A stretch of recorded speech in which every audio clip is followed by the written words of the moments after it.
All right, welcome. Welcome to the stream. As always, Pac-Man here. And yeah, we are back again with another episode of No Man's Sky. It looks like sound is working proper and everything like that, which is great as always. Let's go ahead and get started here. So, I figure what we can get started with, I'll boot up my character for the pure Corvax character that I just started. See if I could get maybe some Quicksilver or something like that. I would love to start this whole living ship thing with this guy as soon as really possible. So, again, thanks for tuning in, though. As always, I very much appreciate it. So, without further ado,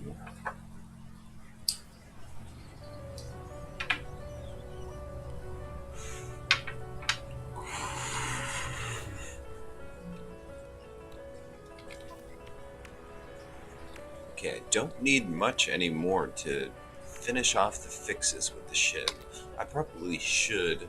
Well, this is my shuttle. I don't really plan on using this for warp, so let's go ahead and check where we are real quick. Let's what do we got? Okay, it's not going to tell me. Alright, well, whatever. Let's get on the ship. I'm pretty sure I've got to take down some little scrub who's out there thinking he's a pirate. He, she, or it, I guess, in this case, since we are in the galactic scale.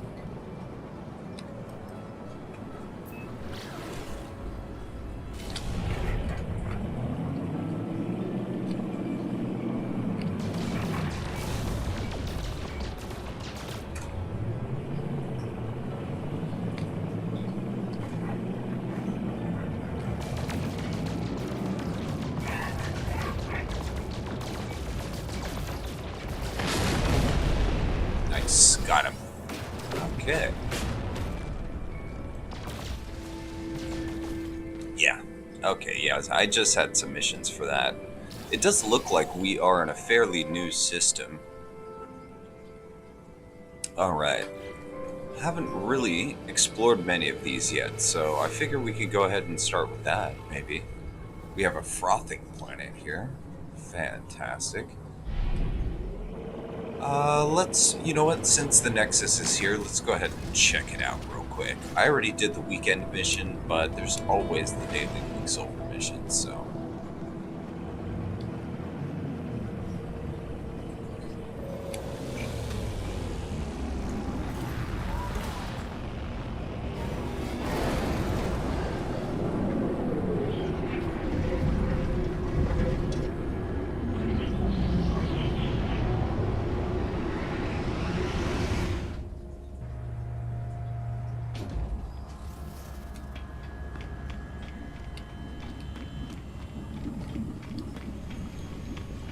Okay, it looks like we got a living ship over there. Beautiful. And we do have, it looks like, oh right, yeah, totally, I'll take this one.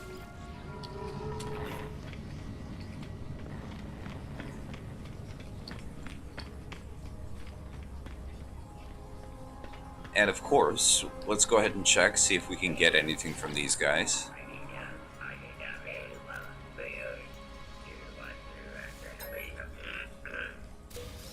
Cool.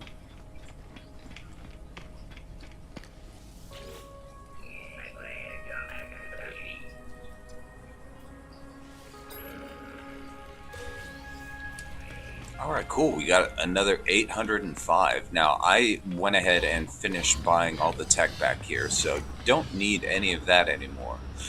But for this particular character, I do need to check and just see if I have. Yes, I can go ahead and upgrade this. Great. Now, what I'm thinking is I should definitely continue on this path here. I'm not hurting for money, but I definitely would love to get more technology slots as well, so we can go ahead and upgrade our movement jets. I could always expand general also for the same purpose, but I think what we're going to do for right now is cargo. Just get an extra slot in there. And I do have a good amount of salvage data that I've got to go ahead and redeem. I'm going to move, I think, the carbon back here for now.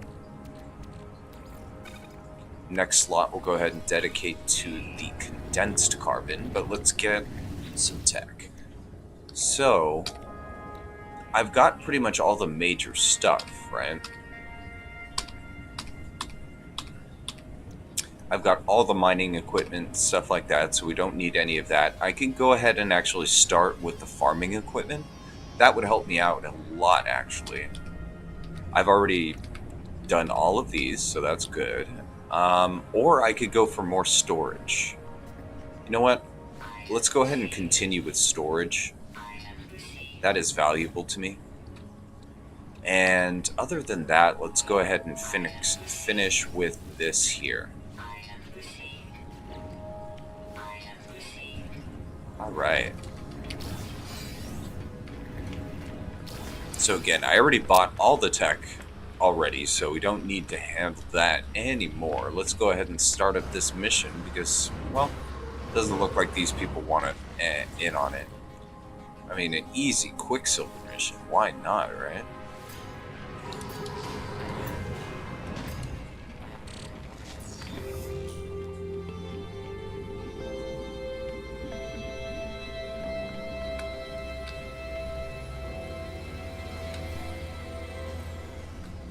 A lot of people in the Nexus right now. Okay, but we got actually totally good amount of supplies, so we don't have to worry about being short on silver, gold, any of that kind of stuff. We're good. I got a whole bunch of what do you call those? The tritium hypercrystals, also very good. So what do we have? 2 planets, Gek, mass production, Rowdy. Right. Well, what kind of planets are we dealing with? I could use some emerald. Hopefully it sends us to this planet. It is. Great. Well, let's check out the other planet in the system, though. And we may as well actually hit up this space station. There you are. Okay. Got Starbuck. Activated emerald. Okay. Activated emerald is definitely good, but first things first, let's expand this inventory even further.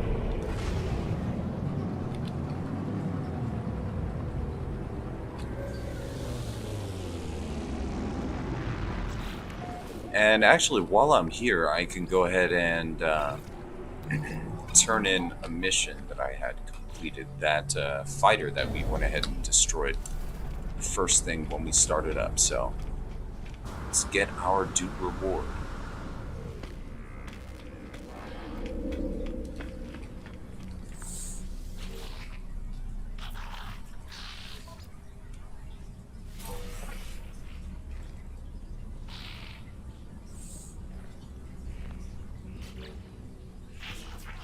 Alright, and we're not going to really handle doing anything else. Let's go ahead and look in the trade terminal. I need sodium dioxide. I don't know how to make it yet, but I need it. Doesn't look like it's there. Let's check the other terminal. We might have a little bit of luck there. If not,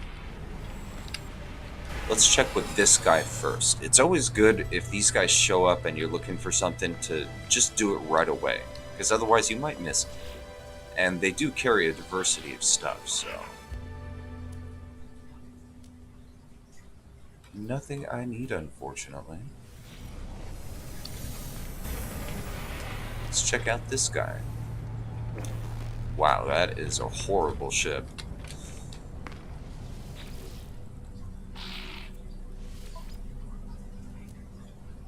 Cobalt mirrors, that's actually something that surprisingly are rare for people to have. I don't really feel like killing a bunch of sentinels right now, and I'm low on pugnium, so let's go ahead and just buy some off of them. Alright, so let's get this real quick. And, alright, so regular inventory. Let's go for tech. And with tech, that will definitely help us out a bit. Let's see, first things first, Starship, let's finish fixing these systems. Alright, at least that's one more slot available to us. Cool. Two more. Alright.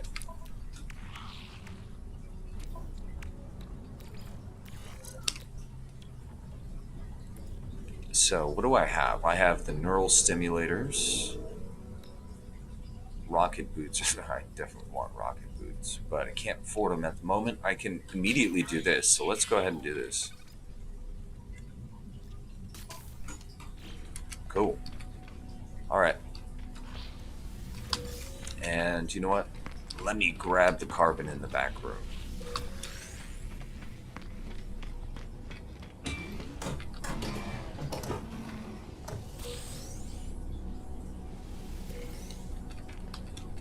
You can never have too much. And we need to check this terminal anyways, so...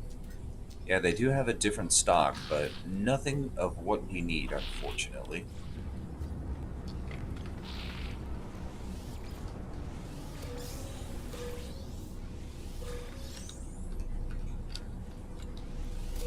Alright, so that's all the carbon. Let's get out of here.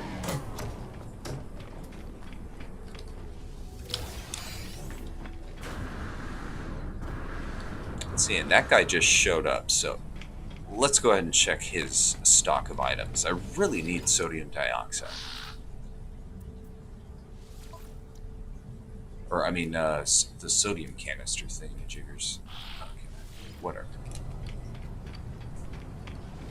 Let's get out. I do need some emerald, so let's also get that while we're here.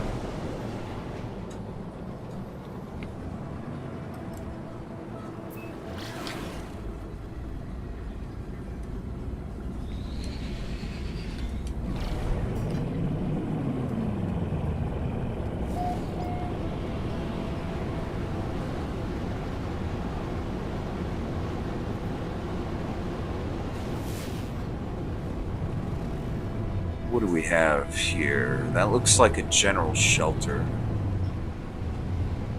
That looks like emerald.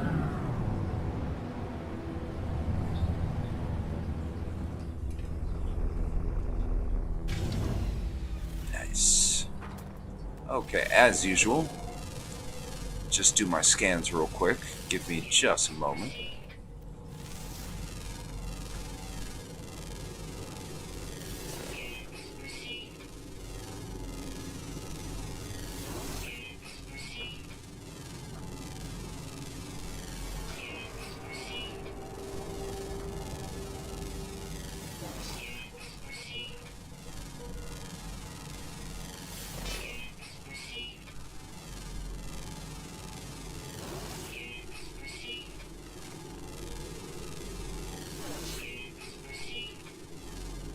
Oh, I got an animal that's stalking me.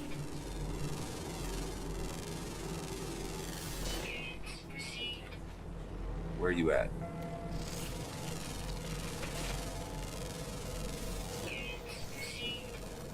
Probably this right here. What is this? Sweetened compost. So not that one.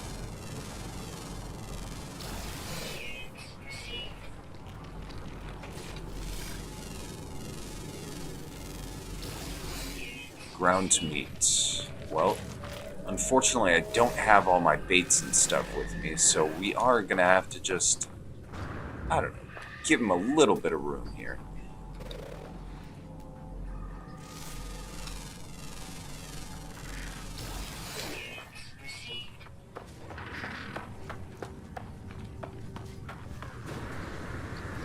Oh, do I have it?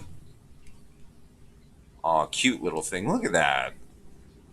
Look at that. It looks like a baby deer and a bird. That is fucking cute. That is really cute. Yep. That is officially cute. That makes a porg look freaking butt ugly, you know what I'm saying? Alright, so otherwise, what do I need to gather? That's frozen in. What is this? Pyrite, airless world, airless world. Okay.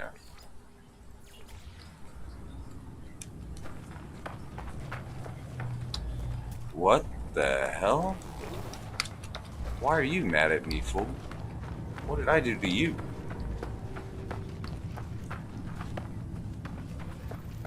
Well, let me lead it away from where I have to be. That way, this will be easier.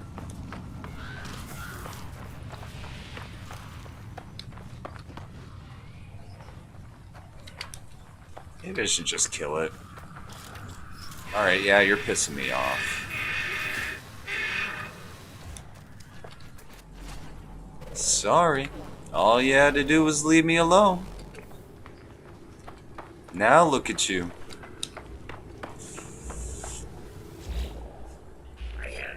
Okay. So luckily this place is not barren of hazardous flora like other worlds we've been to. So this will be great. This will be really easy.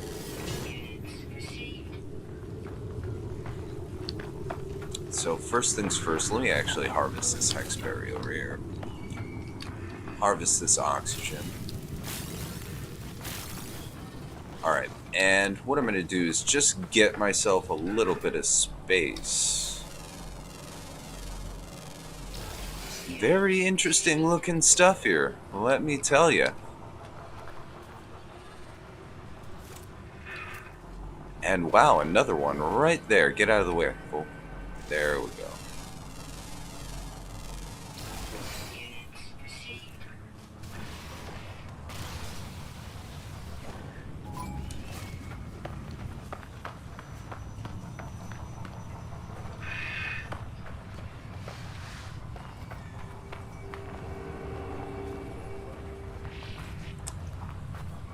I'd say definitely before we leave, we're going to have to ride one of those things. It's only proper. You know what I'm saying? Alright, where are you? Hazardous flora. I saw a bunch of it earlier. Those, what do you call it? Those puffy-ass sacks. Ah! There's one right over there.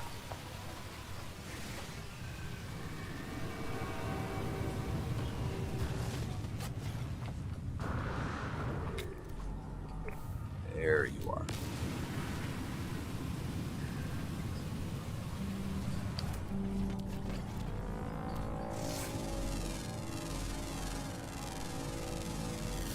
Alright, doesn't show any in our immediate vicinity, but let's go for a little walk. There's one right there. What do we have chasing me? Another one of those fools? Jeez. You know what? Yeah, I don't have the patience for your ass.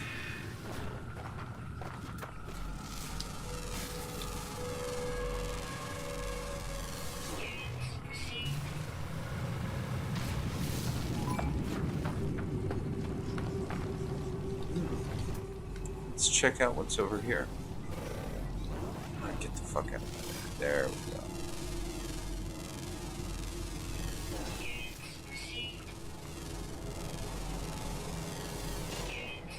Alright, we got another one right over here. Actually, I should probably go into that cave. I'll have the best luck of finding clusters, so let's do it.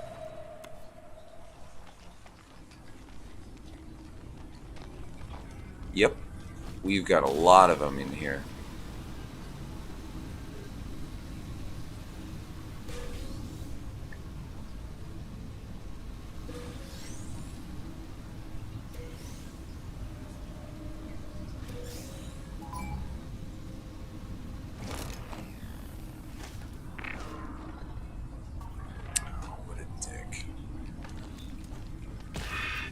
What the hell? You followed me in here? Jesus. Persistent bastard. You know what? Now you die.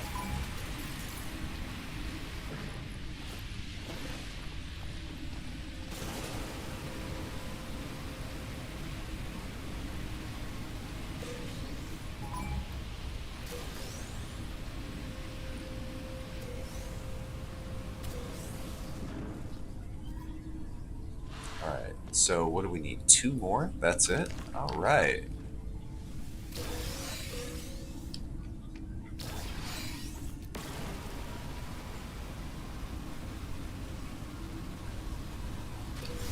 Alright, 1 down. Come on.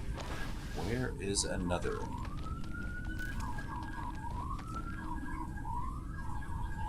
Yes.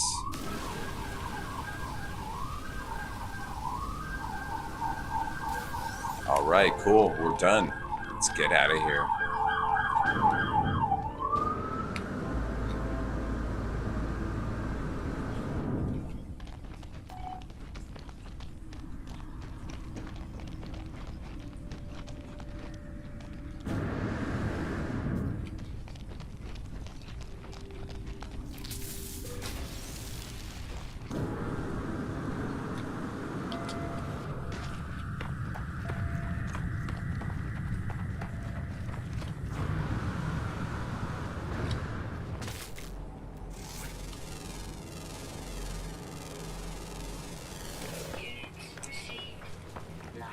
Where's my ship? That's what I want to know.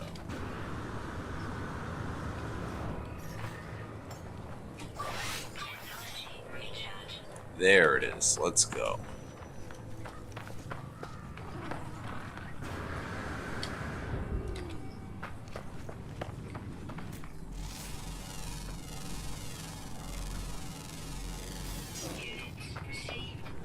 Okay, we do have buried tech and, let's see, an unknown building. I'd say, you know what, let's go for this buried tech. Ooh, good idea.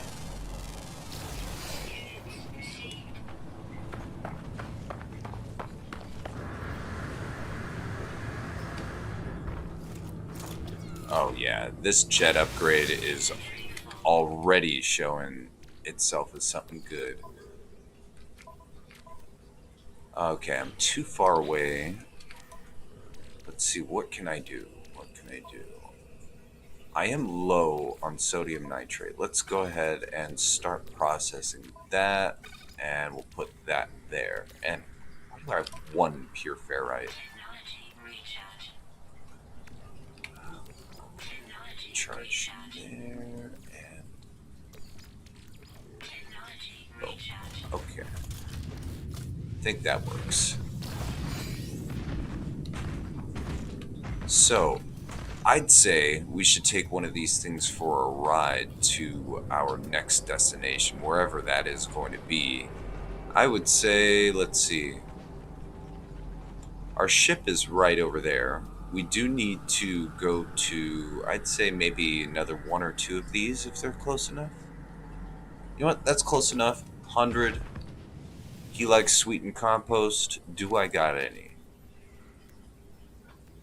No, I do not. Well then. I think we can do something about that.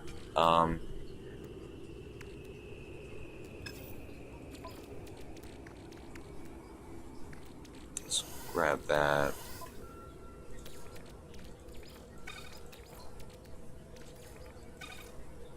What, sweetened fruit? Damn. Okay, well.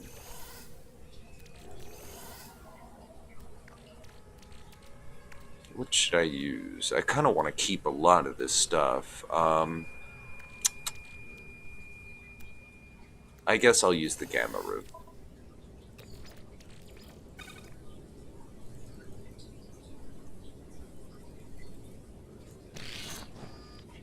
Okay, let me just make some bait real quick.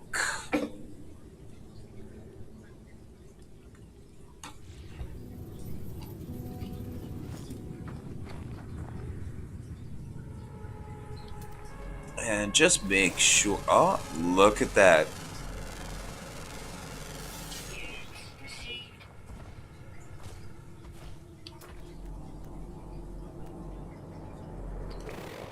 Alright, and we've got pretty much everything around us, so we don't really have to worry about scanning a bunch of stuff. Alright. Well, scented herbs I definitely wanted, but I need sweetened compost, and that's just the two-stepper, so let's just wait for this to get done.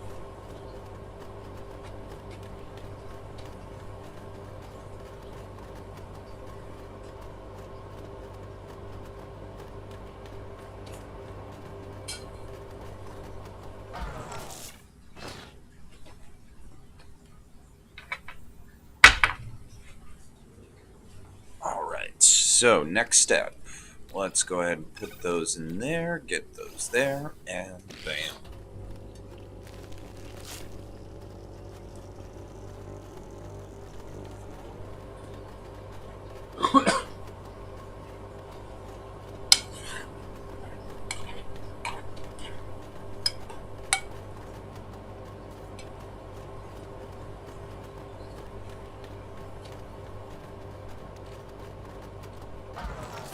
Cool. Alright, well, that's done. Let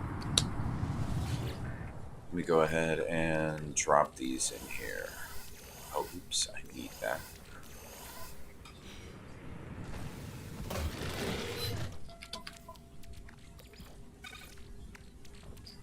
Okay. Good.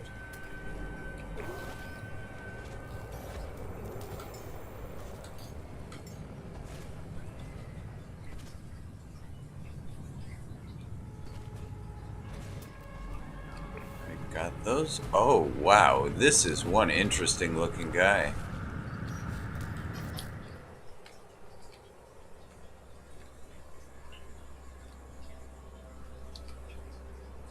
It's got like a fox looking lizard face with a horn. It's got some rabbit ears. A dog body with some tumors on its back. Very interesting. Okay, I could get its berries, but no, we're gonna mount this fool. Alright. So, we need to go get that, so let's go, my friend. Very interesting. 6 legs. And I'm traveling inside the tumor. Inside the tumor. That is cool. Not really, that's pretty disgusting.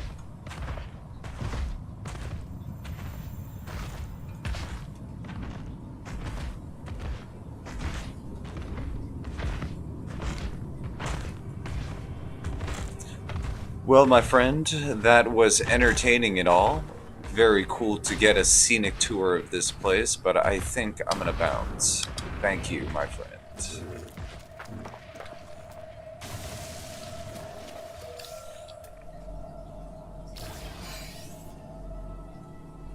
Okay, that's 228. How close is that? 332. Maybe it would just be a good idea to go home. There's an emerald deposit right there. Let's go ahead and just grab it. Get out of here.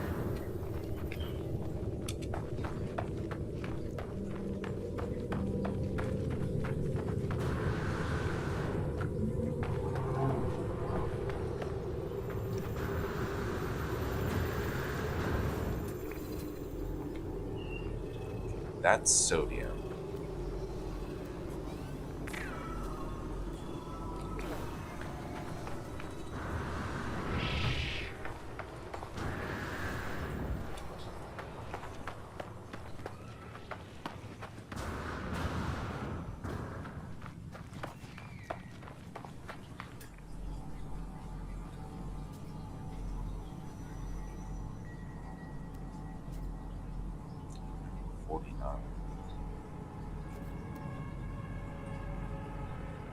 There, okay.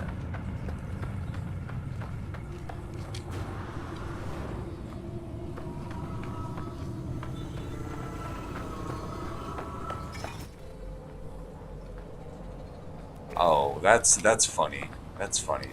You know what? Oh, that's funny. Okay. All right, all right.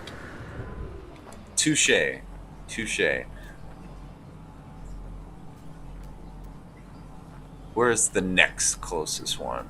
I guess it would probably be that one. Let's hope it's not covered by one of these gigantic flora samples.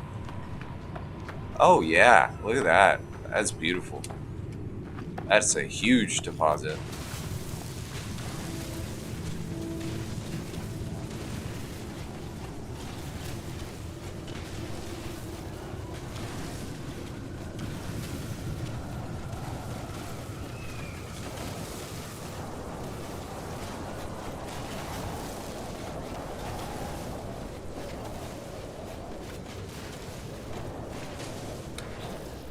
And always be mindful of your inventory. Just make sure you're not going to run out of space for all this stuff. This is a very large deposit, so we might get close to 500.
All right, that looks like everything. Let's get out of here.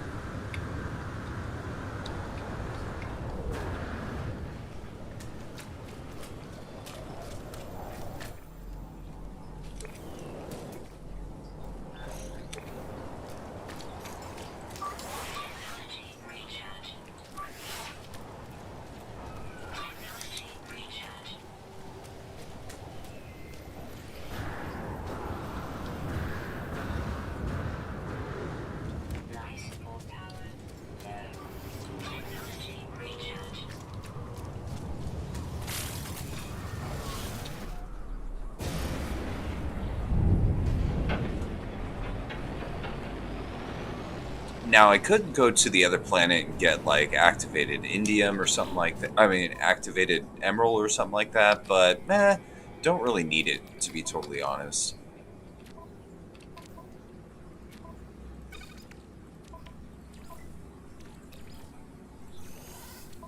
All right, cool. That worked out well. Let's go ahead and work on that.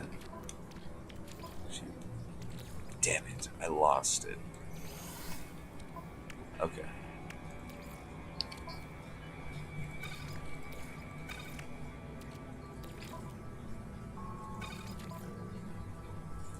Just process this real quick before I go back.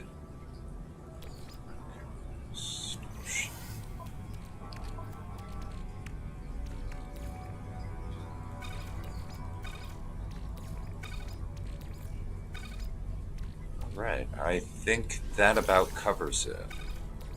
Technology recharge. Go. All right.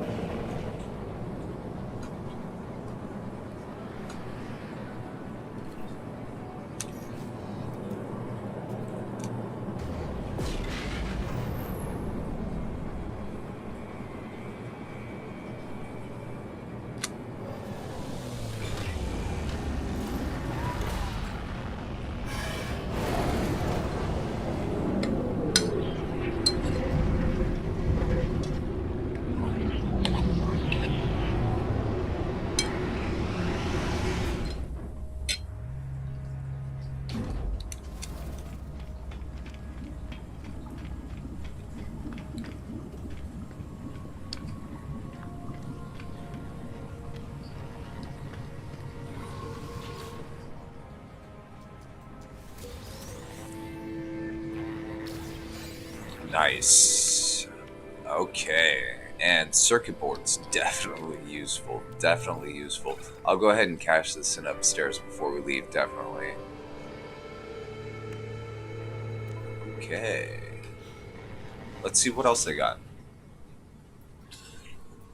5 acid to go ahead and collect some activated indium.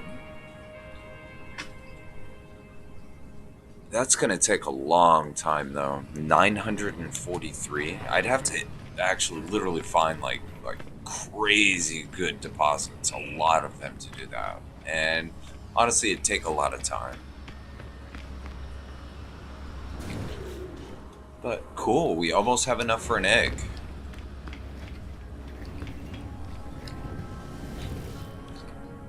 Okay, so we completed the cubic designs. Let's go ahead and, I guess, invest in more storage. I think that would be kind of key right now for us.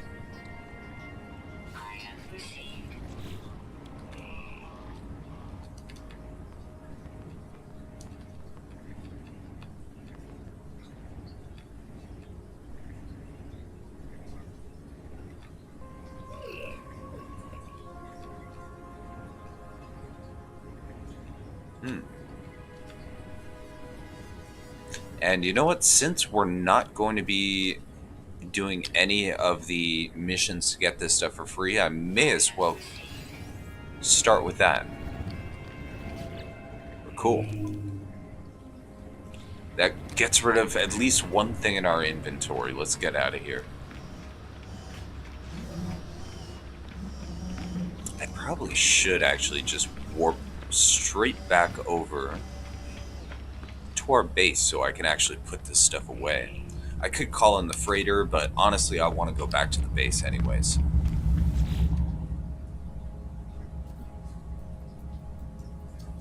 Okay, the portal outpost, don't really have much going on there. Let's go ahead and go back.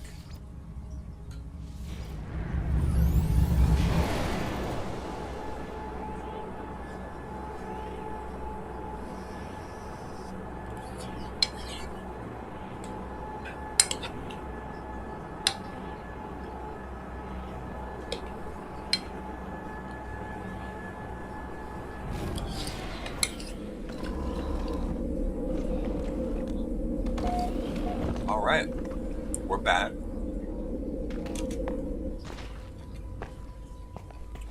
Let's see, I only have 3 containers built right now. Okay. Well, let's go ahead and at least make those, and let's see what we can do here. Storage.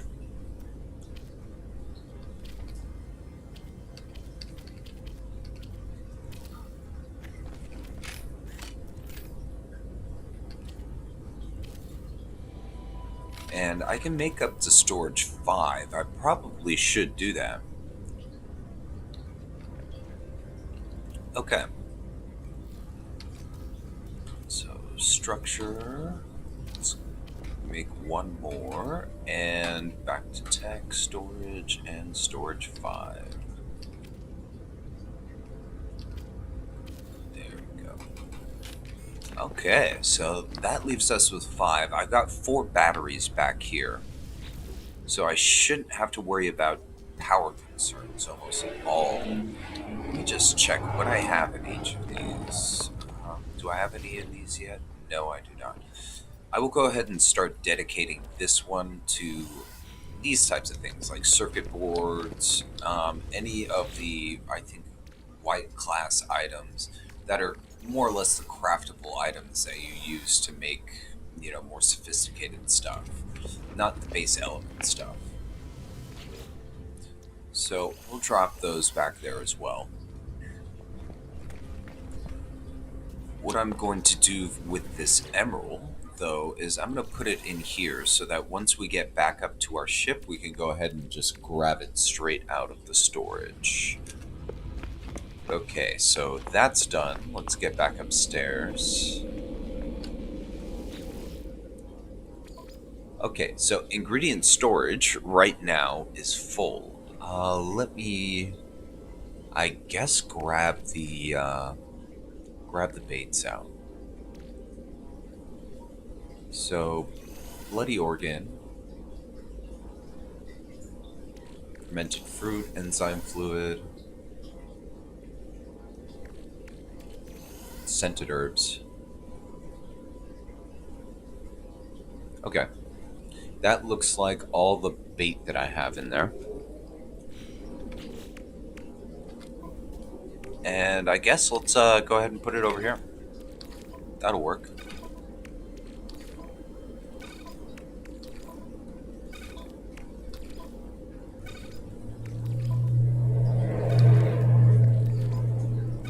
You know what? Let's keep that back there for right now. And okay, sales terminal. There you are. Let's go ahead and sell my 250 and vortex cubes. Bring that back up front over there, and I think we should be good. I don't know though if before we leave, we probably should just make like one more solar panel, I think. Just to be safe, you know what I'm saying? I don't know though. Well, if I have problems, I'll make another one. How about that?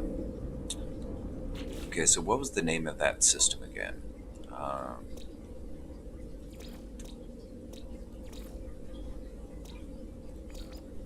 This is the one. Oret Butso. So let's go straight to that station.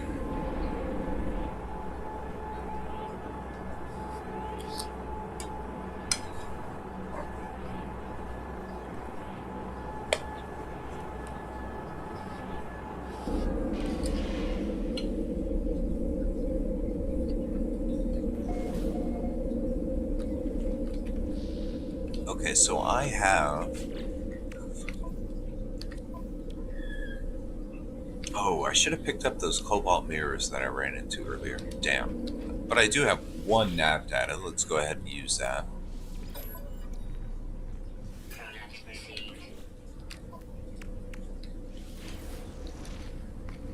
Okay, we've got a supply depot. Yes, finally somebody sells this stuff. Jeez. Alright, so that finally means I can install my damn survey device and my optical drill. Nice. Oh, boy. That is a relief. That is a relief right there. Let's see if Homeboy has cobalt mirrors. I could use those.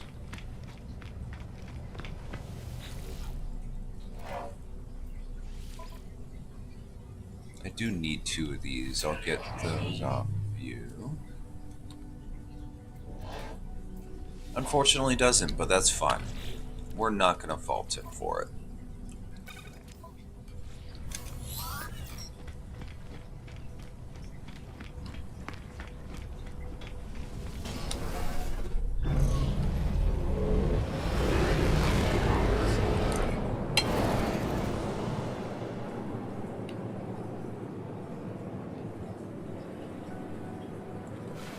So what is this? Okay. I can definitely see myself making a base there.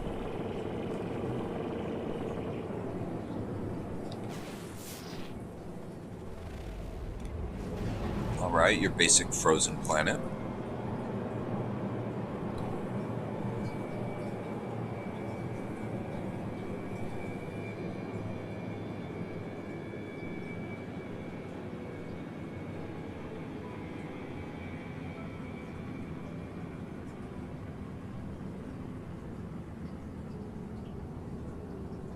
Come on. Fine. I'm gonna be picky like that. High energy planet. Okay. That's cool. I like that. Well then, let's go ahead and maybe see what this one was all about. This was like a glitched planet, I think. A frothing planet? Alright. Well, let us go and check it out.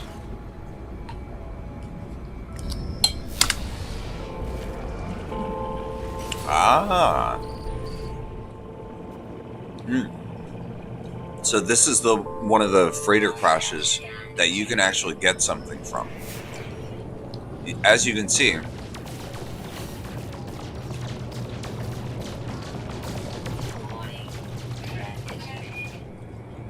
it does have a pod here. Bam. So we just got chromatic metal out of that. So yeah, these things aren't completely useless. There actually is stuff that you can recover.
Okay, where did it go? There it is.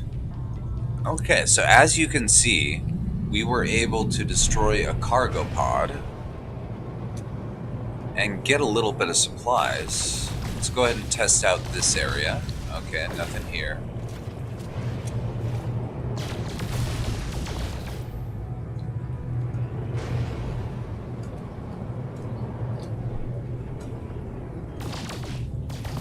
And you just want to check on the areas that usually have the cargo pods. So it looks like they got everything except for that last one that we got. So, as you can see, these things are not completely useless.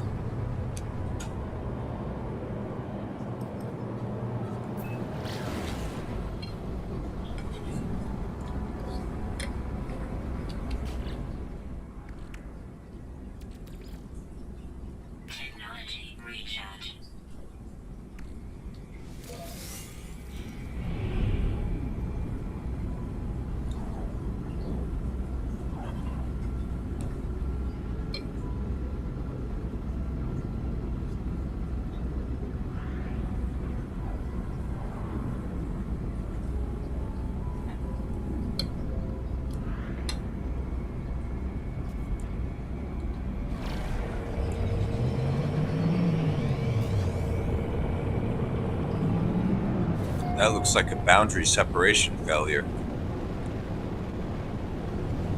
Yes, it is.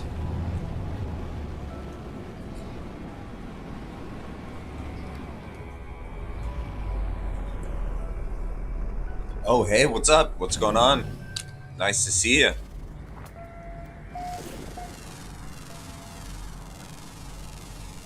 But I think we got very lucky here. We landed right at the edge of a cave biome, so we actually have some stuff to scan. And just from the air, we were able to spot that boundary failure, so we can at least check that out as well. Not too bad. The thing about these planets is there's really nothing to scan other than these little balls on the surface, but thankfully we're right next to this cave. Let's check it out. Oh, it kind of ends right here.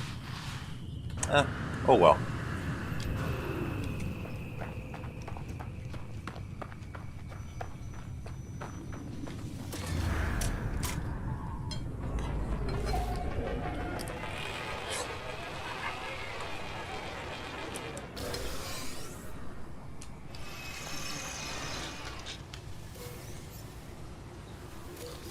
again, thanks for stopping by. I appreciate it.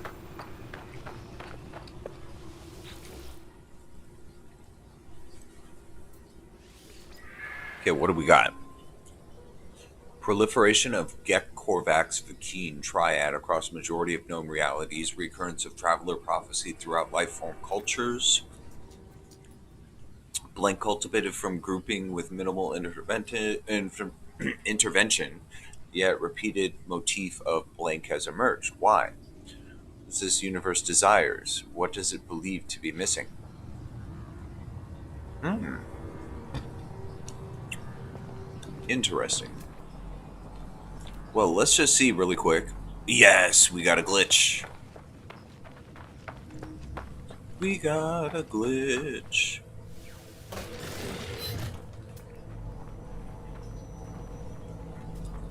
And there's a bunch of like gold deposits, stuff like that around us. Pretty cool. All right. Well, time to bust this out. What do we got? A gas cloud and electricity. Let's check out where this source of electricity is.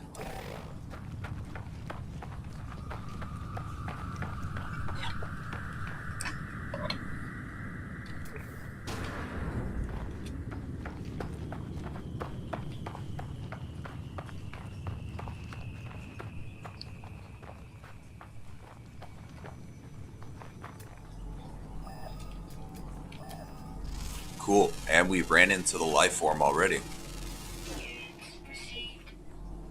Behavior wise. Diet small trees. Well, ain't gonna find too many of those. And made out of stardust.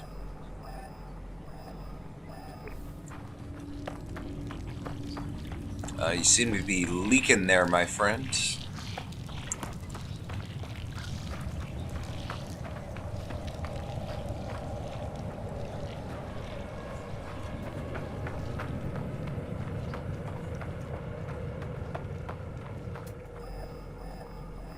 Okay, 50 yards. Right.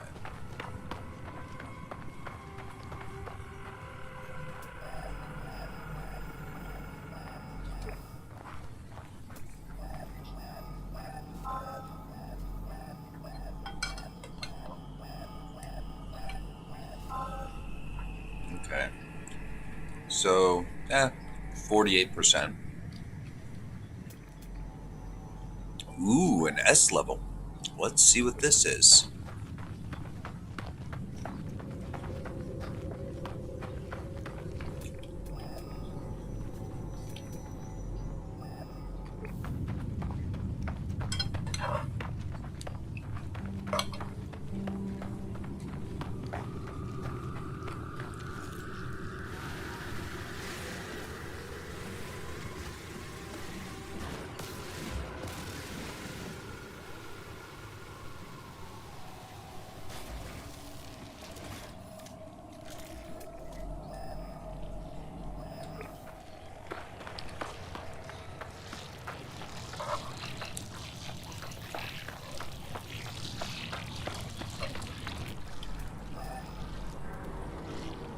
Nice. So we got another bubble glitch right over here.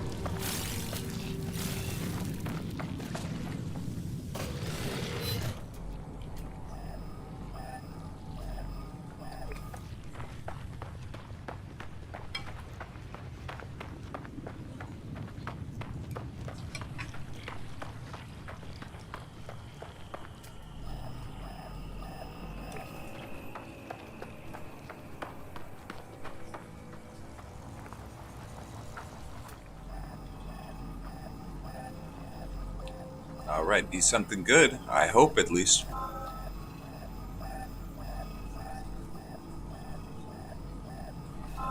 Oh, yes. An S level copper vein?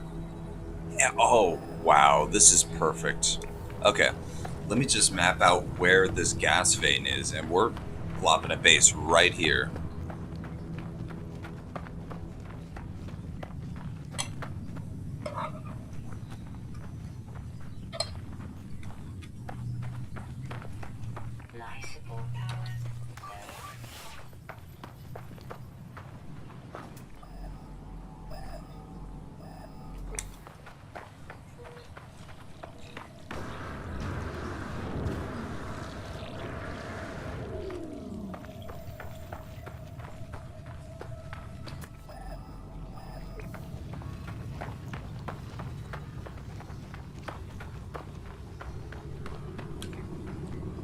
Alright, so this should not take very long. And yeah, with this guy, I'll just build like a very basic base here.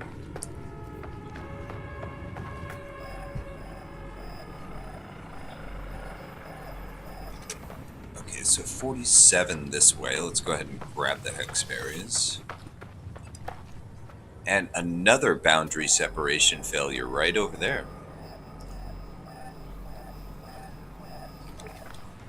So we'll go ahead and check that out as well.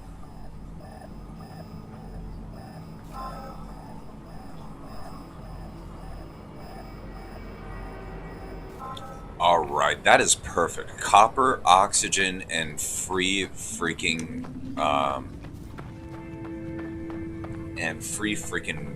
power. That's awesome.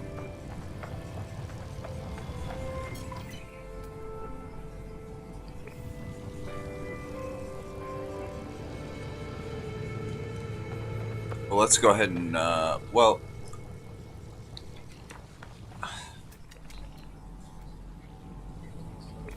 I guess let's check it out. May as well, right?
Alright, so let's see. Communication received from blank required my presence. Duplicates 104A 85N terminated upon arrival. Communication received once more. 5 of them ignored. 6th answered. Arrived before blank, greeting me as if sibling. Did not respond. Blank, so asked many questions of me. Rantings, ravings, irrationality. When I attempted to leave, I could not. Analysis. Compromised/infected. Now, I have read that one before, so that, it seems, is like a repeat one.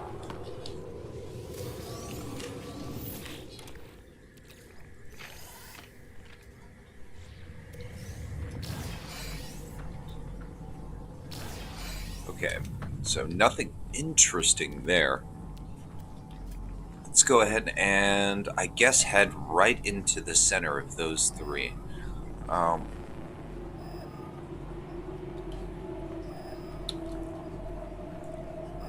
Okay, yeah, there it is. So I'm gonna have to head right in the dead center of that triangle.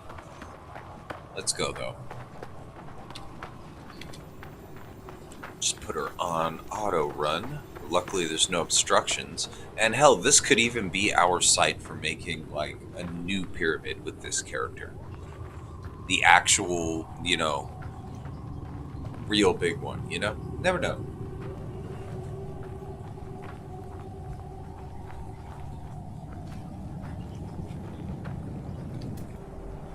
Ooh, we got another glitch right there. I'm all about them glitches, let me tell you.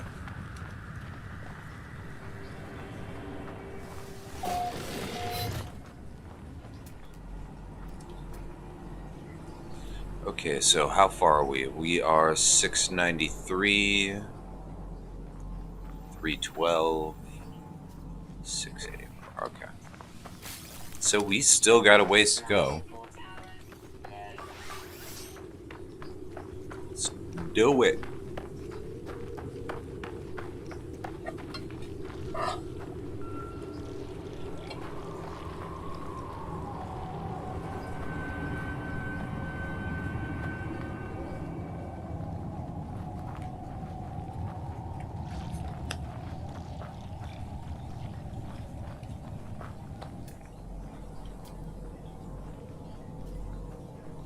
Okay, what are we? 473, 150.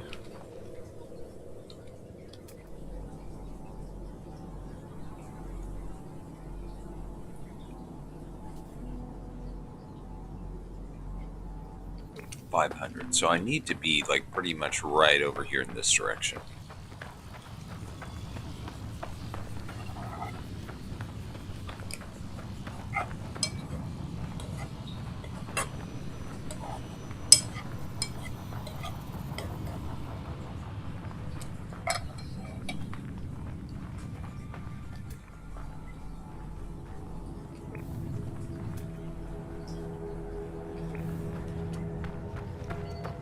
Oh, and this actually would be a perfect site to build a pyramid too. It's nice and, you know, gently sloped and whatnot.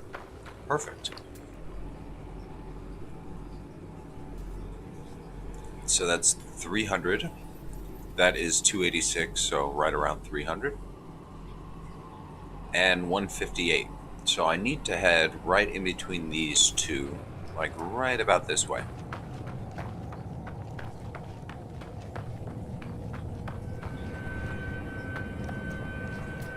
Let's check it again. We got 247, 238, so roughly 224.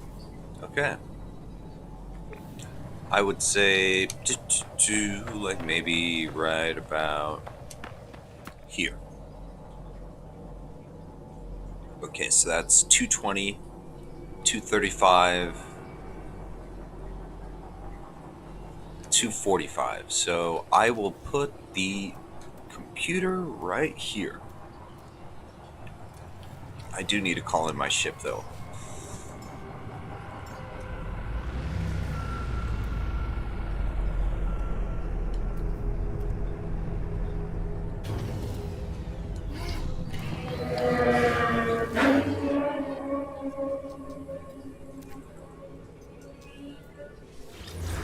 Alright, cool. Got our base. And again, perfect spot too.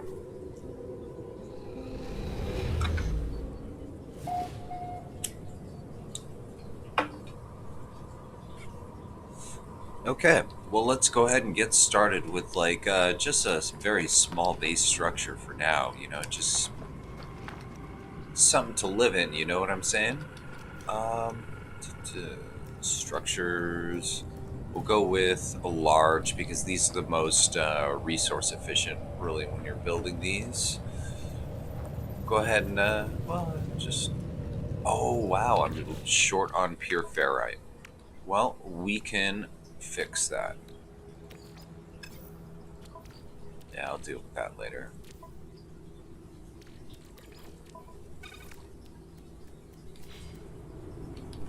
Let's go ahead and get in the ship though, so we're not burning any life support. Refill tanks. Okay.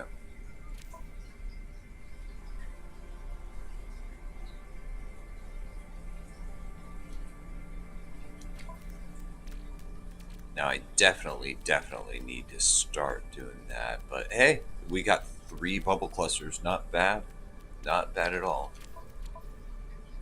So yeah, I definitely want to keep on upgrading my technology slots so I can go ahead and just expand this, you know. Would definitely be nice to have a lot more when it comes to these upgrades.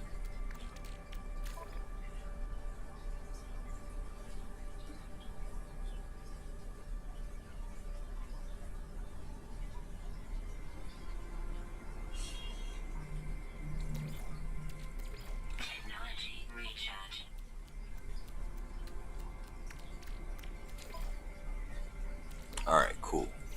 So that's done processing. I guess we should go ahead and start chewing on that. Alright, so back to business. Yeah, I'd say probably the best spot to put it would be like, yeah, maybe right there. Go ahead and get a door on that sucker. Okay, so that's at least the base structure. What we need now is power. We are next to a vein, so let's go ahead and check how much it's going to cost. We just need chromatic metal, magnetized ferrite, and 2 metal plates.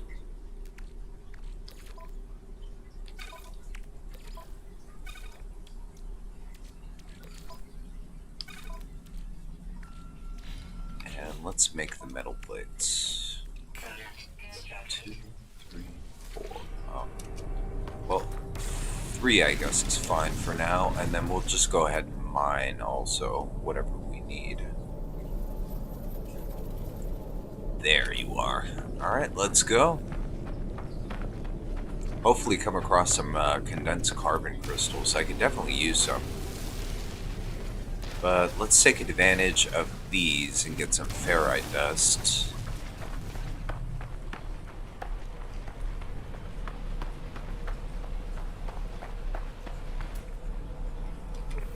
Alright, and what we're also going to have to do is we're going to have to build a junction point to go ahead and help transfer the power.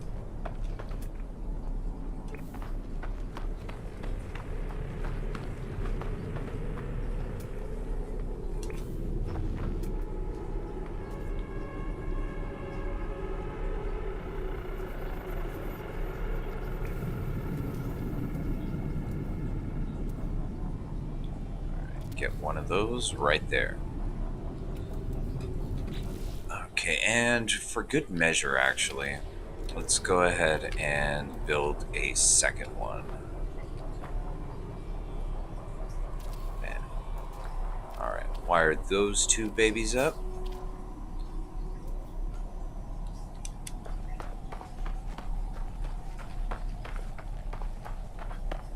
Now, one thing I would love to build is a battery right here. Oh, condensed carbon crystals. Beautiful. Exactly what I was looking for.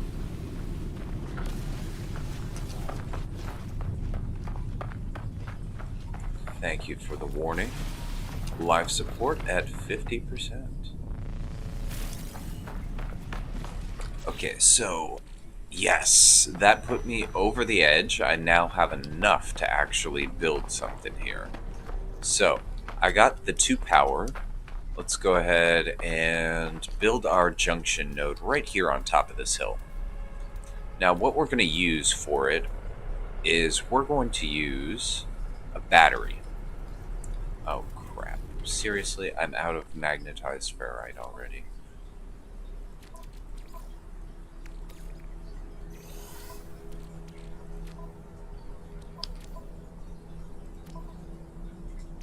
You know what? We'll just process this. Screw it. Okay, we'll just have to wait a second for this to process, but no big deal. In the meantime, I guess what we'll go ahead and do, let's go ahead and harvest these for more ferrite dust.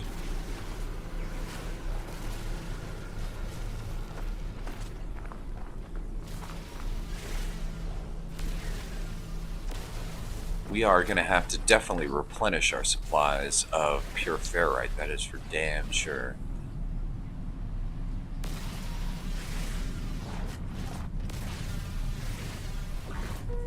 Alright, this is pretty much all of them that are in our immediate area.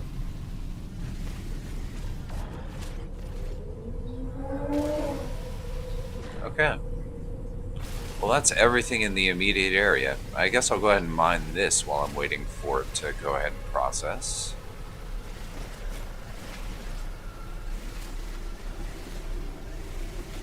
Okay. So are you done? Yes, you are. Okay, we'll put that in our high capacity. Now let's check. Okay. Well, I'll go ahead and refine 250 of that. So, okay, that should be enough. And yes, it is. Great. So we'll go ahead and get this wired up to these 2.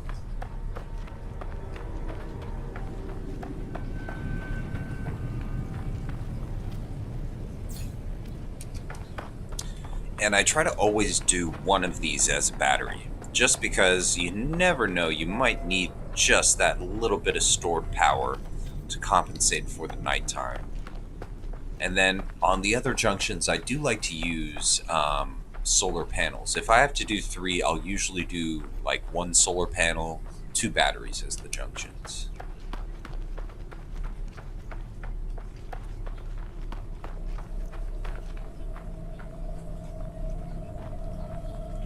Okay, we may as well hook it right there.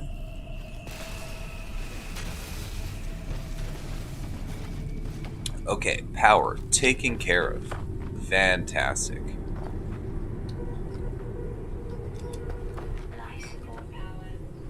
Okay, my life support is low. Let's go ahead and recharge. We'll go ahead and start using these. Okay. Now that electricity is done, yeah, let's go ahead and go for the mine, I think.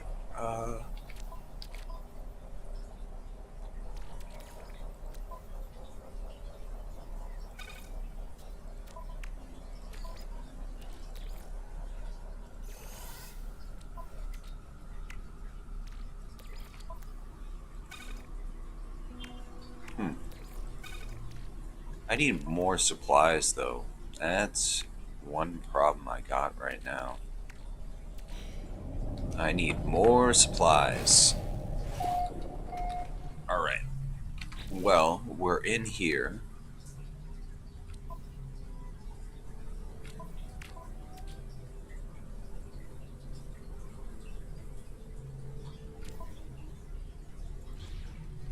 You know what? We'll just go up to, like, the space station or something like that. Save ourselves the trouble, you know what I'm saying?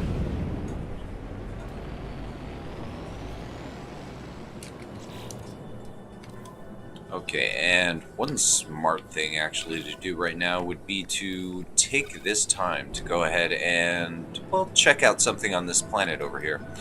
Let's just see where it takes us.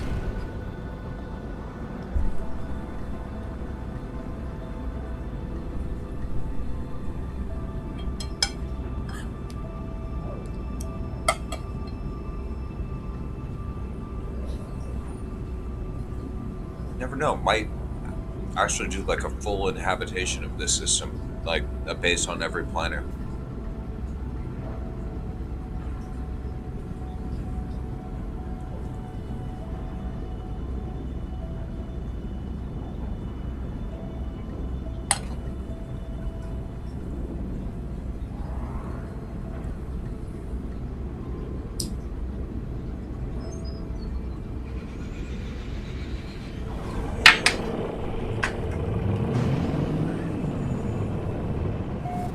Alright, so we got an ancient ruin.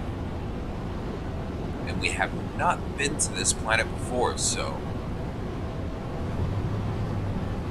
get to do a little scanning too.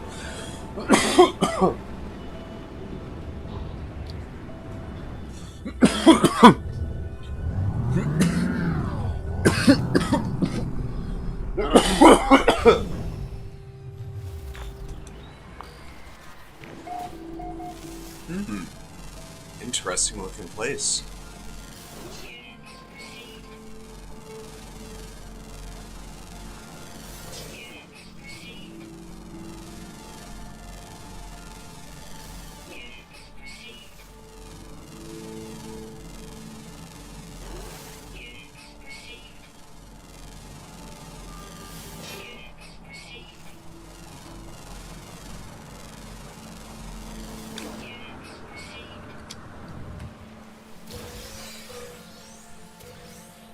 I'll take you, thank you very much.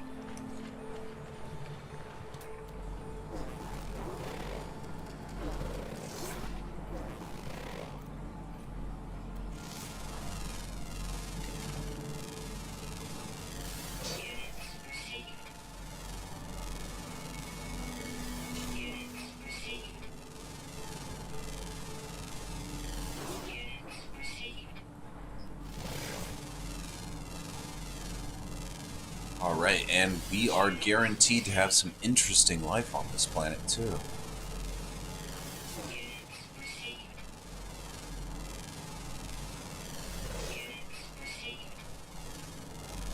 These places are really a boon for scans.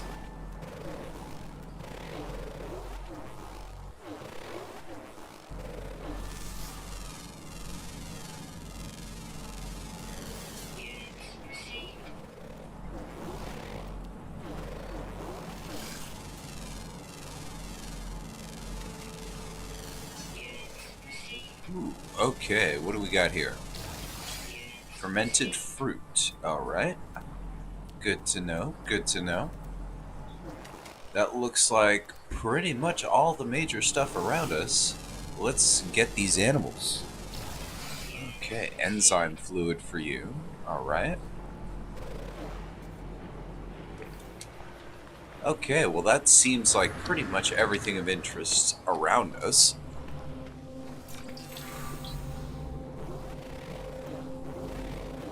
And it looks like I pretty much scanned everything except for that big tree over there. Cool.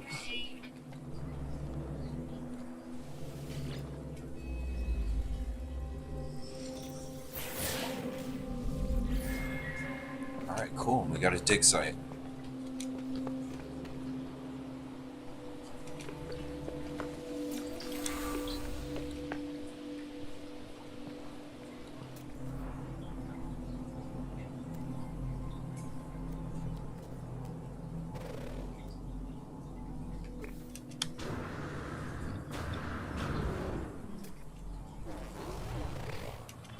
Okay, so I did need to gather some supplies, but honestly, we should be looking for like buildings and stuff like that. That would really be the best thing to do for right now.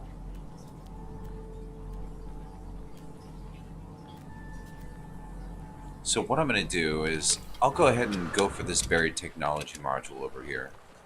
See if we run into anything, or can see a building in the distance, maybe.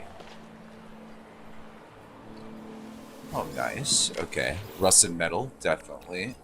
Something we're looking for. And it comes with its very own knowledge stone. What do you know? Now that is an extra value meal right there.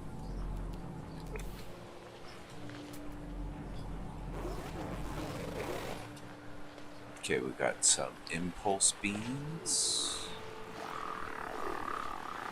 Some more of these guys.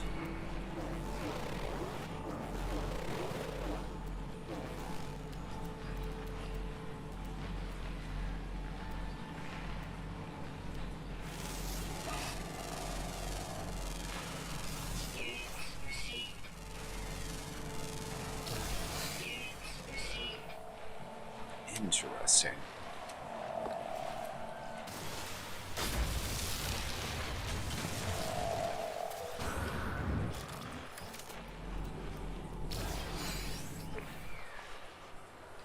Okay, we got 3 out of that. Not bad.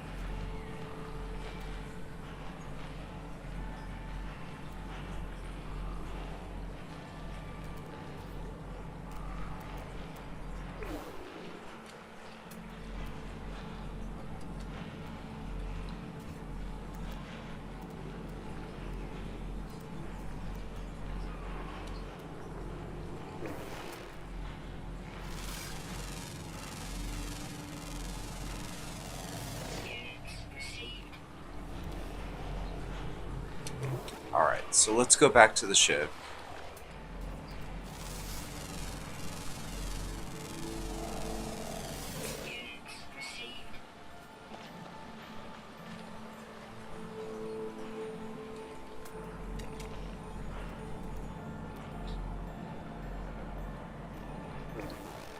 Alright. Never hurts to take a quick peek.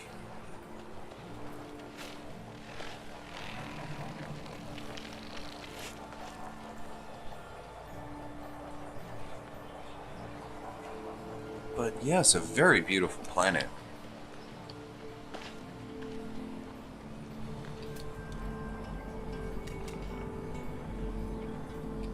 Okay, it looks like that is a tree right there that I have not scanned yet. I'm very obsessive about scanning everything.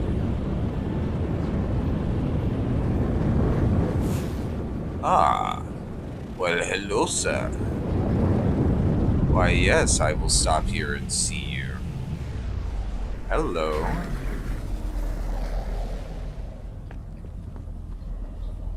Alright, let's see what we can get out of this. Okay, I do not like this. Forced to harbor Gek on board to give them safe passage across the stars? I lodged a complaint.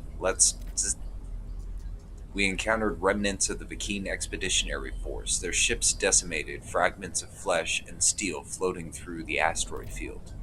Sentinels scan their debris. We leave quickly. I refuse to take my crew any further. You should have told me why we were doing this. Why? There is no hope, is there? Very interesting. Okay. Well, hopefully we'll get something good out of this. Let's check it out.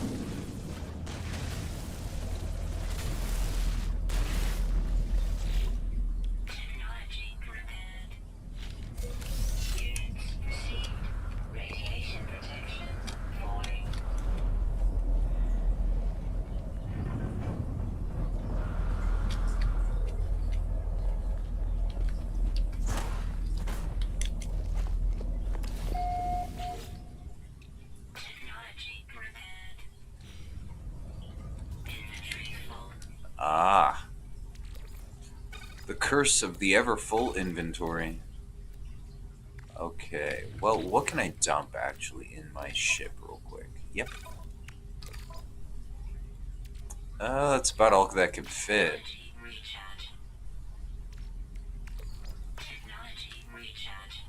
I've got an overabundance of stuff, that is for damn sure. Let's see, how about, yeah, I'll use that, and boom. Alright.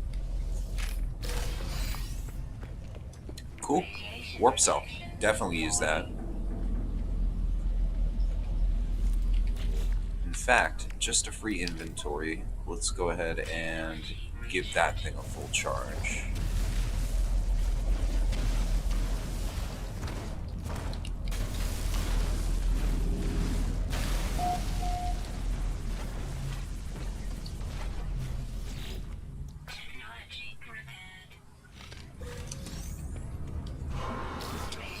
Okay, nice. Unstable gel.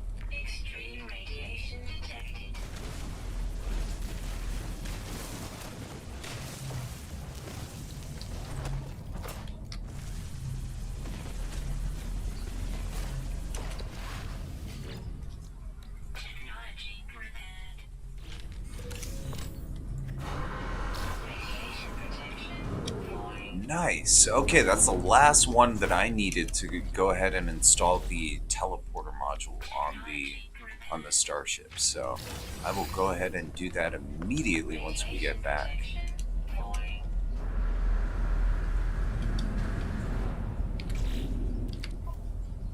Nice. All right, we got 2 modules out of this thing already.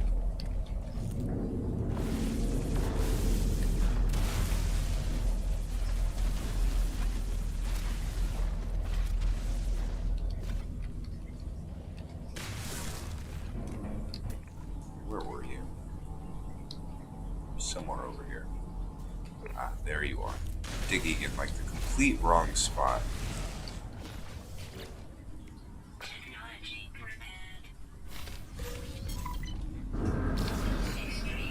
Nice. Nice. Look at that.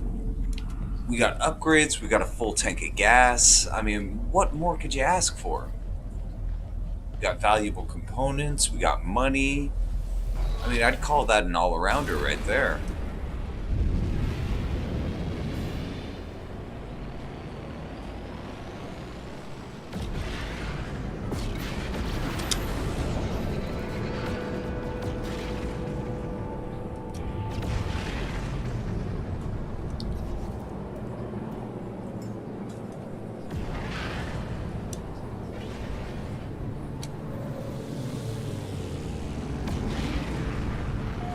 Alright, cool. My ships are back from their expedition. Great.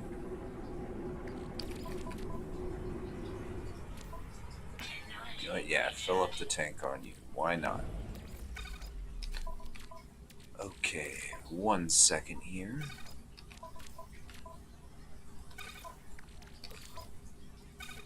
What I do like to do is just leave about 250 in the ship. That usually will leave me with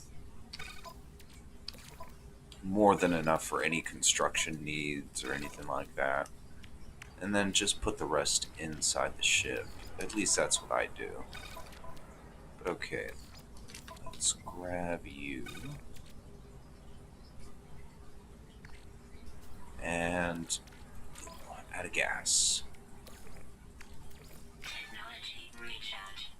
And I am on a carbon crisis right here. I need more carbon.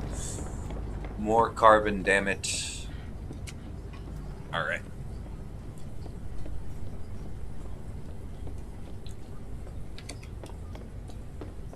What should be easy enough, though, what we'll do is we'll just, I don't know, maybe buy some oxygen or something like that.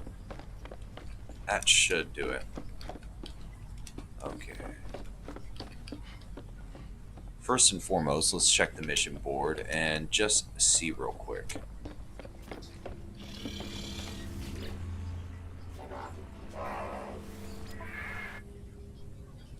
Alright, we've got some missions this time. Alright, well, I'll send out my combat for sure.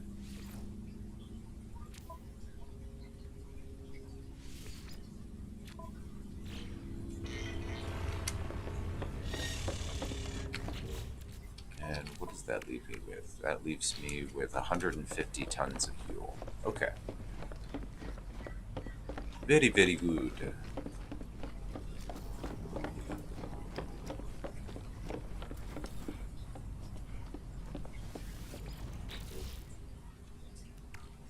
Okay, salvage frigate modules.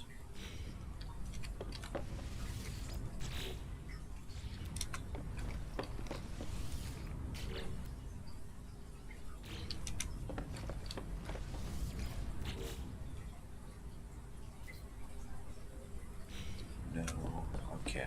I'm probably going to have to start building more storage containers.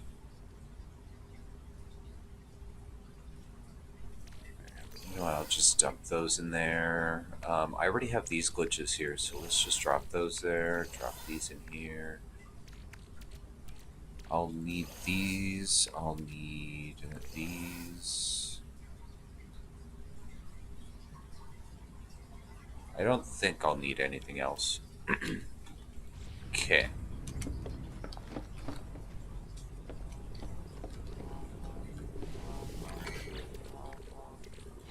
Ooh, yes, that's right. I wanted to drop this off.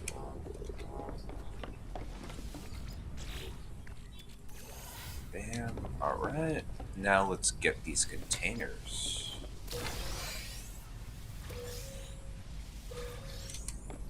Alright, cool. We got a little bit of condensed carbon. That will help.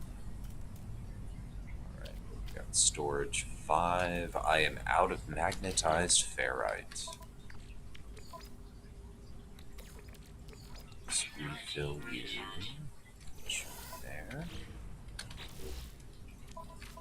Alright, so what are we looking at here? As I said, I'm in a little bit of a crisis when it comes to resources at the moment. Let's go ahead, though, and make some carbon.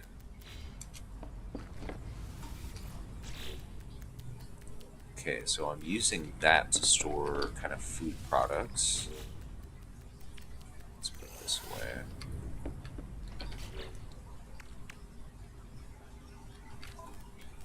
And I want to see, actually, if they sell anything in this terminal. I'm going to need somewhere around, well, I'm going to need a hell of a lot of metal plates, but I'm definitely going to need 2 of these.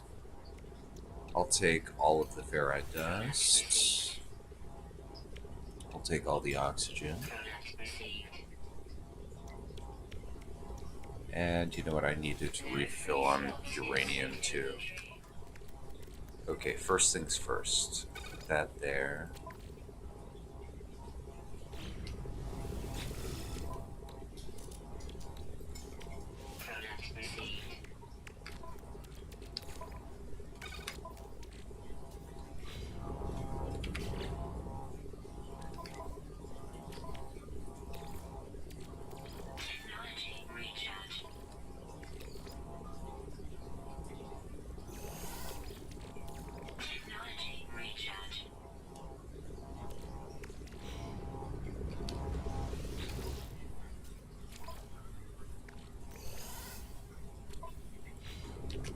that should relieve a tiny bit of pressure.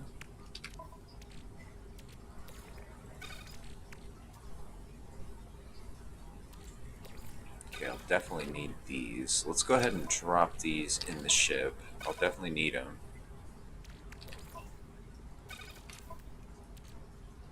Okay, I just need to really find a place for this unstable gel.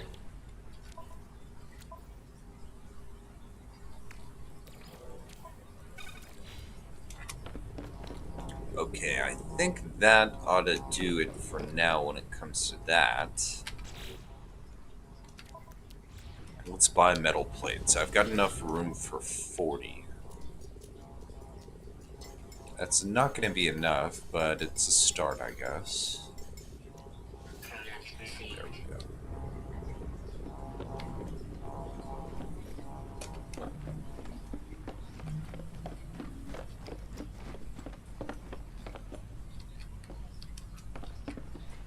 Okay, that's going well. I do need to stay up here, though, because as soon as I build that last one right there, I'm going to go ahead and reserve that.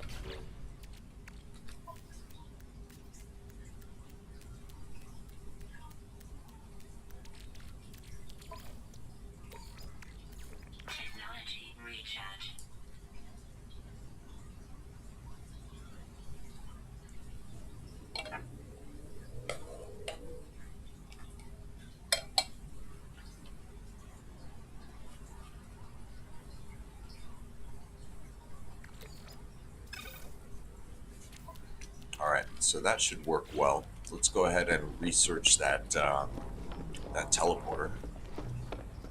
Now, I always do that one first just because it makes the game 1,000 times more convenient. You know what I'm saying?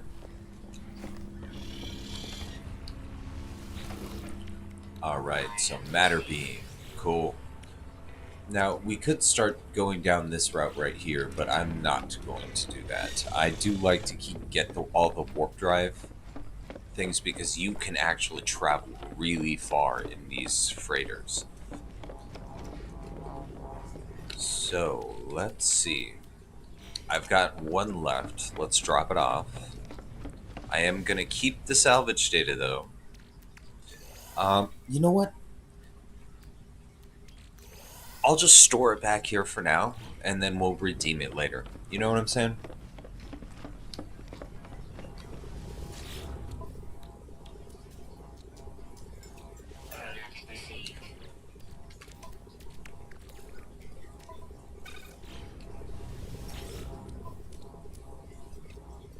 So we'll get the rest of these, and that should really do it. I should pick up more oxygen.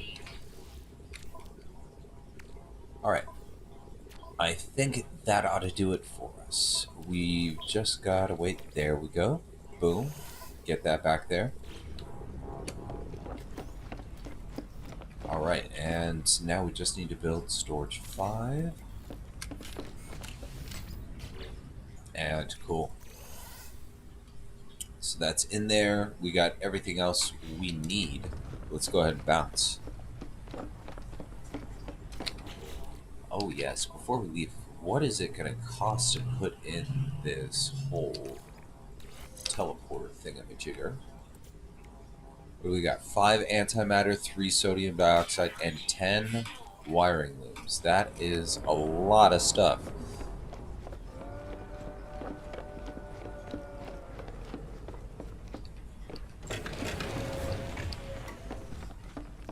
Let's see if we could get lucky. It sounded like somebody flew into my hangar.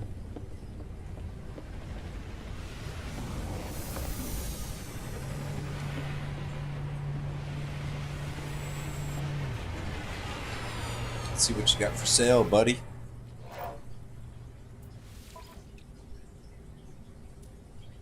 He's got a bunch of fruit. He's got his fruits and veggies, that is for sure. Fruits and veggies. Okay. How about you? Nope. Oh well.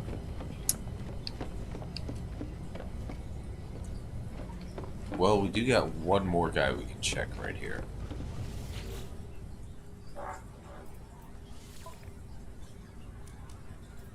He's got better stuff, but not exactly what we need.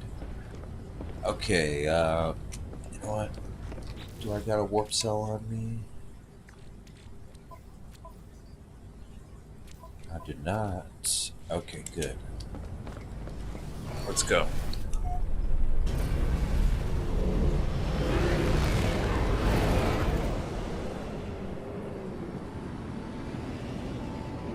So I could go back down there, but we're of course not going to do that. What we've got to do is outfit our base that we built. So let's go ahead and do that.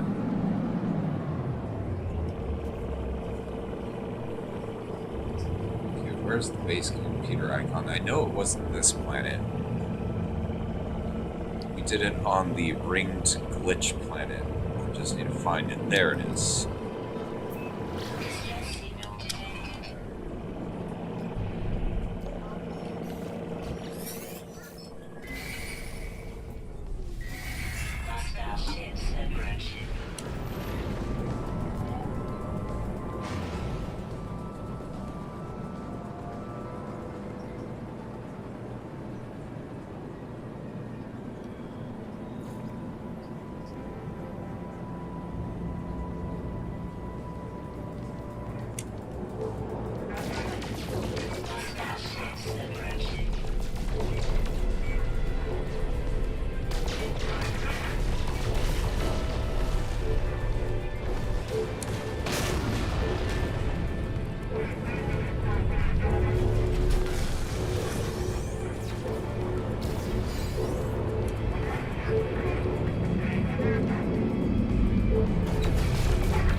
Alright, well, let's get our just reward.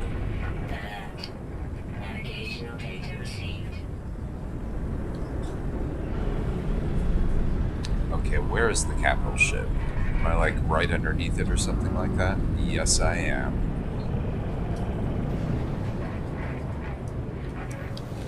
Alright, so at least we could get some chromatic metal.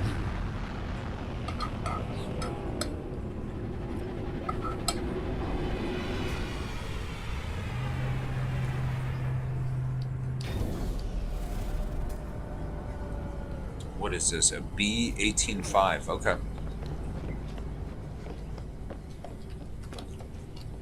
Not a bad ship. But mine is pretty much exactly the same, so.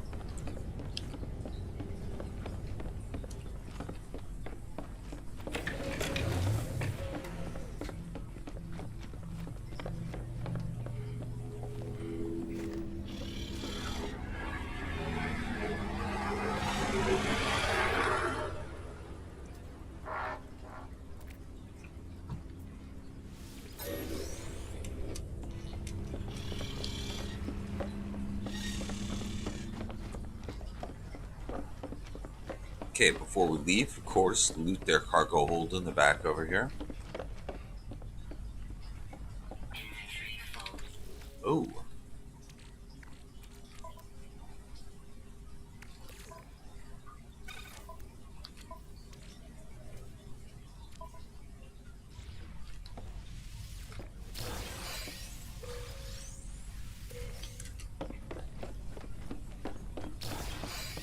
Nice. Okay. So now that we got that, let's go.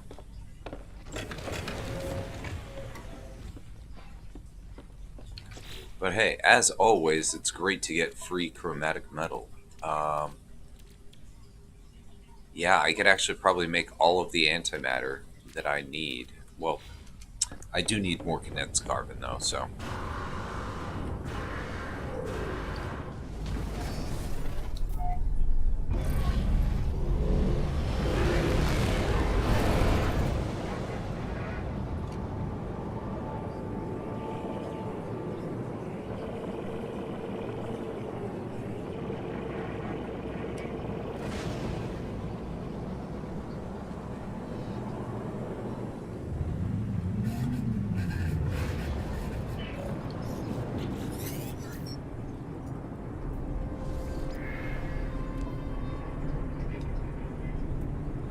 take it. I need a support ship anyways, so. And when it comes to the quality of those, don't waste your money, honestly. Just buy a C-Class. As long as you keep sending it on missions, it will, get 1,000 times better anyways, so. I mean, yeah, don't waste the money.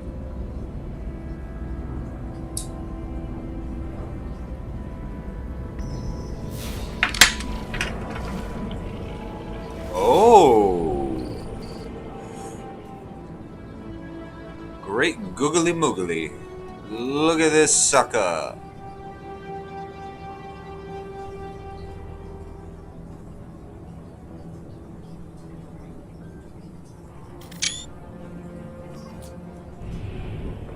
Oh, boy, what did we run into?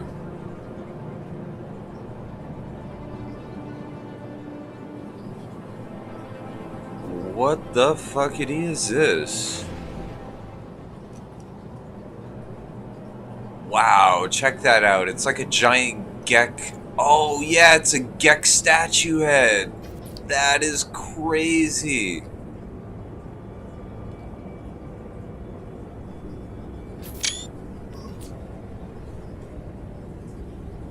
Rubble of the first spawn.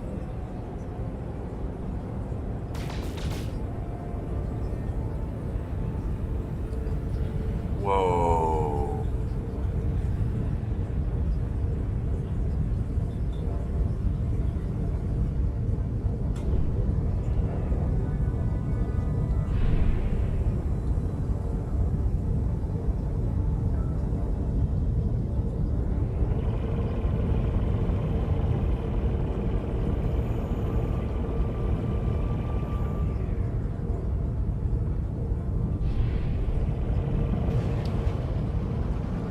Hostile scan detected.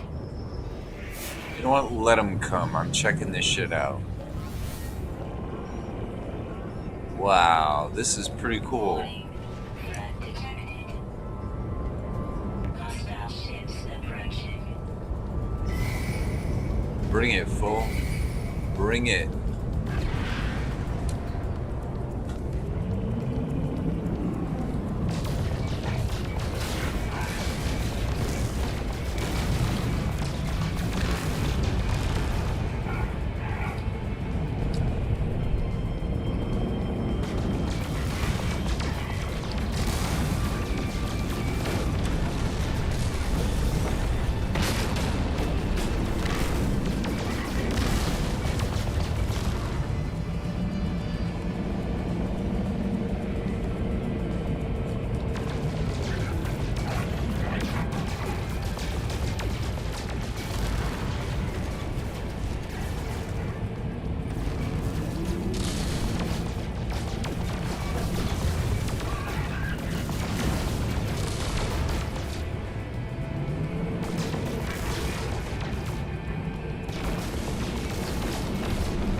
And just that easy as always.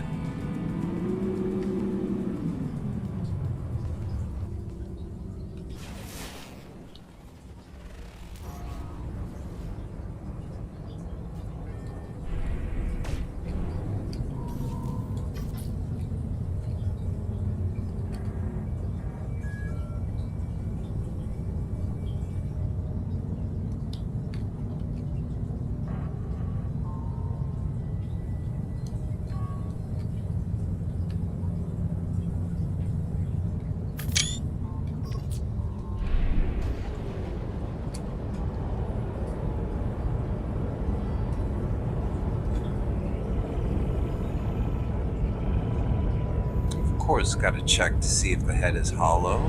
No, it is not hollow. Okay. Well, quite the curiosity indeed. Loving it.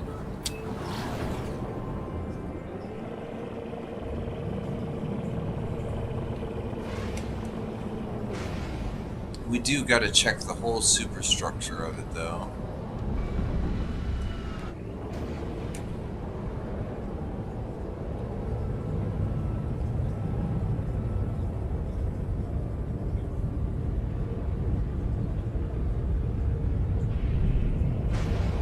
Alright. So I think that's enough sightseeing.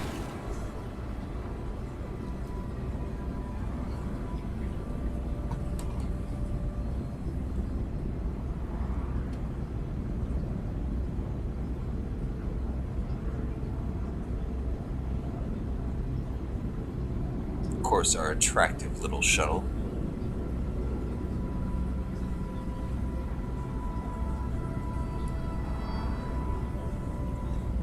It's so funny. This is kind of like the situation where if you came across Artemis' ship, he got his distress call and all that kind of stuff, shit, and you're just like, you know what, hell, I'll just keep the ship, get the hell out of here.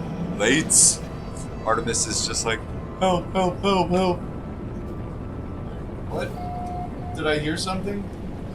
I don't think I did.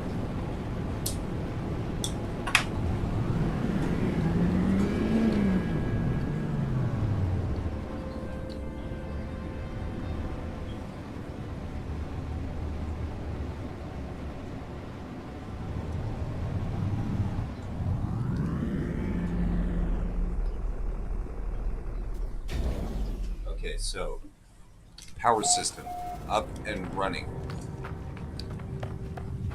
We need a teleporter ring. We need also a landing pad. Let's go ahead and make the landing pad.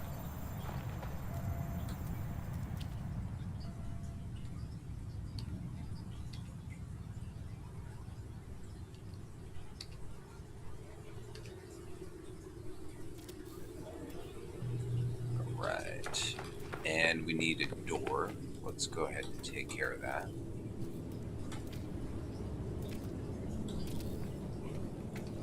Cool. Alright. So we got the landing pad. We got the door. Let's go ahead and make a couple of these. And get one of these built. Alright, cool. Wow, I actually am running low on sodium for a change. That is pretty crazy. We're gonna have to break down some sodium nitrate. Alright, well, let's continue. We'll need a refiner. So let's go ahead and make that. We'll just put it right in between these two doors.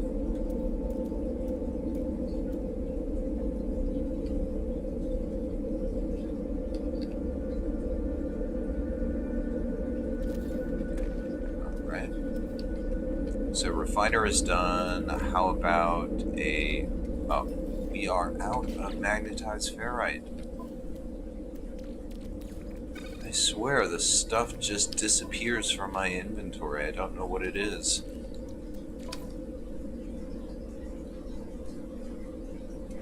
Right. Well, we need to wait for this to freaking finish anyways, right? So we got the refiner. That is like most of the battle right there, right? What we're also going to need to do though is refine stuff like this so we have a nice steady amount once the living ship kind of stuff starts. So let's put this in the starship.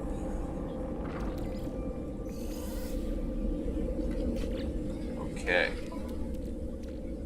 Now, next on the docket, we need to start building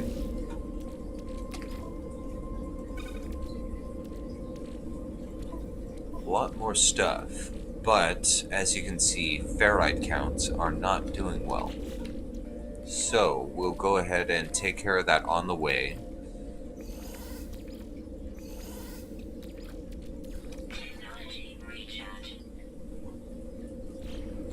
Okay. Where are you? There's the gas cloud. Let's you know what? Let's go ahead and set up the gas cloud first, I think.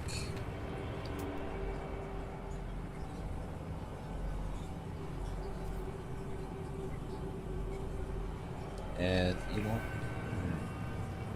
Yeah, let's set up the gas cloud first. Okay. So tech, general, or no, industrial, and let's get a supply depot set up right here. Now, what we're also going to want to do, so it doesn't look all ugly and whatnot, is put another supply depot right down here.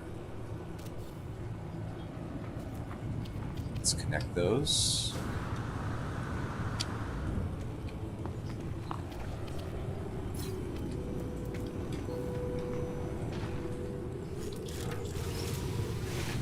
Now, as I said, we're going to need a hell of a lot of ferrite dust, so let's get that while we can. So this way, 204.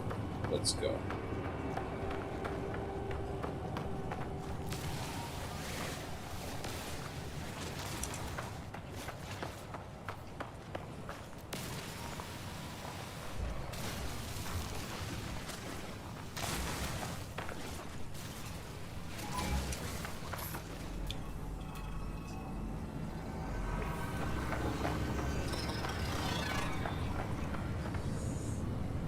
Okay, let me look. You know what? Yeah, this is a good spot. Put one more here. And the gas pocket is just over there.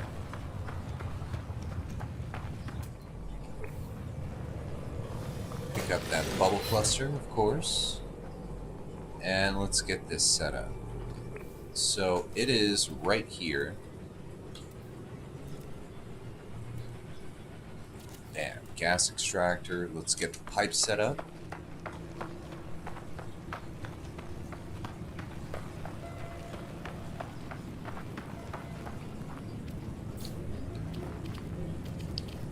Now, what I usually will do from here is I'll go ahead up and set up the power node for it. Now, we do have one battery over there already. I would like to build another, but I just do not have the supplies to do so. So we're going to have to go with this. Damn, I need to have my ship just a tad bit closer.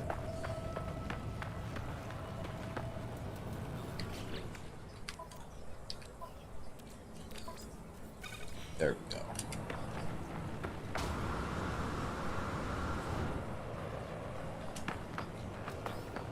So let's go ahead and put our first solar panel down. Now, we do have already, we have exactly what we need. We have the automated power, source from the magnetic field generator. But it's always good to have a little bit in backup.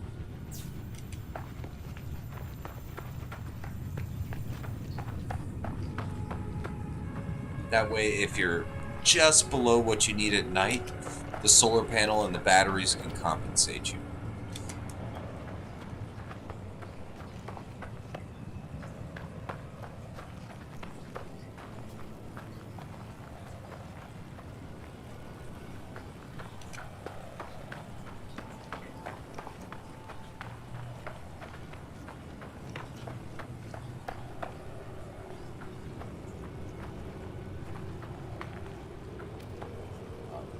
We'll hook it right there.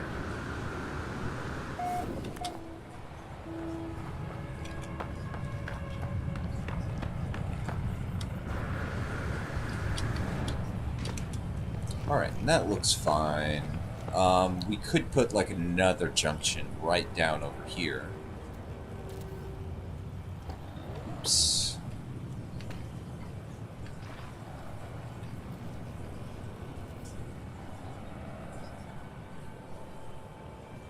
Just so it looks a little bit cleaner, I think.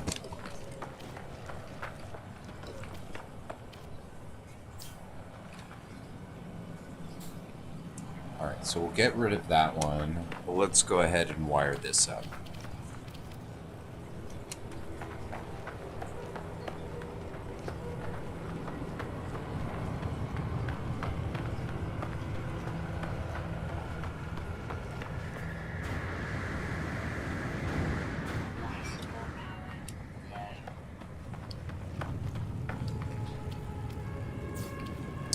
Alright, and we just need now the supply line. So this will take care of all of our oxygen needs. I definitely want to get this set up before the living ship because you do need a hell of a lot of oxygen or mortite to go ahead and get around.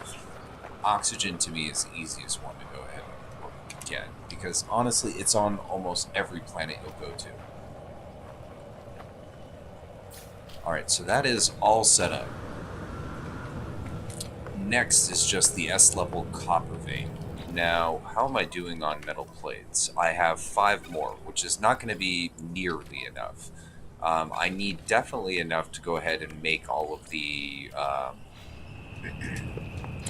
supply depots and whatnot. So let's see what we can do about that.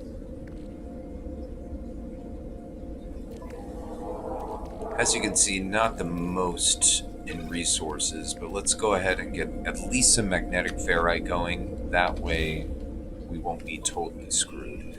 And in the meantime, just drop this in here, begin that, and we'll just do a little bit of scrounging for ferrite dust, busting open some of these rocks. All of them are ferrite dust and oxygen, so at least we're getting a little bit of oxygen at the same time. But they don't give you much, that is for sure. Just about 10 each, if you're lucky.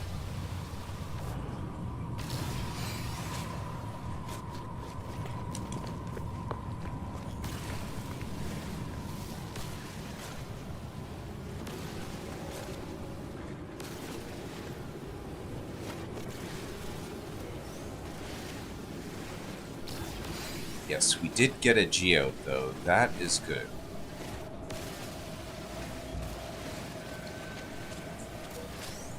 Two geodes. Nice. Oh, ooh, 4. That is optimal. Nice, nice. We don't have to scrounge for resources as much as I would have thought, so that's great. Alright, that gives us everything we need to go ahead and build that sucker. Alright, now one other thing I'm going to do real quick. Portable. Let's go ahead and put down a nutrient processor.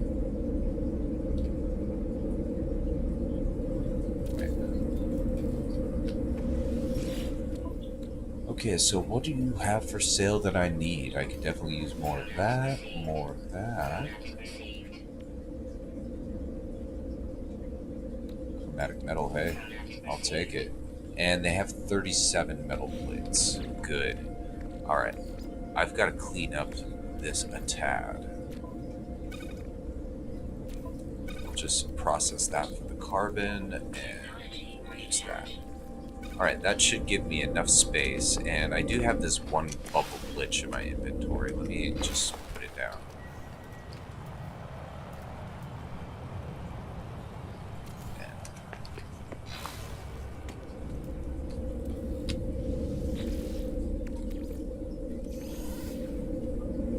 Okay, so we should be totally good now. Let me just buy these, and we'll set the rest up.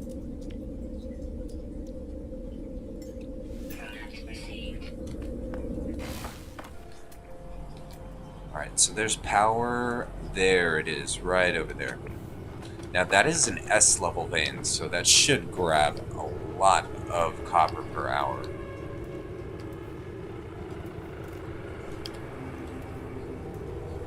So what I usually will do is I'll just stick them both kind of like on the sides over here. Easy access, no matter kind of what, when you land. You have access to both the oxygen and now the copper. Okay, so now that that is done, how far are you? 212?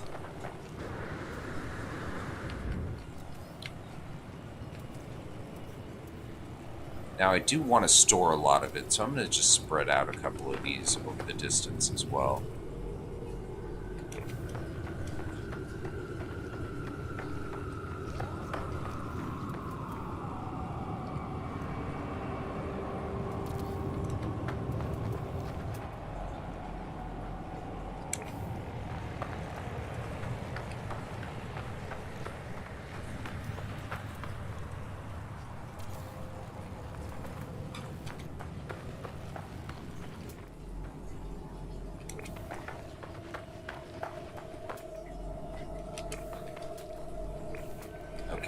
here. I need 2 metal plates, shouldn't be a problem.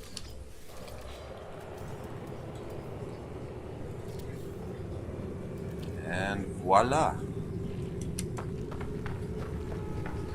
Okay, we will need one more junction point though, so I am gonna actually have to make some condensed carbon. And yeah, after I do that, I should be able to make one more battery, and that'll just serve as the junction point. Yeah, completely out of carbon. So let's get that taken care of.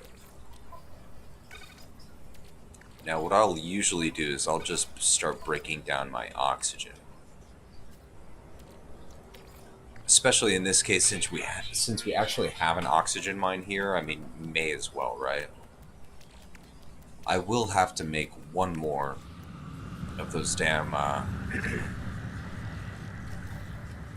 food processors, but that's fine. That's just a hermetic seal. I think they actually are selling all of that in the store anyways, so...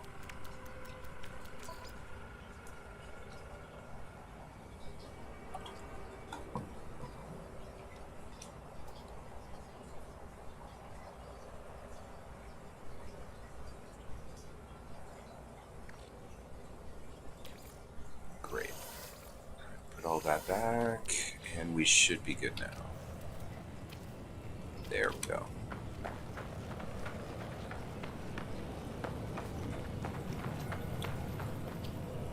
But not bad. It's always a good thing when you can find all three: a gas, power, and a good mineral that you want. Alright, last but not least, we've got to power this baby up, so let's get this done. What would be the best route for power?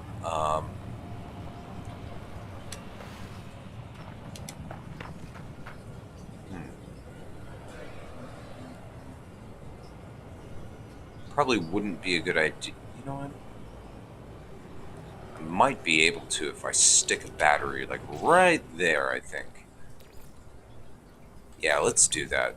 Why not? Let's see if I can do it, actually. Not sure that I can.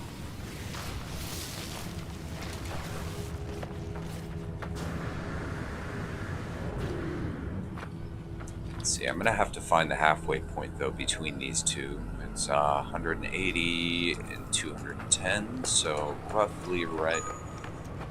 You know what? That is gonna be too big of a distance, I think.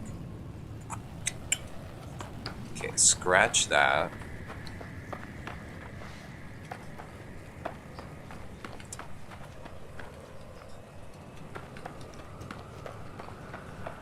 Okay, I think right here should be good.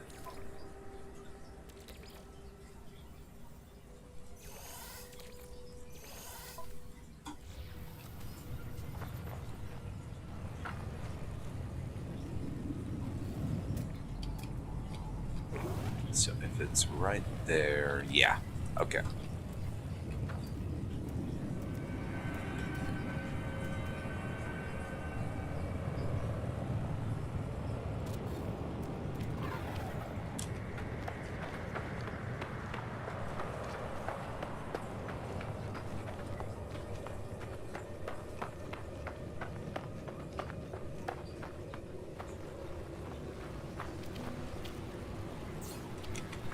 Alright, cool. Reaches that direction.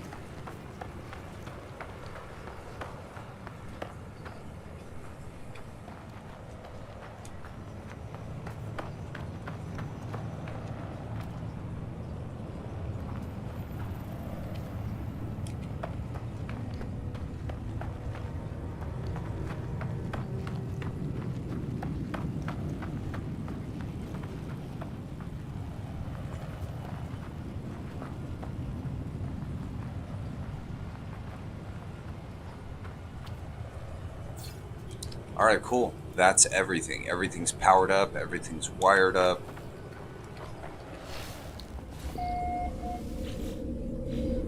good. Okay, so let's take stock of our situation here. Let's go ahead and... Okay, so that will take 6 hours. I get 615 per hour. That's pretty damn good. We'll just reposition the ship real quick. And, okay, oxygen, 247 per hour. Not the greatest, but it's some. Alright, that should be good. I will definitely, as we're going along though, keep converting, and I'm just going to buy a little bit more for now. That should be fine. Good.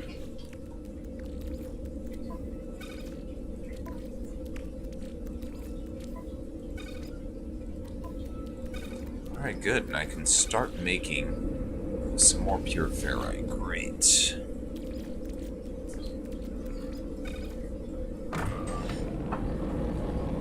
Okay, with this, we actually finished this damn outpost, which is great. Now we actually have a great source of copper.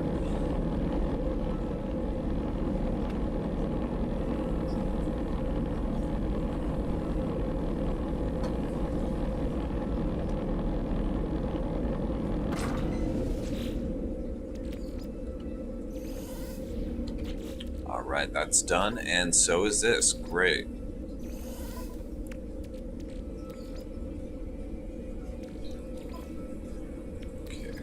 Sucker back up. Alright, let's just buy the components for our nutrient processor and build us a new one. So, 2 of those, and a hermetic seal, that's what I needed.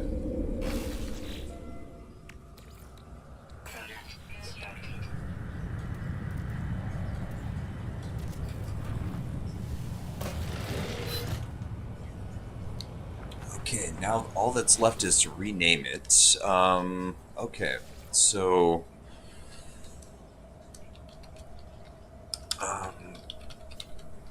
Bubble Copper Mining Camp.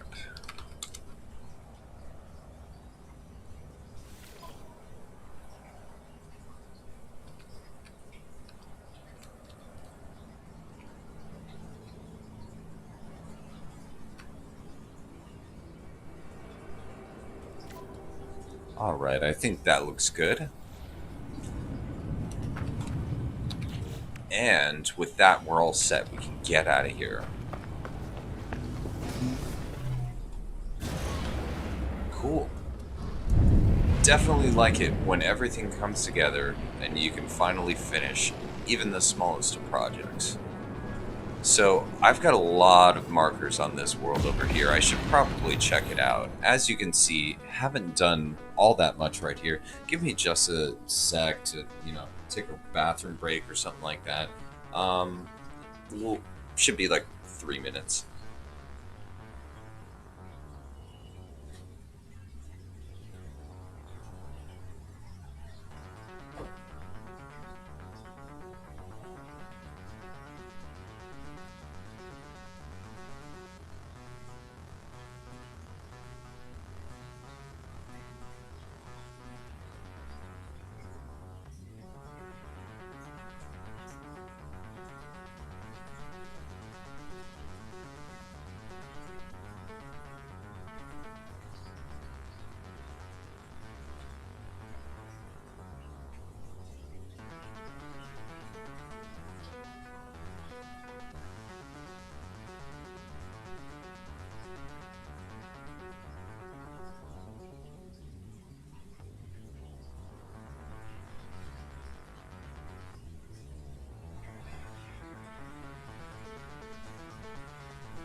Let's see, I just ran out of, soda. Give me I live next door to a gas station, so I can just grab some real quick. Give me just a second.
Alright, I am back. Apologize for that. Let's get back to what we were doing, yeah? So I did need to check out a couple of these planets. Let's go ahead and get into first person here. That way we can actually see. Come on. Okay, so I have discovered that one. We have been there. You know what? Let's go to one of the places over here, maybe. Wherever it takes us, right?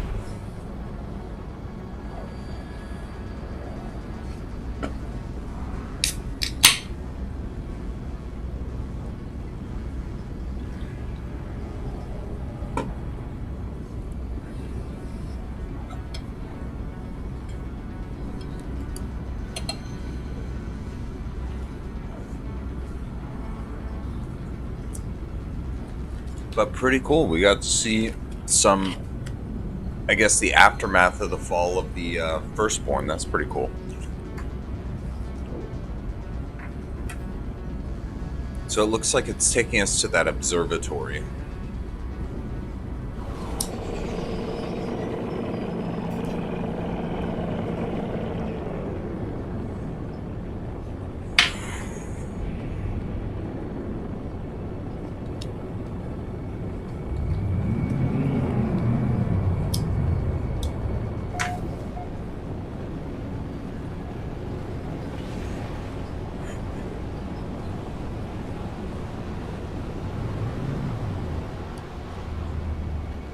So we'll probably drop a base down over on this planet as well eventually.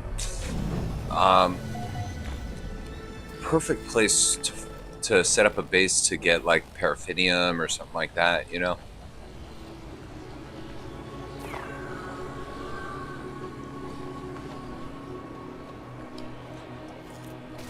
I'm over here just because I really do want this condensed carbon.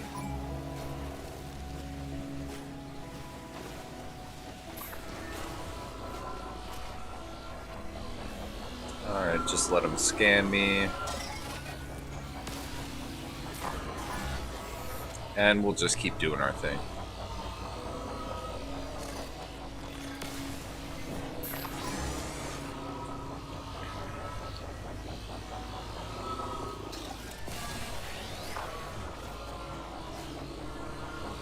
Okay, was that all of it? Yeah, that was all of it. Good. Okay.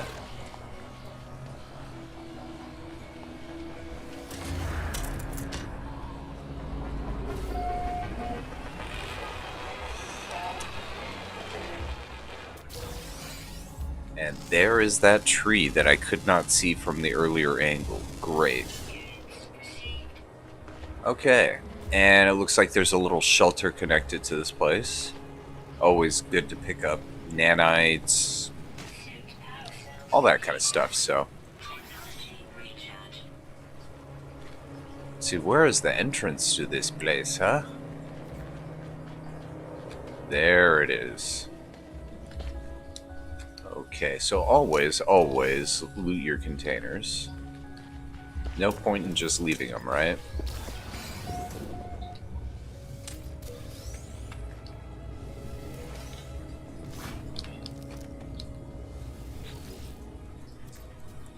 Okay, my fingers hover. Okay. Let's see. This is. Okay. Basic number shift, so 8390.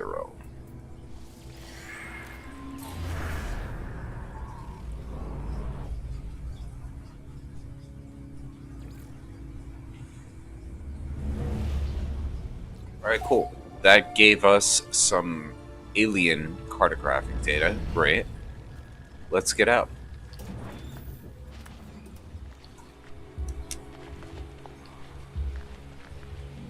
See, so I scanned all of that already. Now it's just time to go over here, grab whatever's in the shelter, and then we can go ahead and get out of here.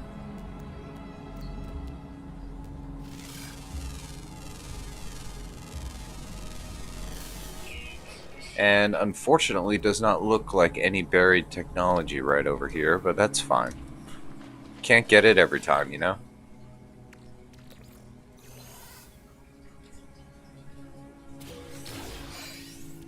Cool. We got a photon cannon module out of that. That is good. You know what? I'm going to go ahead and install that right now. Nice. Okay. And we'll get this thing working on the junk slime that we got. But that's the great thing about those damage technologies. Every now and then you get something pretty good.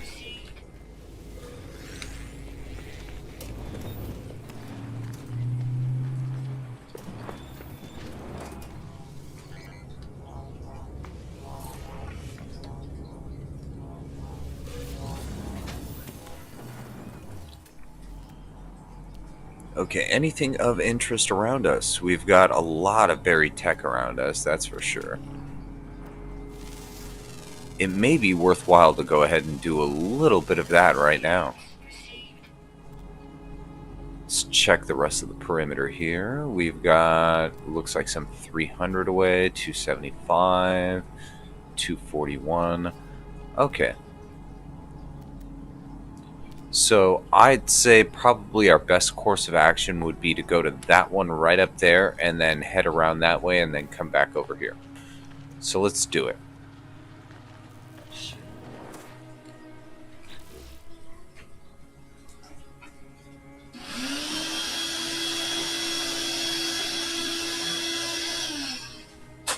Sorry.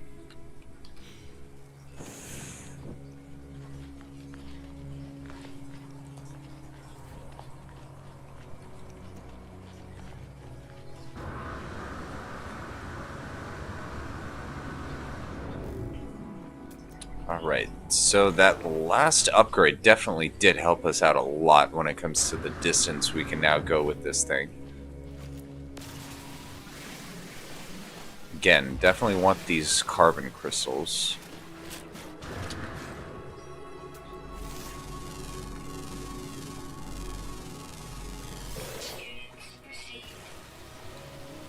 And we'll go ahead and grab this as well.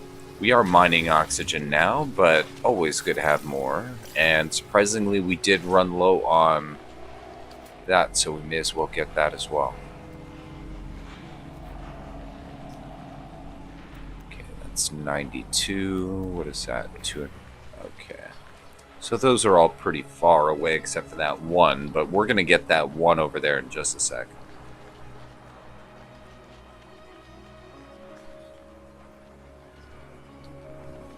Wow, my textures are bugging out today.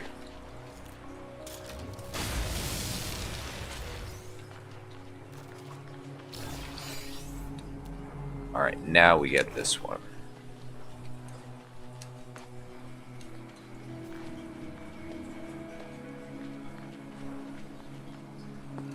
Ooh.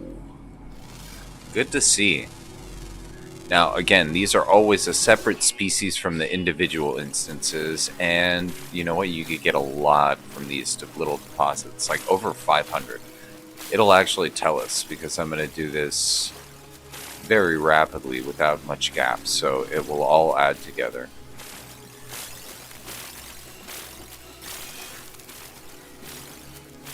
Ooh, nice. Whoa, 854 off of that. That is pretty damn good. We are not running out of carbon anytime soon now. In fact, I probably will just go ahead and start processing right now.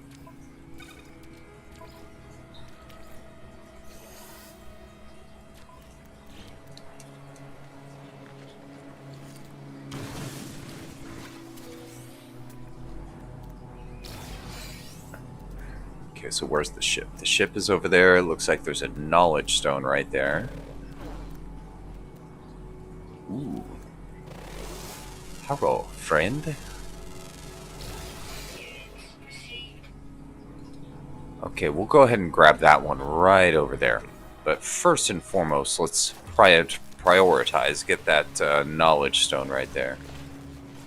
But yeah, this planet is nice. I am really digging it. I think we're definitely going to be making a base here.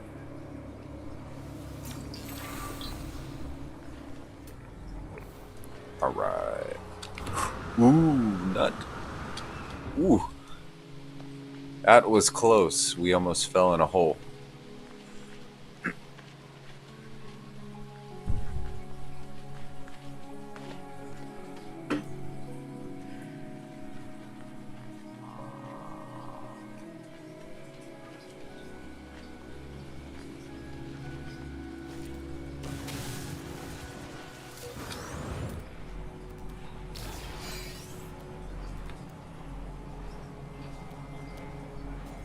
Okay, we'll get that one there next. Alright, there's stuff like knowledge stones and stuff all over the place over here. And what kind of deposit are you? Copper? Well, I am mining copper now. I do not need you, my friend. We will take this, though.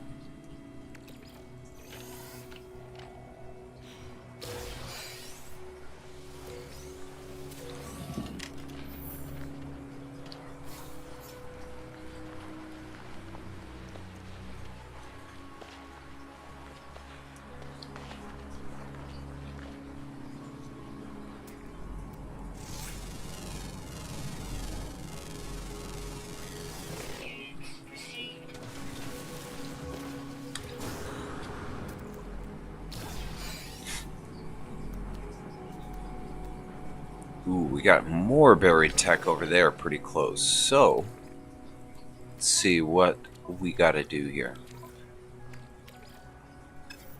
Okay, don't have much room. Let's fill up that, and then we'll go ahead and convert this over. Alright, that looks good. Let's run on over to that.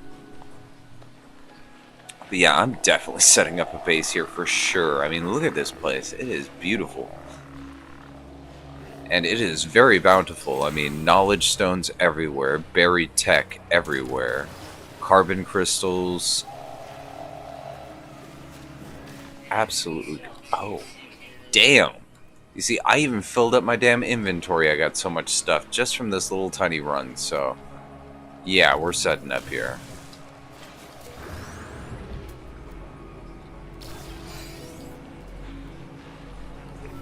Alright, well, let's head back to the ship. I think that's enough of that for right now.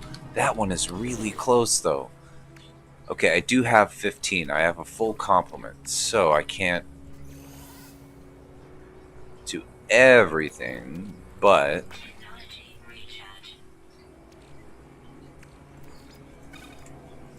let's just organize a couple things first.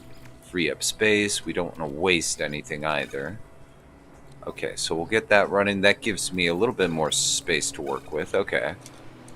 All right, all right. I could do that. I could do that.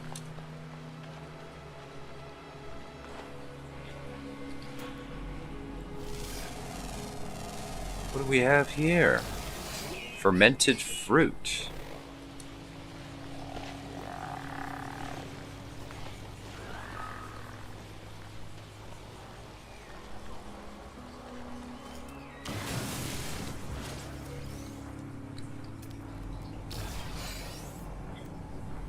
Ooh, yes, star bramble. I could always go and grab that.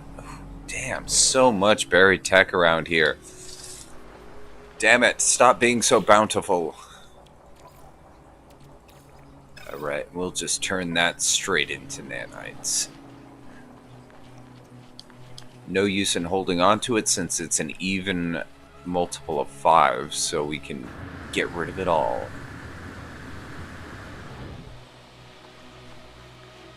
Yeah, this is just gorgeous, though. Gorgeous.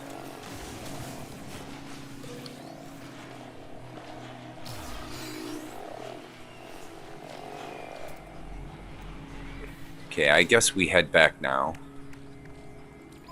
That's done. Good. Grab that. Then we do this. Cool. I think that is good. Perhaps we should grab a couple of these knowledge stones as well, I think. I think that would be a good idea.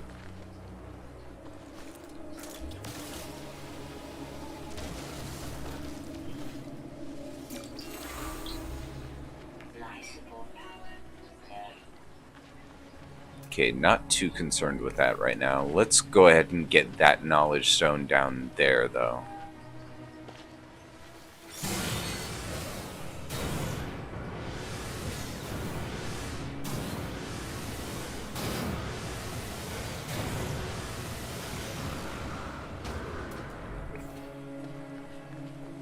Alright, and since we're close to the beach here, we could actually see straight into the water. Looks like some stuff we can scan, which is fantastic.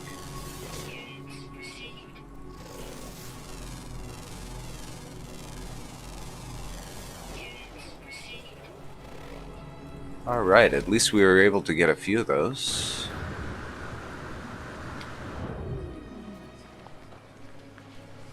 Alright, we got the knowledge stone. Let's go ahead and get out, I think.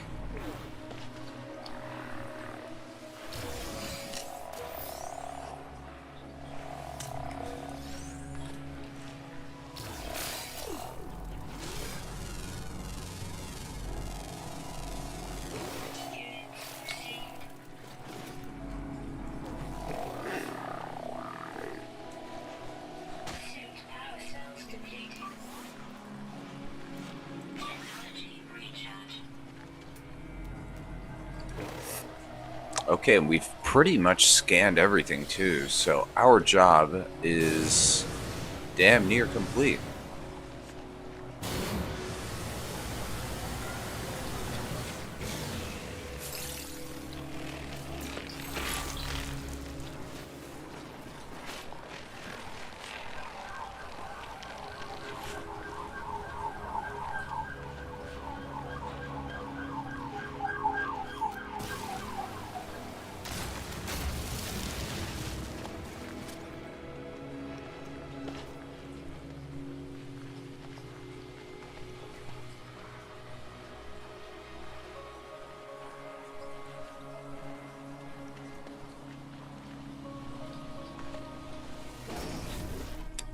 Alright, quick stock of what we have. We have a couple extra of those, which is good.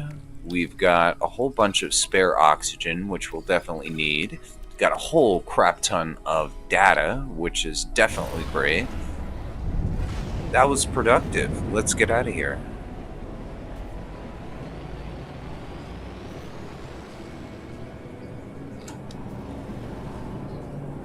Okay, that was very productive, actually. Let's make our way back over, I think. Let's see. Well, let's call in the freighter, I think. That would be a good idea.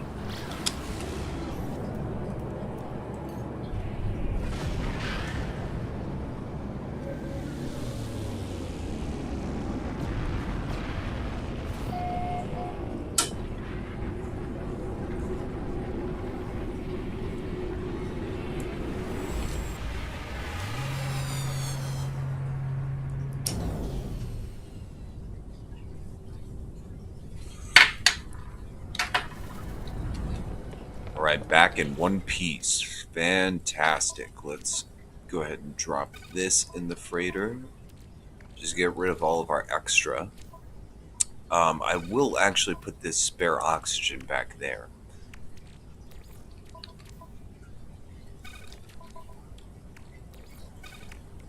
Okay, and that's a good complement of stuff right there. We'll go ahead and put this in our main inventory. That's a good sort there. Okay, good.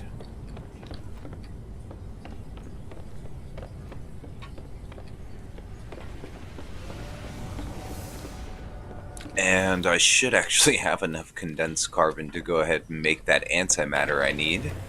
But first and foremost, before we do that, you know what? I sent my combat shit about. Let me wait till he comes back.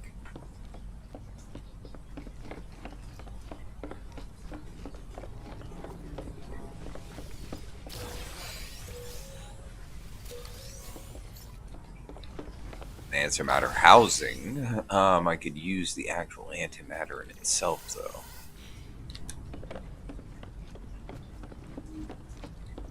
Alright, so that is deposited. Let's deposit this. I'll go ahead and grab these since we're going back up. And let's drop that off. Cool. I think we're set. Bum-ba-dum.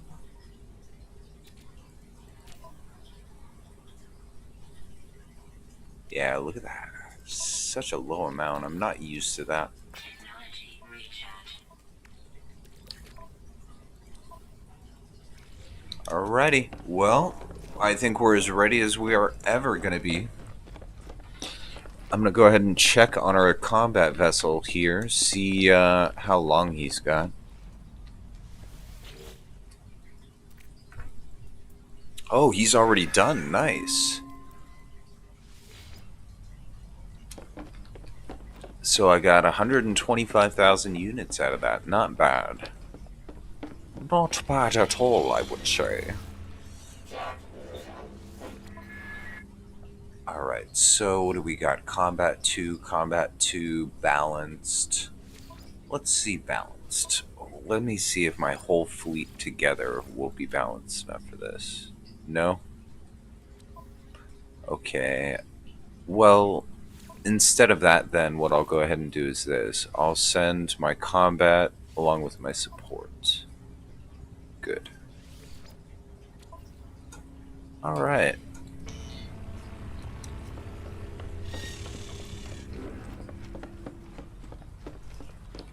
And it's just important, get those C-class, I mean, just send all your ships out, but make sure to, definitely keep your C-class, your B-classes, keep them occupied, keep them going, because they're just going to get better and better and better as long as you keep sending them out on missions, so.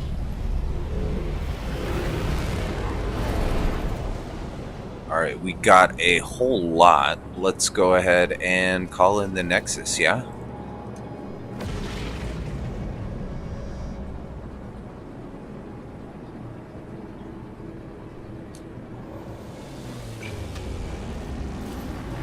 See what kind of trouble we can get ourselves into real quick.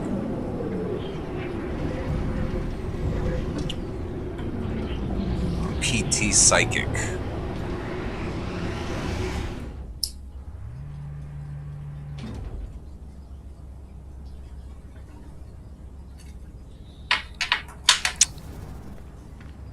Buongiorno, senores.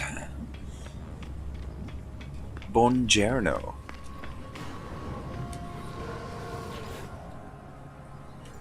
Alright, what do we got? Ooh, 5 hypnotic eyes. That raid planetary depot, activated emerald. I think, though, I'll go for this one. The hypnotic eyes can be useful.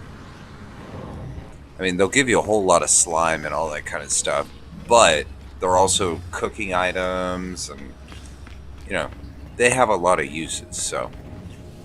Let's go ahead and continue with our research here.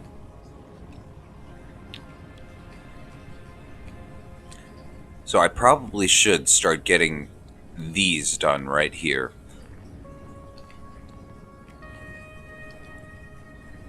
But getting more storage would be also very advantageous. What else could we do? The large refiner, teleporter, livestock units. I could start getting into the exocraft. In fact, I should definitely get the roamer unlocked.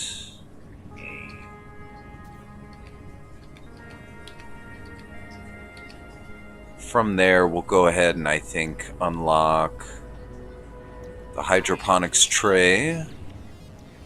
And I think we'll start with Frostwort.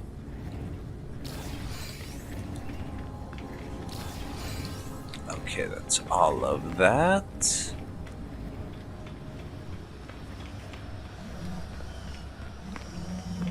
I guess nobody wants to join in on the mission. That's fine, though.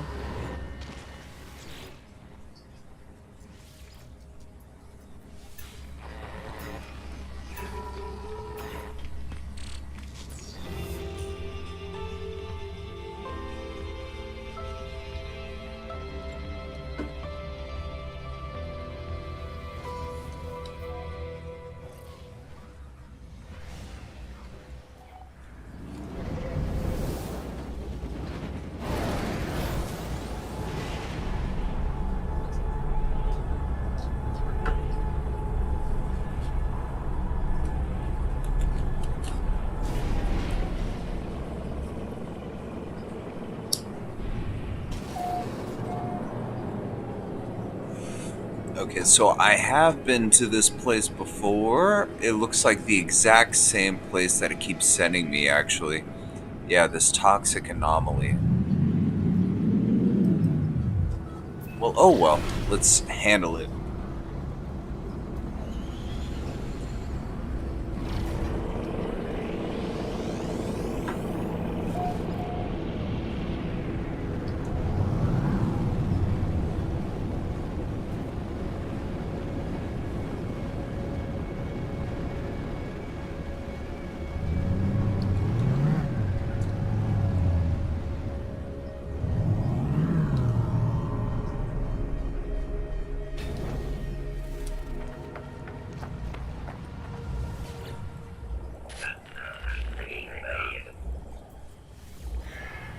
Alright.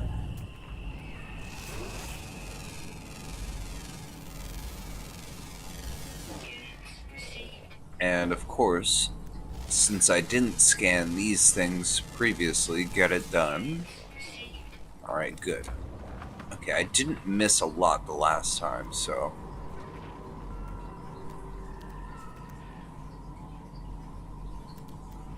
Let's see, hazardous flora. Okay, it looks like there's some over there.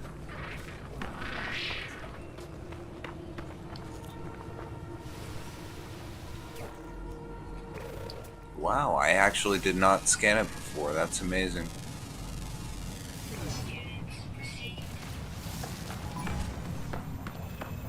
Okay, we'll grab the hex berries. We'll grab the oxygen plants. Okay, let's just go up here, see what we can find.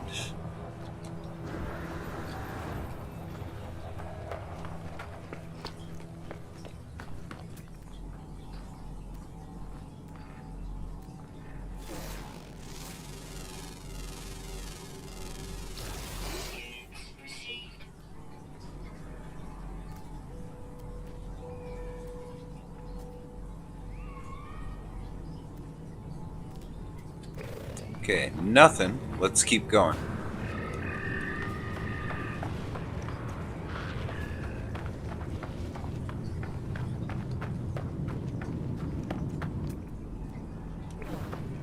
Okay, this is the emerald deposit that I attacked last time.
Cool. Alright, that's one thing I love about these caves. I mean, you just get these huge patches sometimes. And they're literally just everywhere.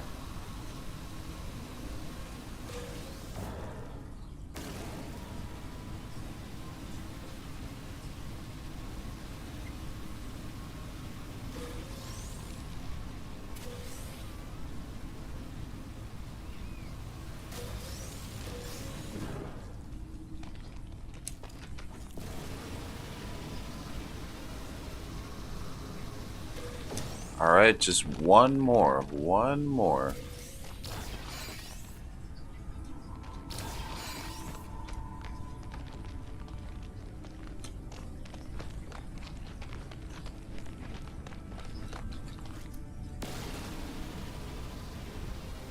Ask and you shall receive.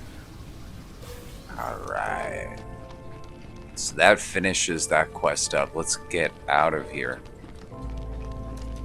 And since there's no exit, we shall make one.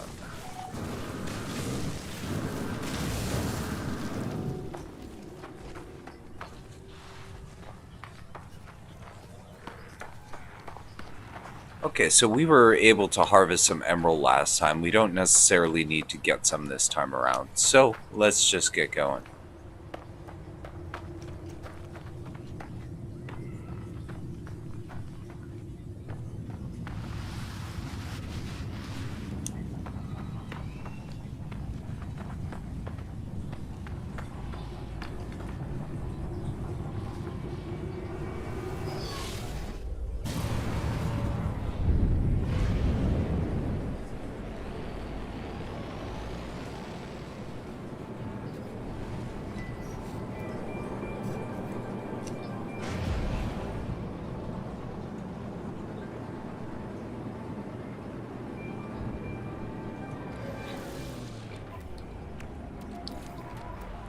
Alright, we are able to actually get a hell of a lot of oxygen out of all of that. Technology recharge.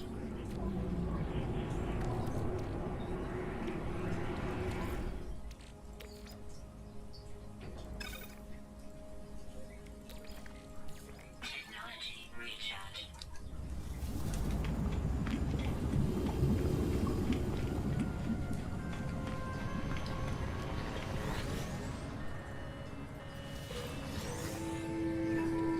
Alright, 335. That is a great return. Plus, we got those hypnotic eyes. So, definitely happy about that. Okay, so what's next? We got activated emerald, kill 58 monstrosities. That could be very useful. But you know what? I'm good on these right now. I am good on these right now. Okay. So we need to go to a base, I think. That would be probably the most prudent thing to do. But yeah, going to a base would be the most prudent thing to do, I think. Let's go back.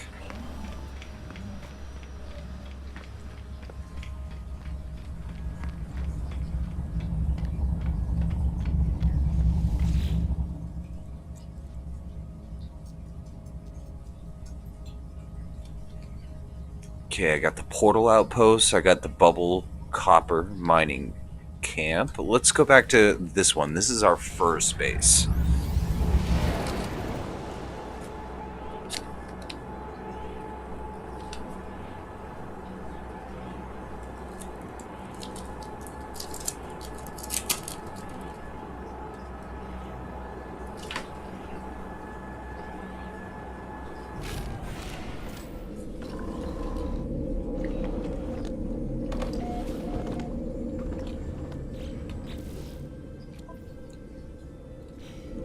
Alright, well, let's get started processing this real quick.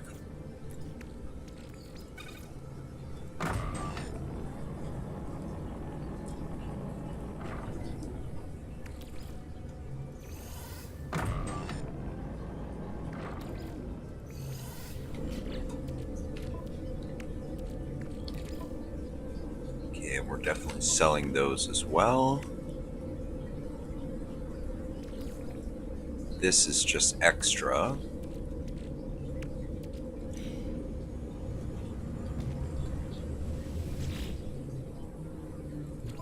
Put these in there. And the hypnotic eyes, I'm going to have to put away. We'll put them, I guess, in here for now.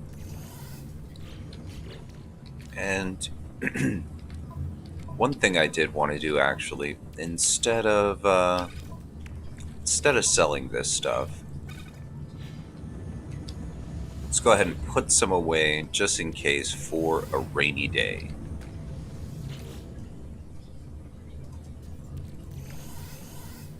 And we'll do the same with the oxygen, just right there. I think that is good. One thing I will need from my storage, though, is my paraphernalia. Now, in order to build, let's see, specialist, exocraft, I'm going to need 4 ion batteries, 5 metal plates. Product received.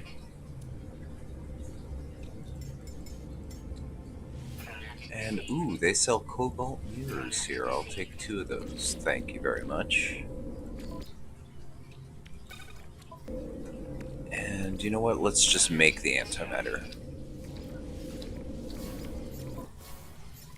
Perfect. Now we got the recharger for this thing. Oh, yes. That is going to make things a hell of a lot easier for us. Okay, so I got nothing in there at the moment. Copper I should have over here in the main sleeve, but whatever. And where should we put our thing? Maybe right here.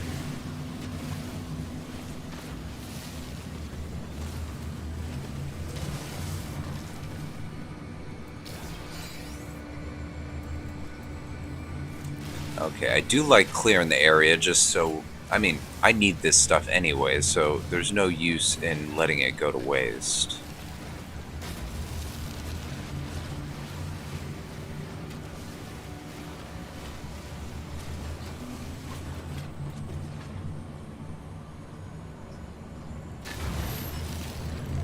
Alright. So, let's see. We've got the roamer now. Let's get it to the colors that we want. So, red and black. There we go.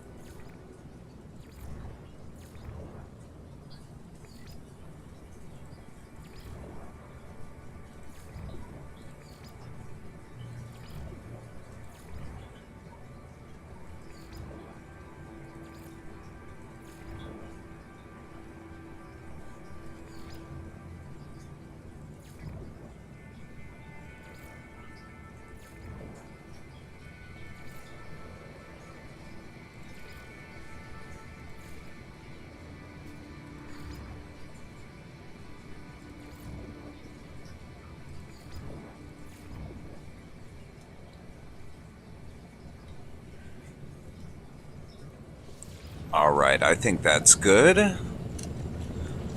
Okay, so we got our exocraft built.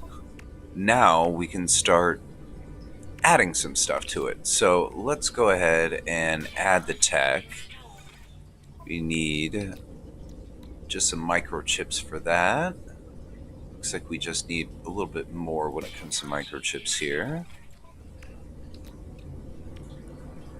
And even more. Okay. So microchips and batteries. Let me grab all of the requisite items that I have in stock. Just nothing. Okay. Looks like I used all of my microchips. Okay.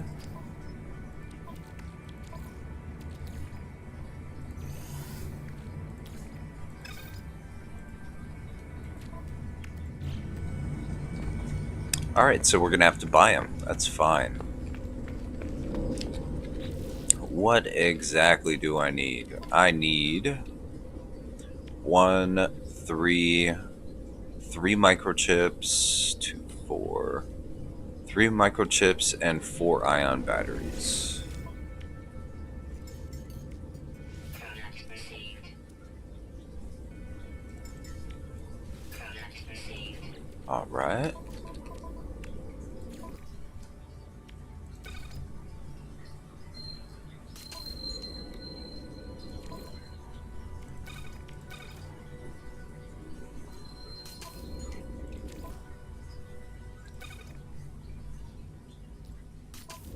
Alright, cool. So we got the full boost complement. Let's go ahead and... yeah, put in the mining laser. And the cannon. From there, what do we have? Is this the mining laser Sigma? Okay. And then the rest is actually just the suspension.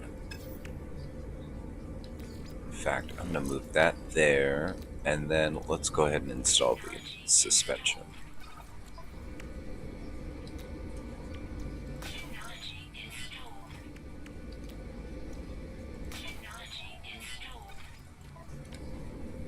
All right. So that is everything pretty much that we can installed. Let's go ahead and start converting over the rest of this. Fantastic.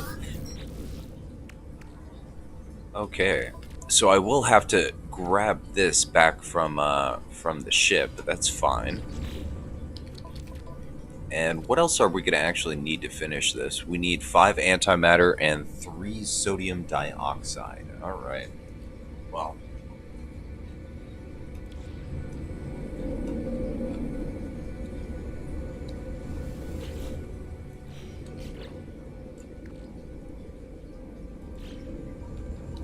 First things first, I actually wanted to see if I was close to anything. I am actually close to a sea level mineral vein. And that's about it. Let's see what this is all about. See if it's actually worth it.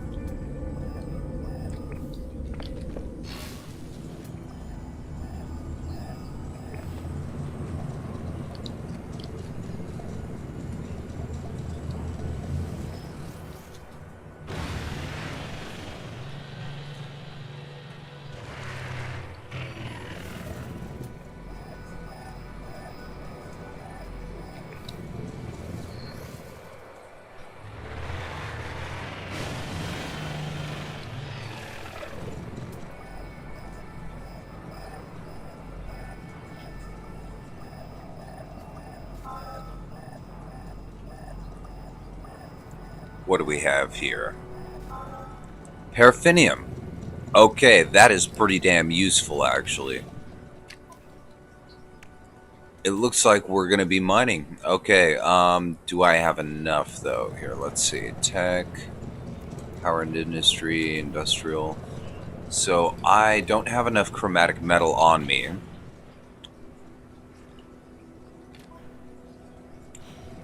But okay, good to know. Good to know. Good to know.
Okay. Now that that is all sorted out, I mean, I just really need resources. That's all I need.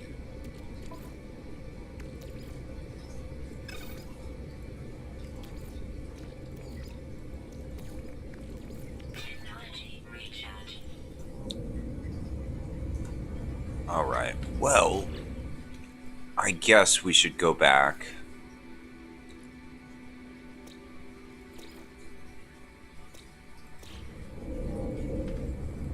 Let's go to our teleporter ring. Where did I leave it? Ah, yes, here it is.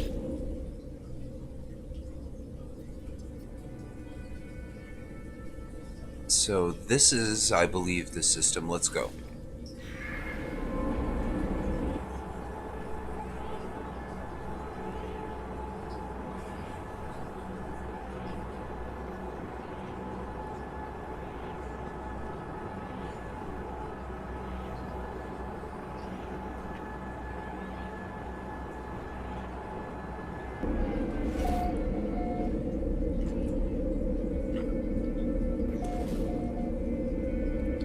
Yep, this is the right place. This would be definitely the right place. Let's go ahead and check our mining products. Okay, so we did get 250 oxygen. And we do already have 500 copper. Beautiful. Beautiful, beautiful. Okay. So now that that is really taken care of, let's go back to that base and actually finish upgrading our exocraft.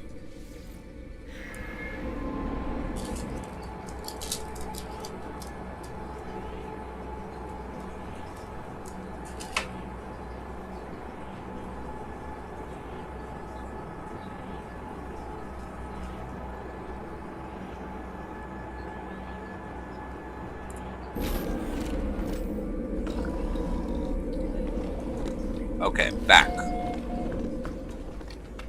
So we should be close enough. Okay, so I needed copper for this one. And the rest I just needed pugnium and chromatic metal, really. And magnetized ferrite. So, let's see, starship, grab this copper, drop it there. What we'll go ahead and do is we'll process a 250 stack of copper.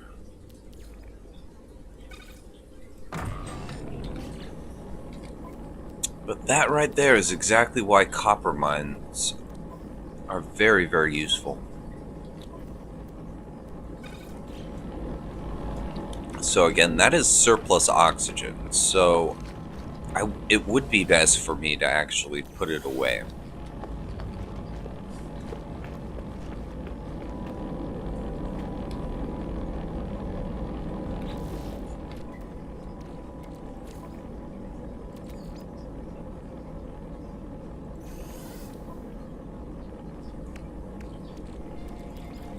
And I'll keep the rest of the copper with me.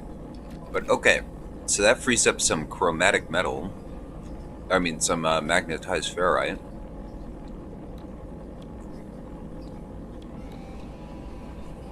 I guess let's go ahead and start installing these.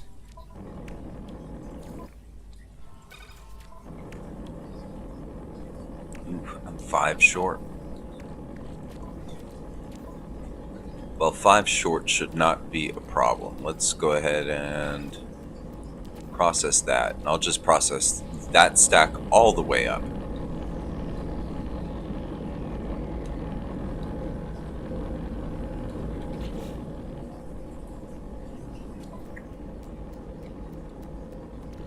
Looking good so far, though. Looking good.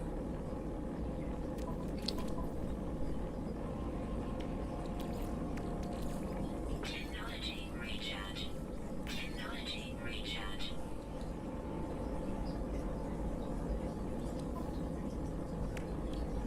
Yeah, pugnium is really just like the thing that I need.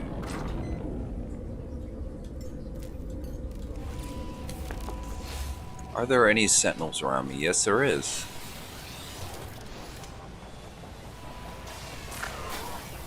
Sentinel code activated.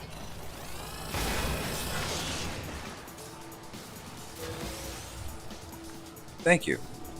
Alright. How much did that give me? 22? Okay. Let's see, where are the reinforcements?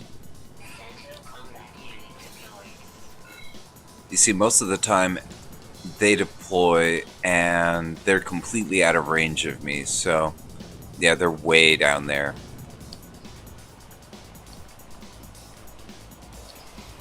Can't really do much from down there.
Okay, they're not going to be of any threat to me, but I do need their pugnium, so I'm hoping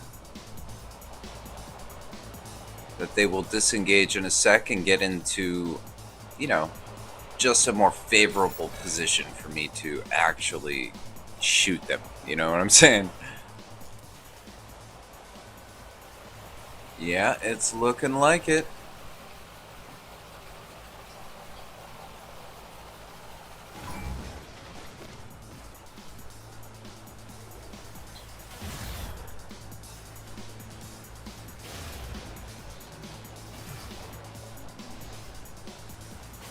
Ah, missed him just barely.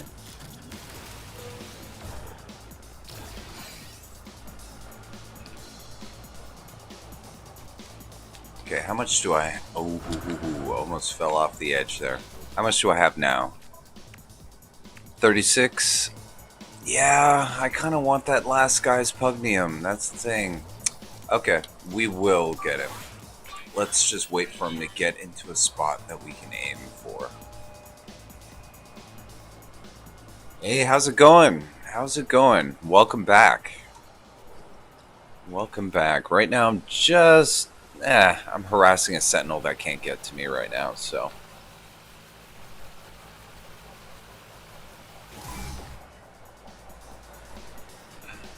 Okay, just one more hit and I should be able to get him. But the only problem is yeah, I just can't see him from this angle, though. That's... Okay, I'm gonna have to wait for him just to kind of lose interest real quick. But okay, that would finish up. Let's see, I'm not gonna use it for these. I'll probably use it for this. That will finish up. At least I could get the cannon installed.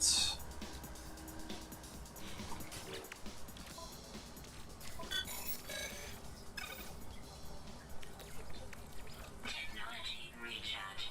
Alright, where are you? There you are.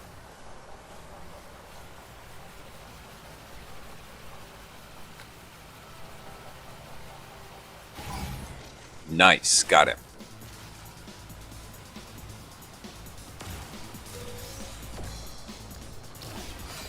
Okay.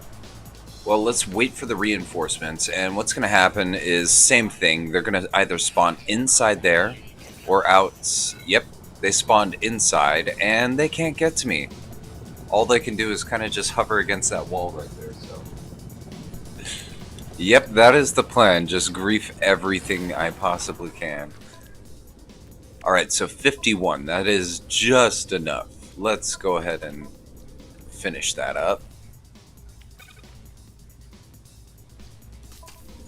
Okay, so at least now we have the exocraft mounted cannon.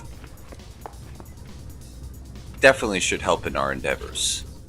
So we'll put away the rest. That gives me an even 25. Okay. Definitely, I'm not griefing the sentinels enough if I'm low on pugnium, so... I guess I'm not doing my job all that well. But at least we found a source of paraffinium here. That is amazing. So let's get this. Where do I want to put it? Yeah, Starship is fine.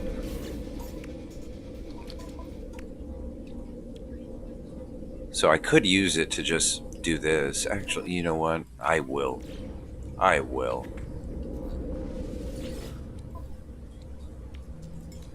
Product received.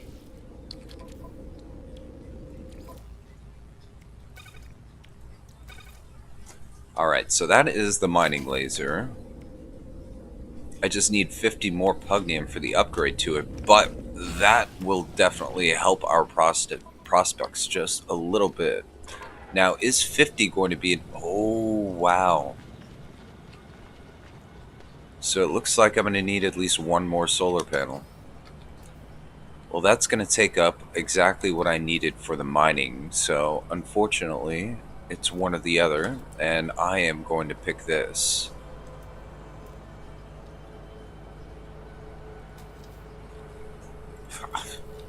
One metal plate. Product constructed. And Should probably actually check how many batteries I have. I probably need one more battery. You know what? I have 4 in that room over there. That should be more than enough. Yeah, I've got 4 in here. Well, what I could always do is this. Structure.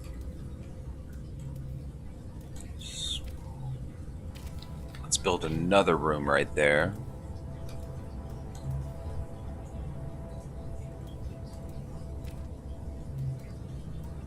And I guess we will continue building batteries. I need more magnetized ferrite.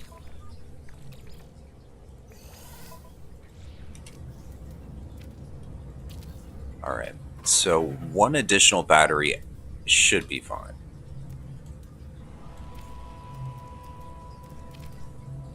Get our interior wall back up. Cool. Alright, so at least when it's daytime, it will be very, very nice. Alright, that leaves me with a good amount of stuff, I think. I just need more pugnium, really. That's about it. And some wiring kits. Let's go ahead and do that as well. Okay, so let's take stock. I need 1, 2, 3 wiring kits. Right, sounds good. Let's go.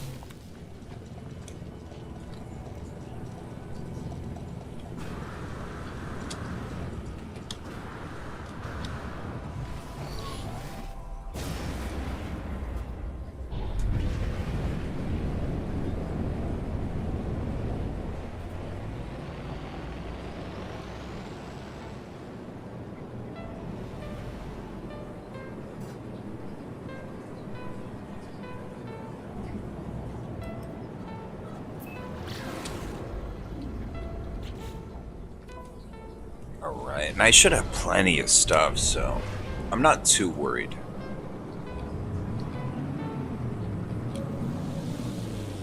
Okay, so 3 wiring kits, and I need pugnium. Pugnium.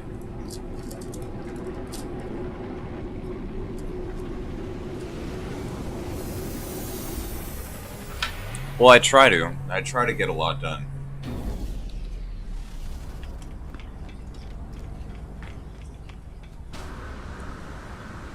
It is difficult, though, when sometimes you do those Nexus missions and they just take forever, you know?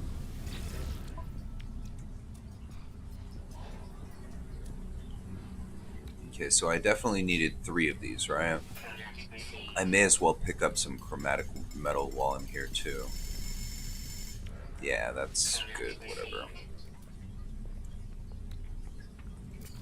Okay, and... yeah, I've got plenty of room back here. Let's go ahead and buy them. Like 50, I think, should be fine. 40.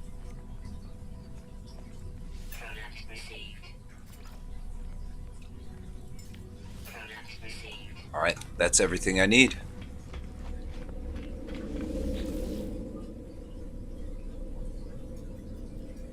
So I did actually want to expand, I think. Yeah, we're going to go to this.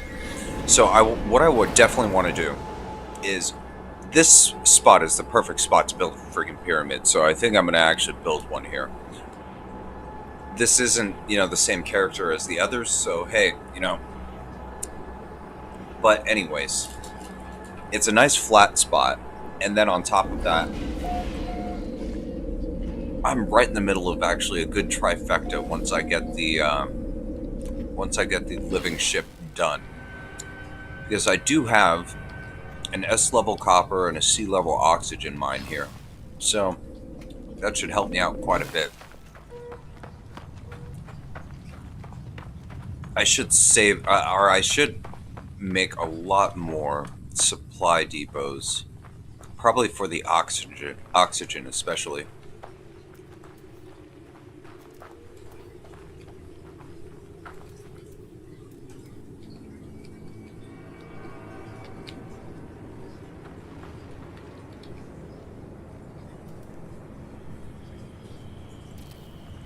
but definitely I wanted to make at least 2 more.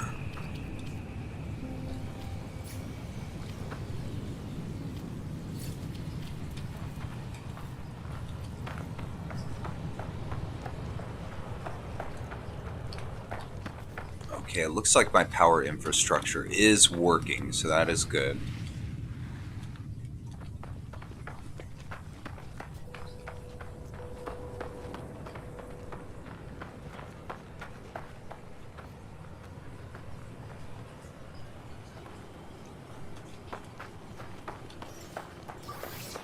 Technology recharge. And yeah, let's make 2 more at this one as well.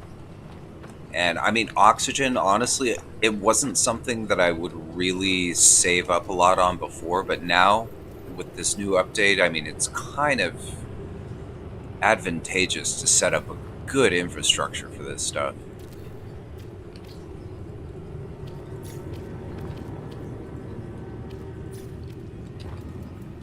All right, that should do it right there. But I got a nice open area here. Plus, I'm right next to one of these breaches, so that makes things just a tad bit more interesting.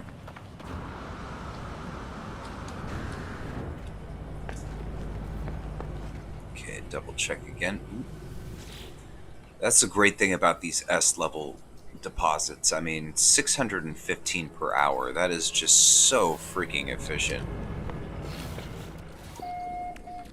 So I've still got plenty. Let's go ahead and make more chromatic metal.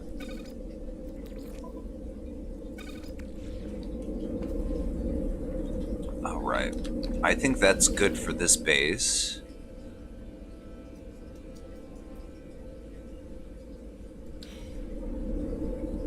The last thing I would need is maybe like a exocraft, but I think I'm good on that right now.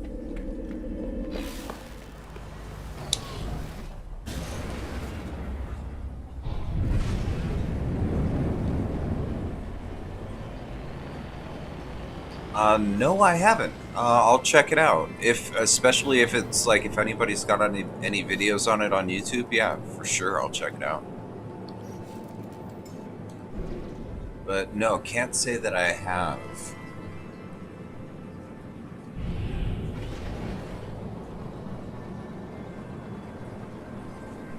Oh yeah, so earlier in the stream, actually, I came across something that is interesting. Don't know if you've seen it yet, but a lot of those derelict freighters, those things actually sometimes come with cargo pods that you can loot. So keep an eye out for those.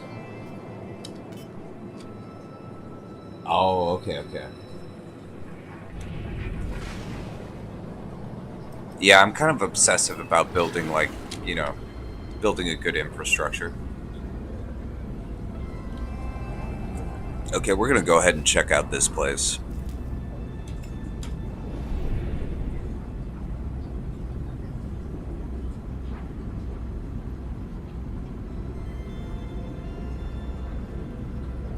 Wait, I've got to check. I subbed to this guy, IGP, indie game promoter, and he actually played a game a while ago. It was like pretty much just focused on the factory option, or a factory kind of setup of all of this. That may have been that game. I'll have to double check though, but I will check it out though. It sounds pretty good. Let's see if I can make it to the planet before I have to deal with them. Threat detected. Nope. Hostile ships approaching.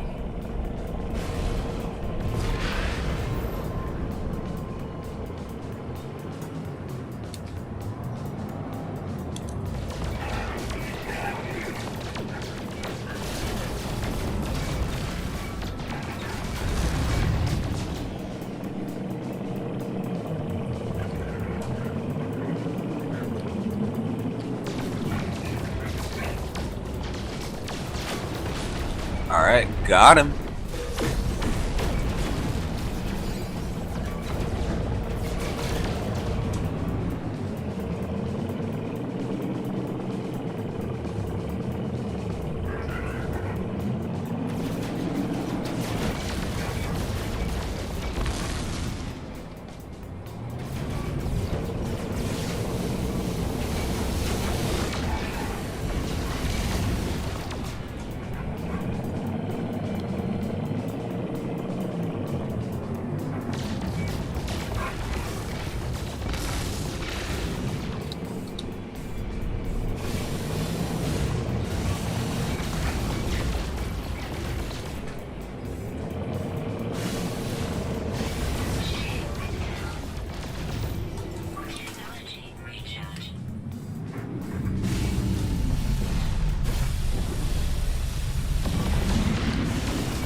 Nice. Alright, that took a little bit longer than I would have liked, but whatever.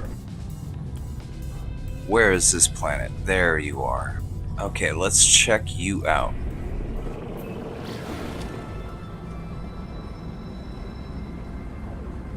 Well, I mean, yeah, they've expanded the building a lot. So if they expand it any further, you know, it definitely will make things a lot more interesting. But yeah, any game that really allows you to do a lot of building, I like. You know, it's one of actually the first aspects of StarCraft that I really liked. StarCraft and Warcraft. You know, the whole process of building buildings and whatnot.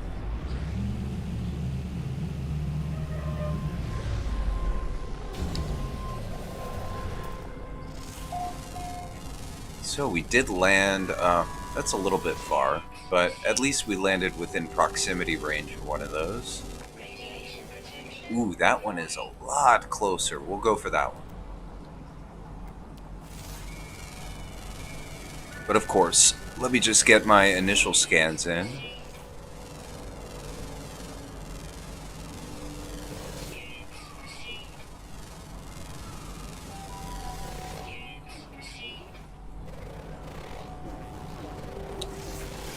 Yeah, but since that other side is just so much better, I mean, it's so flat and it's pretty big, I think I'm definitely going to start construction on it.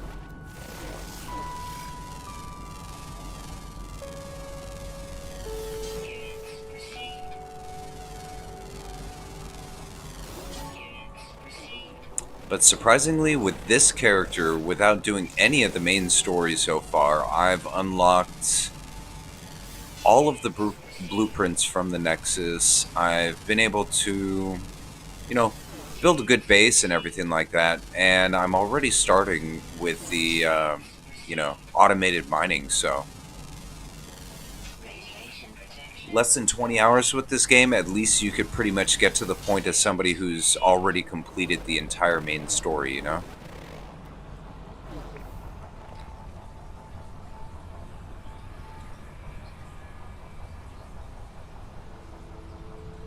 Yeah, I know.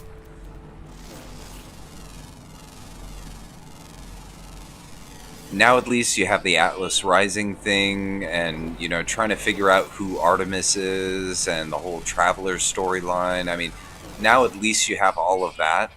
When in the beginning, yeah, you definitely didn't.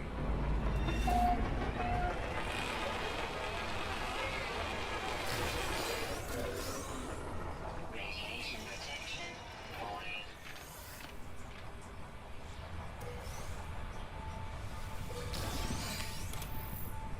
Yeah, you know, it just kind of stinks that I hit that, you know, hit the limit of what I could actually upload on that one structure. But whatever.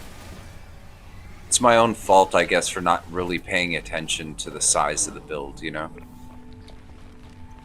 Okay, Radiation protection. what I probably should do is just sit in my craft for a little bit, let my hazard protection recharge, and then I'll go out once it recharges. Or, I mean, I could do the lazy man approach and just fly straight over there. I mean, could do that. It is only 300 yards away, though. Technology. You know what? Why not? Feeling a little lazy, what can I say?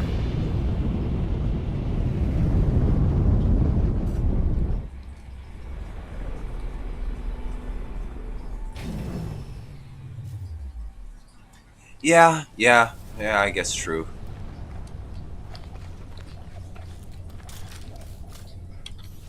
Gotta change. Yeah, I've definitely gotta find a better multi-tool. One that's affordable, at least. Radiation protection. Void.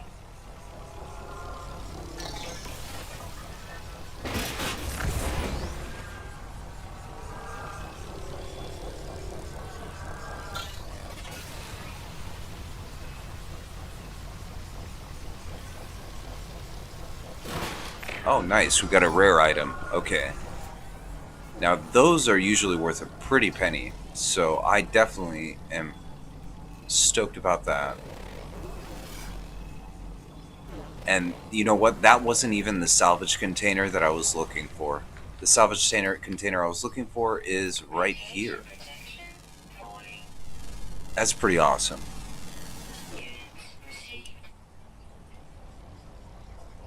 Uncharacteristically optimistic.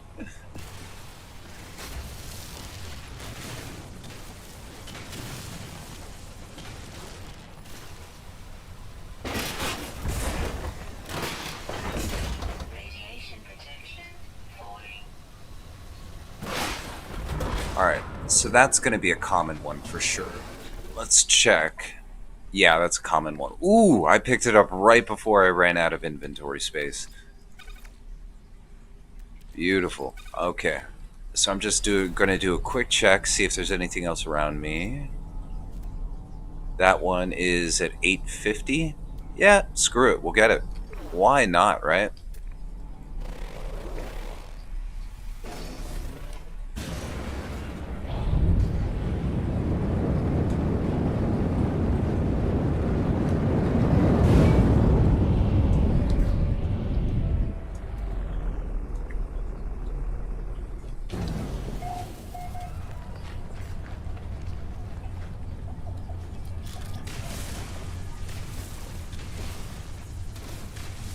Okay, hopefully this is another rare. Okay, got...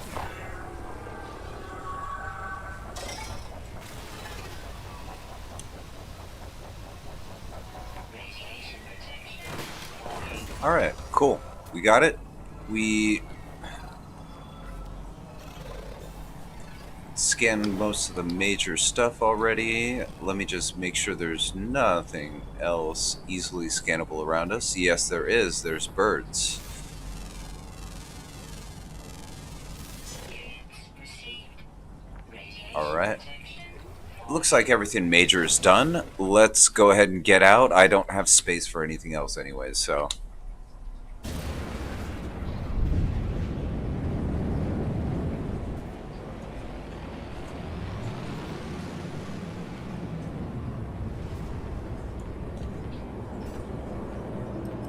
Alright, so back to the space station. I already did the Quicksilver mission for the day on this guy, so there's no real point in going back to the Nexus. I did check out a few of the missions earlier. You know, it's just your basic stuff, not really a lot of good return. So I think actually once I get over to the space station with this guy, sell those relics just to see how much we can get off of them. I'm going to go ahead and switch over to the main file, and then from there we could at least do some Nexus stuff. You know. Oh, yes, I did run across something really, really cool, though. I don't know if you've already seen it yet, but I ran into a, a remnant of the Firstborn. It was like this big, Firstborn statue that was all, like, destroyed and stuff floating in space. It looked really, really cool. I took some pictures, so I'll go ahead and actually show them as I, load in and out. Actually, you know what? Since we're in the craft right now and I don't really have to worry, let's go ahead and actually go to it now. But this is what it looked like. And as I got closer, it's a big, giant Firstborn head right in the middle of it.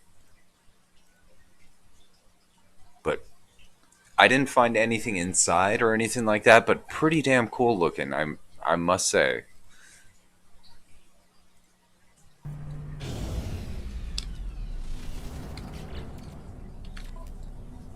Alright, let's sell this stuff.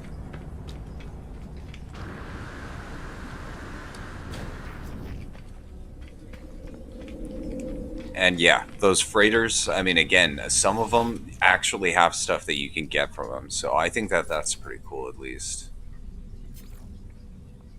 Yeah, we don't need these. I'll sell those.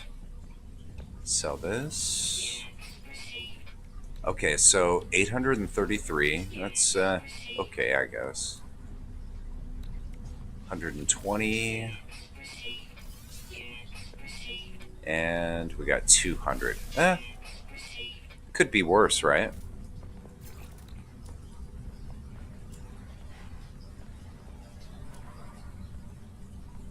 They sell paraffinium here. That's nice. Okay. Well, I think that's good. Let's go back to we'll go back to this base here. No, actually, that was just a like an oddity I ran across. Yeah, really, really interesting looking. But like, you don't really get to see, other than those like ancient ruins and stuff, any firstborn remnants or anything like that. I thought that that was really cool.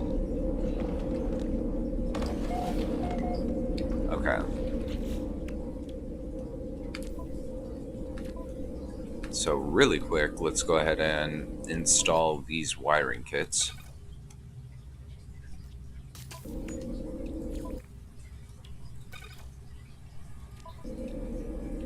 Yeah, it just, I mean, it showed up as actually as like an Atlas symbol, you know, when it was kind of like when it's part of a quest, but I didn't find anything around it, so very odd, but very, very cool. Let me put away the last battery I have. All right. So now that that's done, let's save it again. All right. And let's switch files.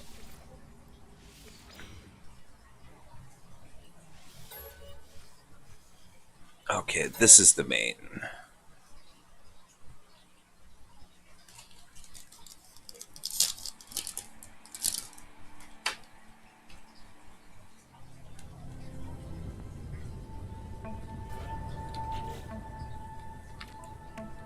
Okay. So let's just go upstairs really quick, drop off a couple things, and then I guess we'll go to the Nexus, check out what I have available for me today.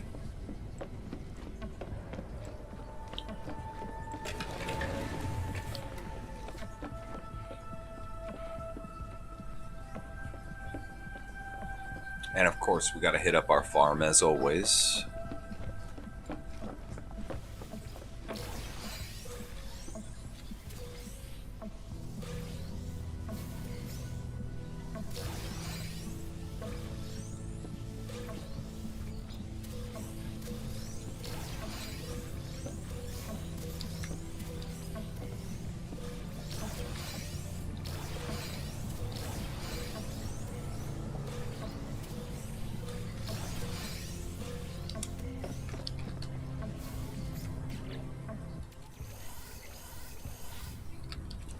I had a convergence cube there.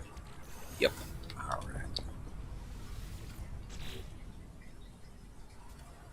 All right. Nothing I got to drop off there. Inventory full. Hmm. Well, ain't that interesting? That just means I have way too much shit.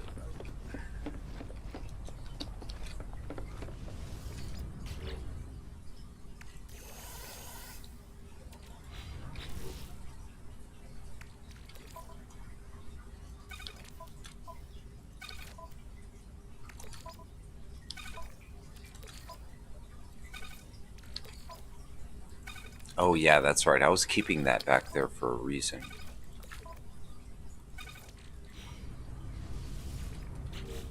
As usual, pack rat. I swear, I hoard like everything in this game. I really shouldn't, but I do. Okay, let's see. I think I'm storing all my glitches here. No, I'm not. See, this is the problem with having too much shit. I mean, literally, you have no idea where you're storing half of your shit half of the time. Yes, here. Okay, and you know what? I have modules here. I'll go ahead and continue. All right. So cargo-wise, I do have a bunch of that. Let me just, I guess, make some of this.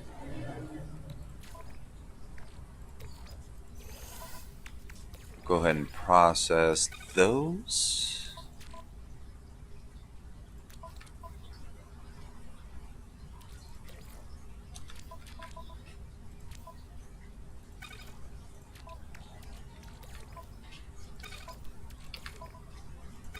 All right, and I think we have plenty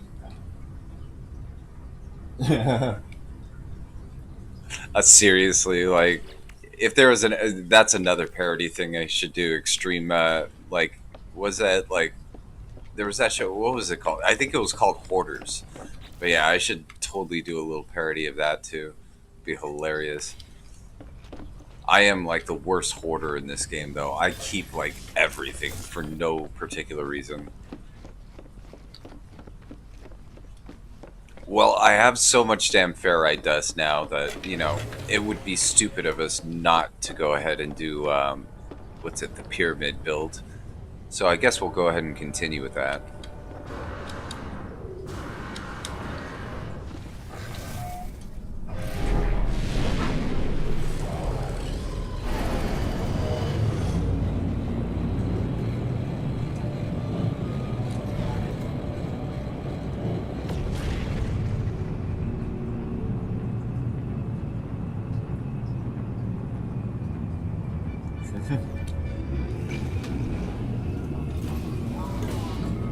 Yeah, I'm actually afraid to open up like my first save that I made like from a long time ago because I'm pretty sure I have a whole bunch of stuff that isn't even in the game anymore, and I don't know if it's going to break the game or not.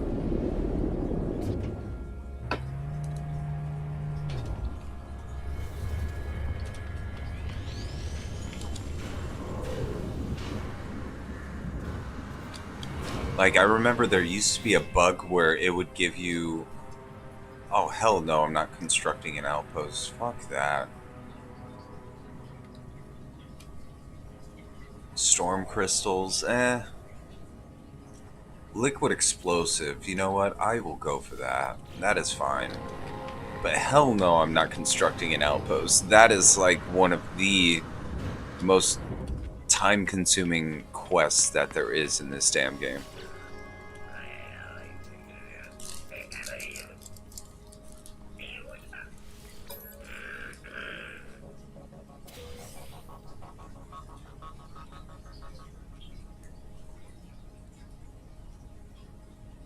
Ah, I see.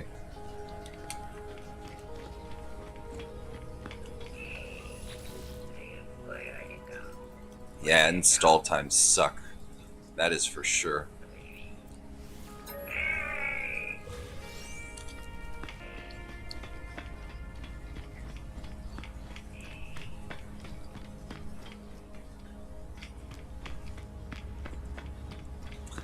I was thinking to myself actually earlier, it would be really, really cool if you could come across a planet with like some Bigfoot looking animals on it. That would be like the coolest thing. Like, I would literally drop everything that I was doing just to make like a Bigfoot hunter parody video if I could find a planet with a Bigfoot looking thing. That would be just fantastic.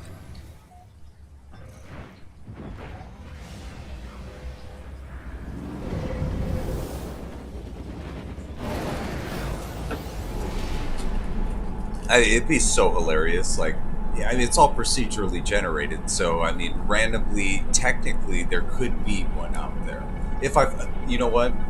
Hell yeah, I'll make a series, Hunting Bigfoot.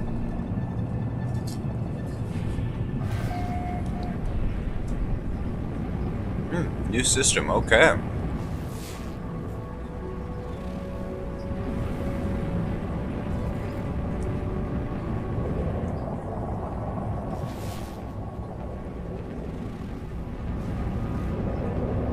Of course it's this planet, right?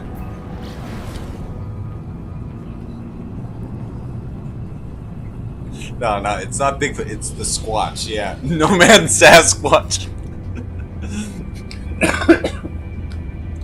No man Squatch.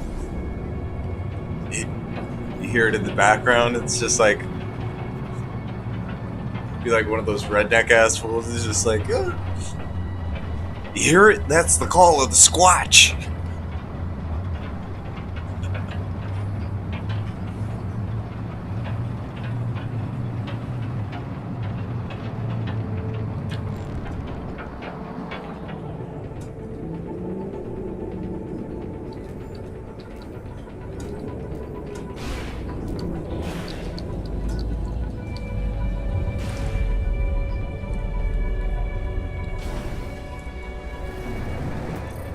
Hell yeah, Squatch.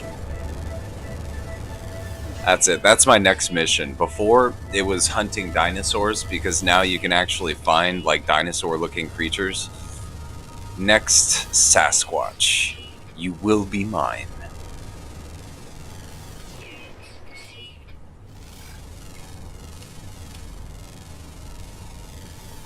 After that, do some Nessie hunting. Be the cryptozoologist of No Man's Sky. Yes. Who needs to be ridiculed in real life when you could just be a wacko in No Man's Sky?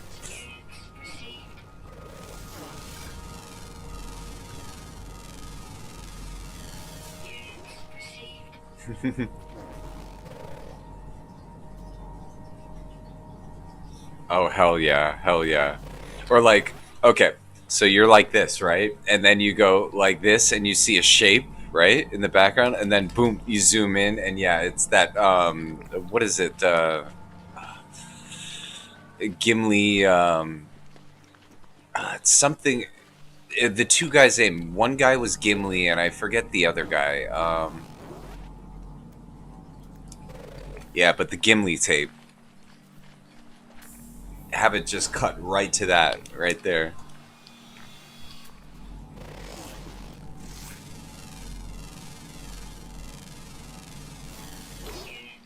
So many possibilities. Also, actually, there's certain worlds where there's depressions in the ground that look very similar to feet. I could probably do something with that as well.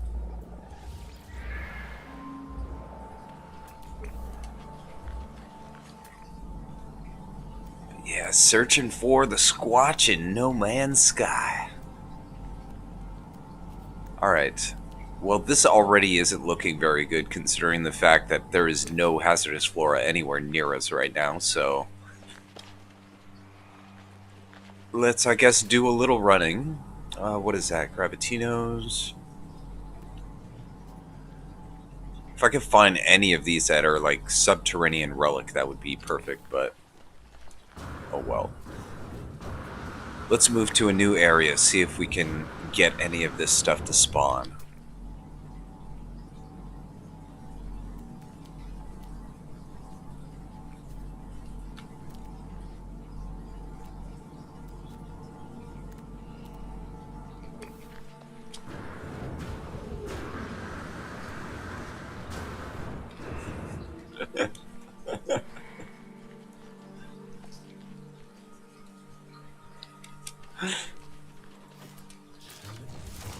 Damn. You see, now that's gonna bother me this whole time. I cannot believe I forgot the name of that. Patterson Gimli. Patterson Gimli. How did I forget that? I used to be like totally obsessed with Bigfoot. So, yeah. I'm one of the few people in the world that very seriously, from a academic standpoint, Bigfoot may actually still exist. There may be very few individuals, but I do believe that it very possibly could exist. And notice I'm being very careful with the way I say it. Very possibly could.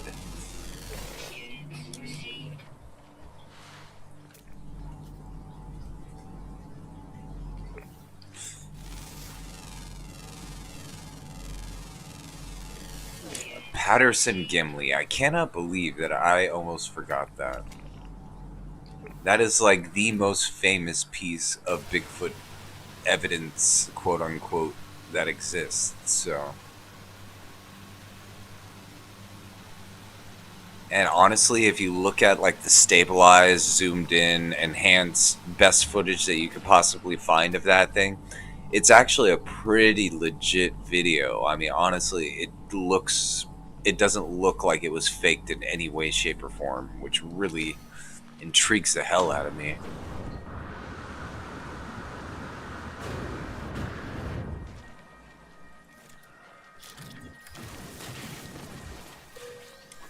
But, I mean, the one thing that kind of pisses me off is that the people who are kind of open-minded about something like that are existing are usually total nutcases.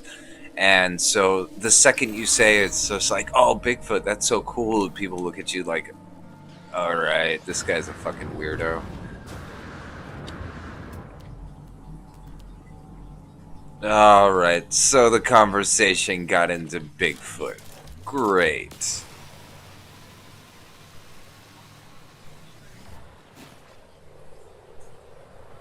Yeah. That is, I mean, it is the most famous piece of Bigfoot footage ever to have been captured.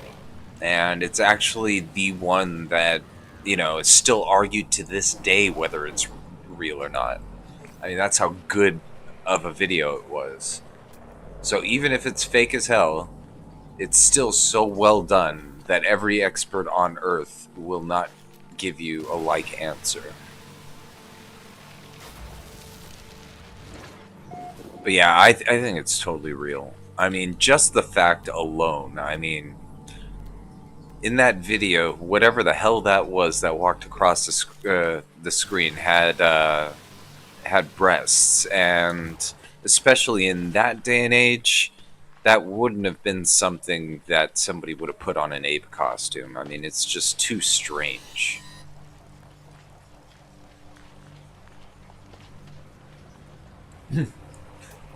Well, I am very skeptical myself, but then I do have a belief that something like that could exist. Because you got to think, I mean, smart animals. I mean, I don't know how much time you've spent kind of like out, you know, in the wilds and whatnot. But I mean, me personally, I've walked through the forest for like, good 4 or 5 hours. Didn't see a single big animal, not a single one. You know, and that's how it usually is. You don't really run into animals because they can end up like, sensing you from a mile away. The only way that you accidentally run into one is if you're not making a lot of noise and if you're downwind, all that kind of things. But if you have a smart animal, especially one that, let's just say, it's part of its normal thing to kind of hide in the trees and stuff like that, it wouldn't be all that surprising. And something that kind of substantiates the possibility of it is, here in kind of like the central part of America in the South is Texas, right? Well, Texas, there's a mountain range that's in southern Texas that extends all the way into Mexico and then down into Central America. Well, they didn't find out until recently that actually Central and South American pumas actually migrate all the way up to southern Texas sometimes. And they didn't figure that out until like 10, 15 years ago. That's a big animal, really hard to miss. And it can actually travel, thousands of miles across the state unnoticed and end up in southern Texas. And there's definitely a breeding population of them. Yeah. So, there's weird things out there. Plus, I mean, if you really think about it, most of those people say they see it in what, like Canada, in the Pacific Northwest of the United States, Siberia, Russia, stuff like that. Those are pretty isolated areas with not a lot of people living there. So, you never know. Never know. I actually would entertain the idea more in Siberia myself, personally. That just makes a lot more sense to me. Like, Siberia is so freaking huge and so sparsely populated that I could totally see something big living there unnoticed.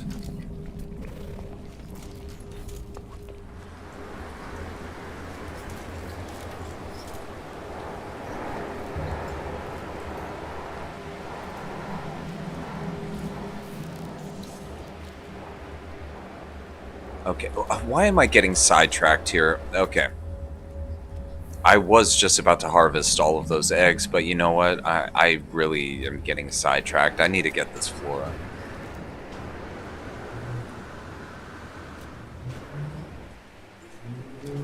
let's see. And where else do they see Bigfoot? They see Bigfoot in the Himalayas, right? I think they call it the Yeti. Well, I mean, that area of the world is extremely sparsely populated, like really sparsely populated.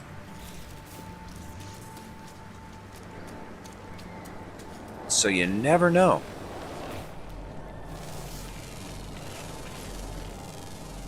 Plus, especially the really rare animals, the only traces that you even see of them are maybe like their poo tracks. That's about it. And then if by chance you just so happen to catch one on like a trail cam or something like that.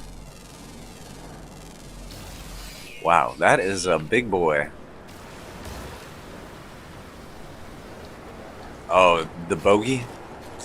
You see, in Scotland, that's something that I would have a much harder time believing in, totally.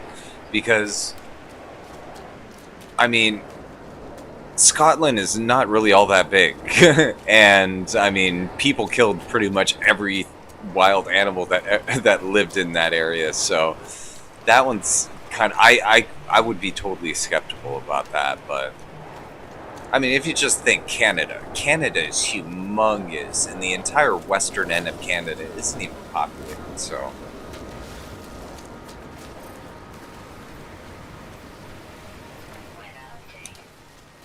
But you never know. Also, a lot of folklore comes from, you know, true facts. You know, sometimes it's just a really, really old story that has no context in today's world. You know, like the stories about High Brazil, you know, most likely those stories are just from thousands and thousands of years ago when there used to be an island there. Never know. There could have been like another, you know, species of human, just more ape-like and big, living in Scotland tens of thousands of years ago. Gets passed down in human oral tradition for, you know, for a long time. It's totally possible. And I mean, the best proof of that is what was that? The Flores man, a Homo florensis, I think is what it's called. I mean, that was just supposedly folklore until they actually found the skeletons of the damn things.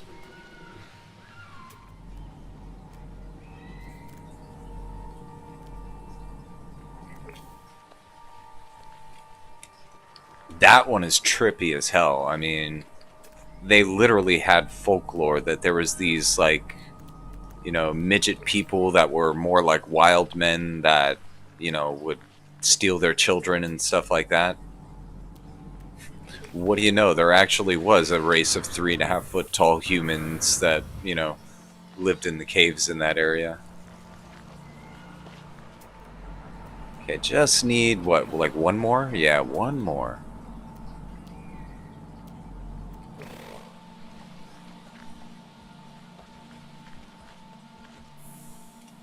Yeah. Well, yeah, they call him the Hobbit Man, actually. They were, I guess, what you would think of as, like, yeah, messed up cannibal hobbit.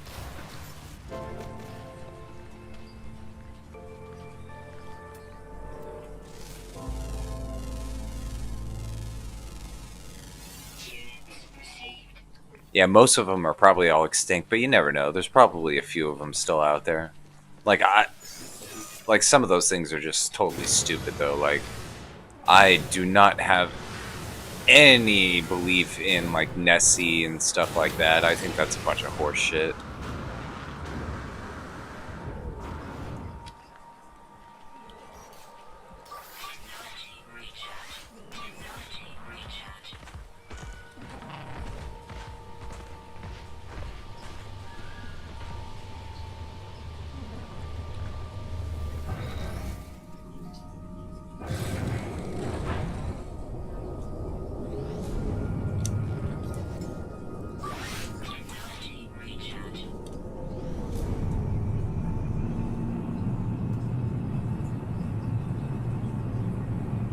Yeah, I don't get how people actually believe in the Loch Ness Monster. It's such a ridiculous idea.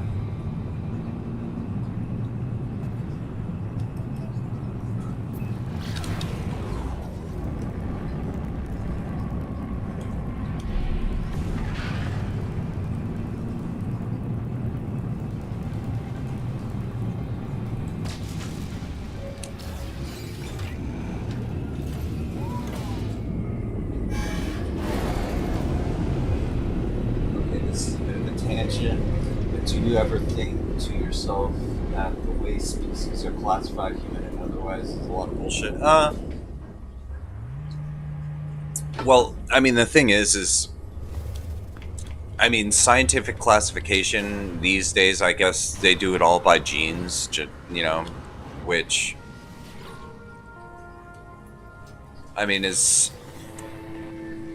totally different from how they used to classify them before, you know. Before, it was actually kind of bullshit, willy-nilly, but these days, you know, I have a lot more faith in the way that everything is run these days.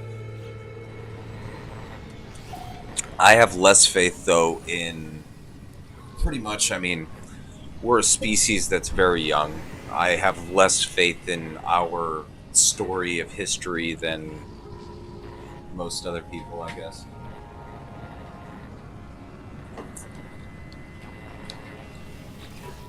Alright, well, let's go ahead and start this up. This is one of those annoying missions where we have to gather resources, but oh well. It's much better than building a damn base, that is for sure.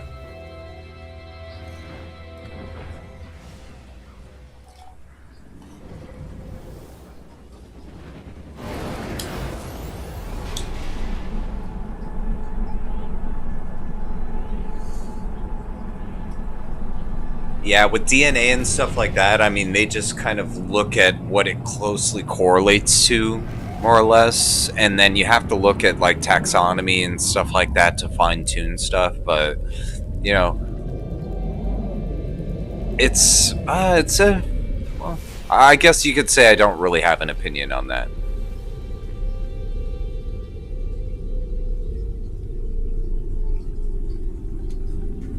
But generally, the way things are classified, just as long as, you know, it's not like too outlandish, I guess I subscribe. Oh, no, no. Who cares? Don't worry. I mean, that's where the most interesting conversations come from, you know? The tangents.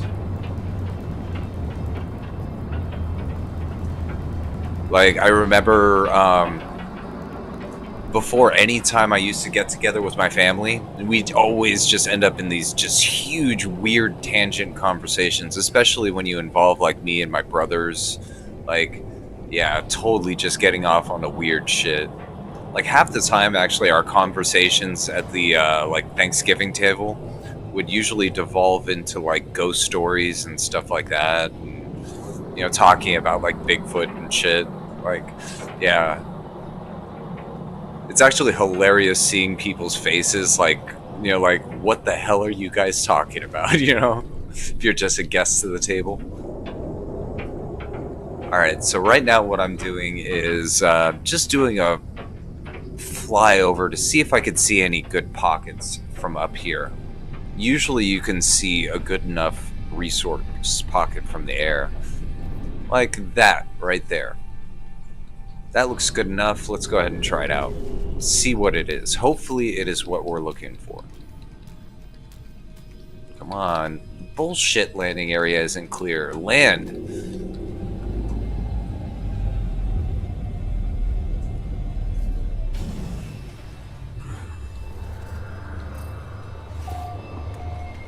Like, if you ask me, like, seriously, do you believe in ghosts and stuff like that? Hell yeah, I do. There's no way in hell I could, you know, explain to you the logistics of how the hell it works. But yeah, I totally believe in ghosts.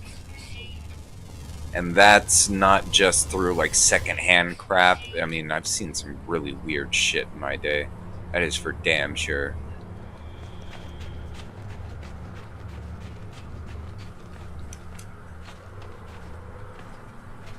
And what's funny is everybody in my family is also a believer because we all have had just weird shit happen to us sometimes. Like, totally just like no scientific explanation, you know?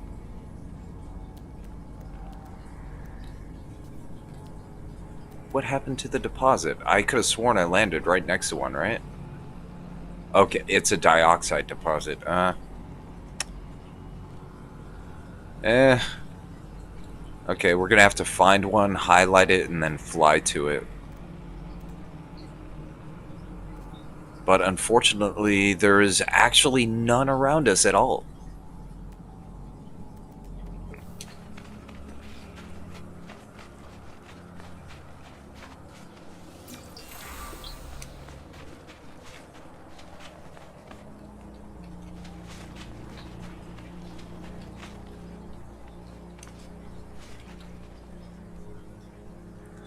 You know what? I totally used to be like that too. Like, even stuff that I saw when I was a kid that, like, after I grew up, I was just like, nah, there's totally explanations for that kind of shit. You know, even after that realization, that part of my life, I've still come across shit that I can't explain. And usually, actually, the thing is that those types of experiences only really hit you if you're not looking for it. It's kind of strange. I'll tell you about actually one famous haunted house that I went to, and I like going to those types of places just because they're interesting places to go. You know, I usually have no belief whatsoever that, you know, they're actually haunted, you know. But I was at a place called the Whaley House, which is it's in San Diego, California, and it's like, I think one of like the most haunted places in America or something like that. You know, whatever. Went there. It's next to an old or the old cemetery and the old courthouse where they used to hang people and stuff like that. It's a real interesting little place. But on the inside, it was your standard haunted house kind of stuff. You know, just everything's the way that it was back in like the 1800s, and it's all closed off. And, you know, I was just like, whatever, this is all bullshit. Walking through the house, and one of the things that they said on the tour earlier was just something kind of random, but, you know, it had to do with smells. Sometimes in paranormal activity, it's something as simple as a smell that doesn't belong somewhere. And they said two smells especially. One of cigar smoke and one of fresh lavender. Didn't smell any lavender, but as I was climbing the stairs to the second floor, I was thinking to myself, man, this is a load of bullshit, waste of time. Why the hell did my family drag me here? All that kind of shit. And then all of a sudden, one breath, boom. And I know that smell very well. I mean, the exact smell that I encountered was the smell that usually a jacket has when you've smoked, you know, more than one cigar, and then you put your jacket away in like the closet or something like that. It has a very stale smell to it. And just one whiff, boom, overpowered me. It was almost like somebody was standing right in front of me, and they had just smoked a cigar, and, you know, like an hour before or something like that, and just decided to stand right in front of me. No breeze through the house, nothing, but it just, boom, hit me. Next breath, gone. No trace of the smell. That is something really weird, because scientifically that should not be able to happen. So that really just, like, confused the crap out of me.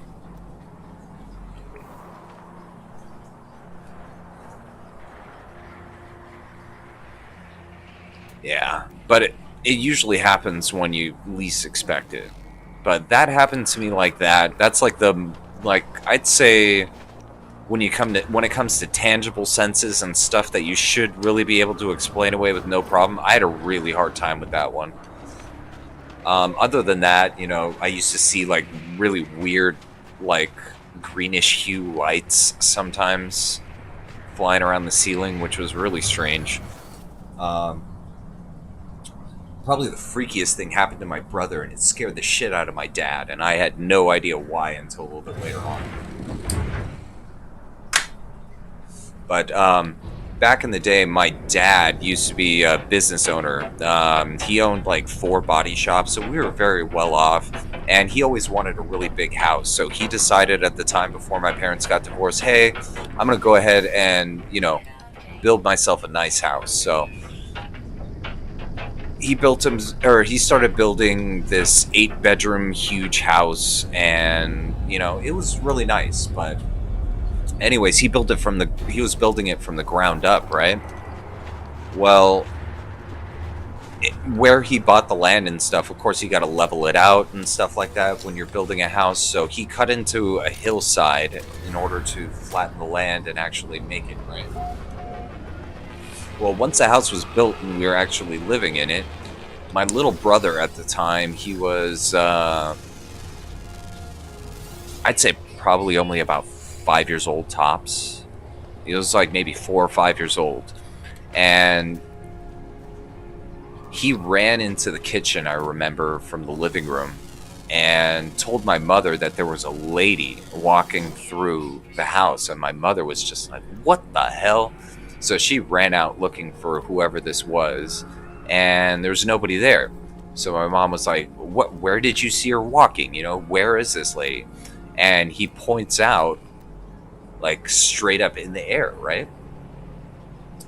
And he points at this kind of like sloping upwards, right? And my mom was scared shitless, right? So my dad gets home from work, and she tells my dad. Well, I find out later on where my brother was pointing was actually where the ground level was before they cut into the hill to build the house. So he was looking at a woman wearing like 17th century clothing, walking in an area that used to be a hillside but is no longer. That's the oddest fucking thing I've ever heard. Then my little brother, he was like 4 years old. He doesn't know that what he saw was weird. He was just like, oh, I saw this lady.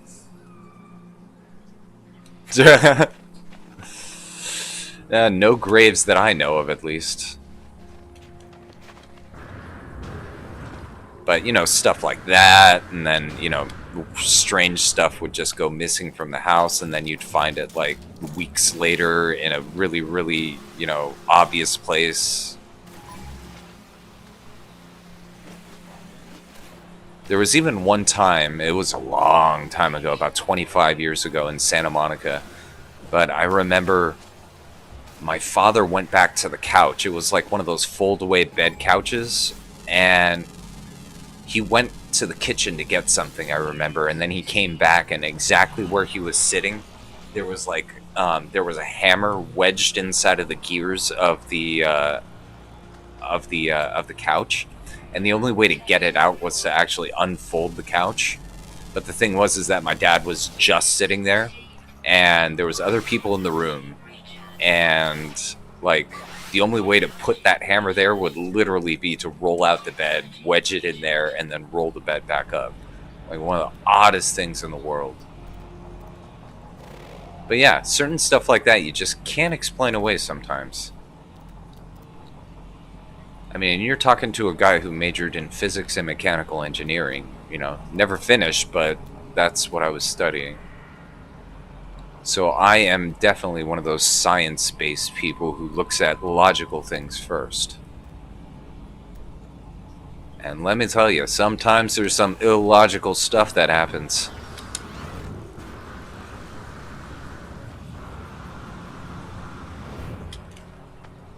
Must be thinking, oh my god, ghost stories, what's next? Is he gonna start talking about the ancient aliens? Well, didn't you know they built the pyramids? Fun fact.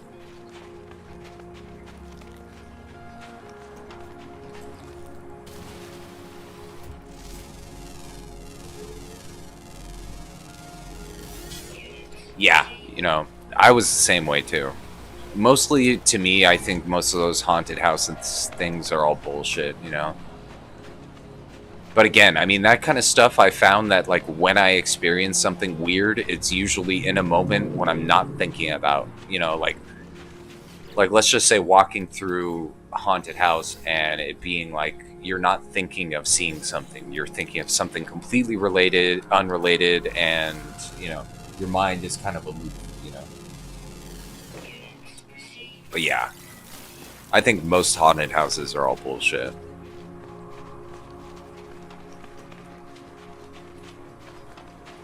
Then again, some people though seem to be kind of like magnets for that type of stuff. Like my mother's a magnet for that type of stuff. Me, not so much, but my mother, Jesus.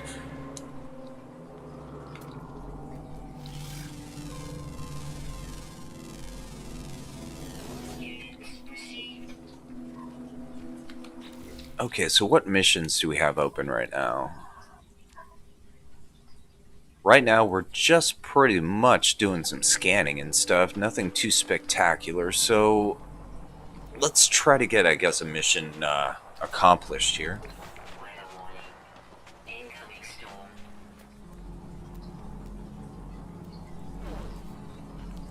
It's fun to think about, though, you know? The paranormal. Pheromone sac. Okay, well, I will feed you. What is it? Pheromone sac. There you go. So, it's a... what is that? A dog with wings, and that head. That is something.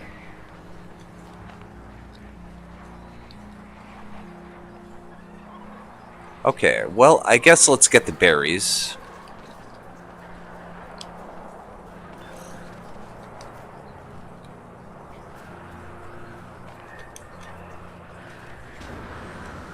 And oh, where was that monolith? Where was that monolith? It was like right here. There it is. I remember there was a bunch of storm crystals right there. Now what's funny is we're still looking for activated indium, and there is none to be found yet. I mean, this is really one of the things I hate the most about this game. It'll tell you to go someplace, go ahead and get something, and then what do you know? There is nothing you need. Well, okay. What I'll go ahead and do then is call in my ship, and we'll fly somewhere else.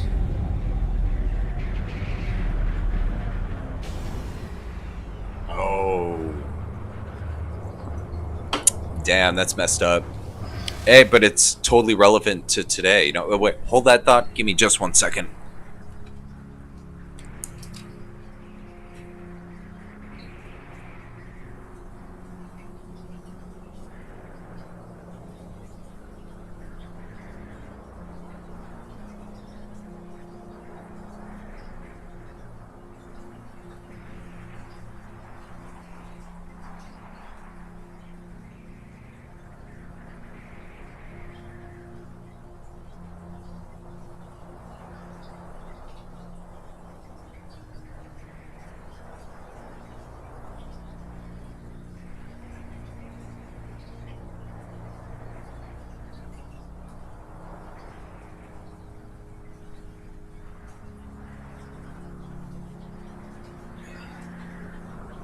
Okay, sorry, somebody was at the door.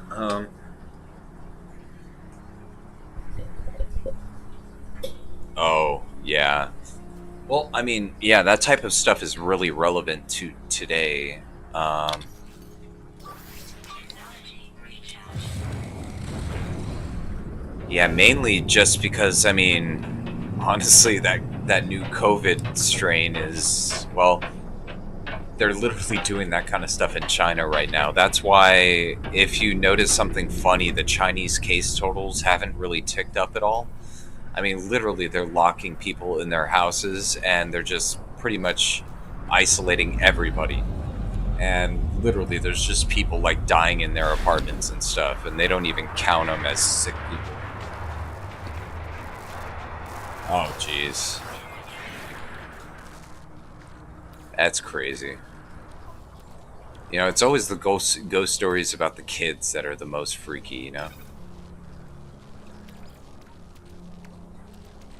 Technology recharge.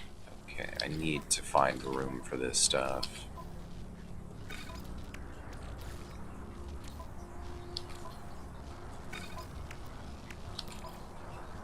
Let's just move that there.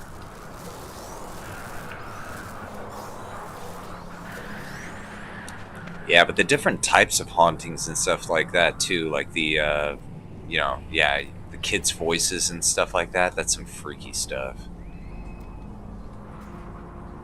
Sodium dioxide. I mean, look at this. There is no activated indium here. Oh wow, we found one deposit.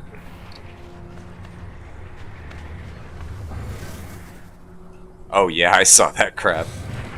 You know what though? He's got to be careful. He's got to be really careful because I mean, most likely with how bad things are in Italy right now, he probably has been exposed to that virus. Even if he isn't sick, I mean, he has a really high possibility of getting sick. So he's got to watch himself. Weather update. Storm clearing.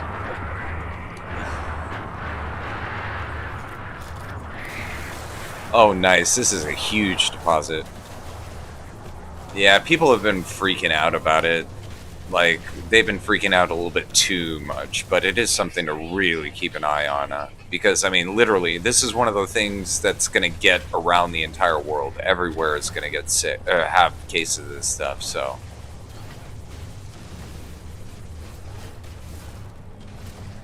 And just remember, I mean, take those Chinese case totals with a grain of salt because they are definitely hiding the real numbers. And I mean, if you're talking about a disease that has like a 2 to 3 week incubation period, I mean, you could be spreading it around when you're not even sick. That's crazy, you know.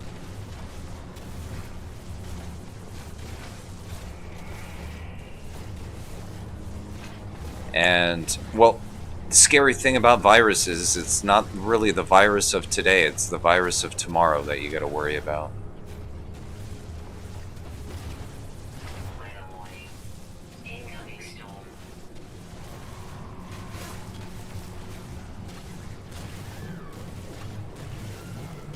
Wow, this is a huge vein.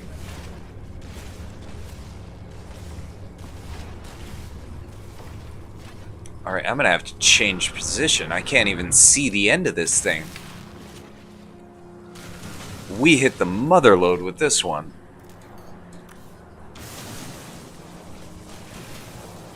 Oh, I've got to make sure I've got enough room. That is for sure. Okay.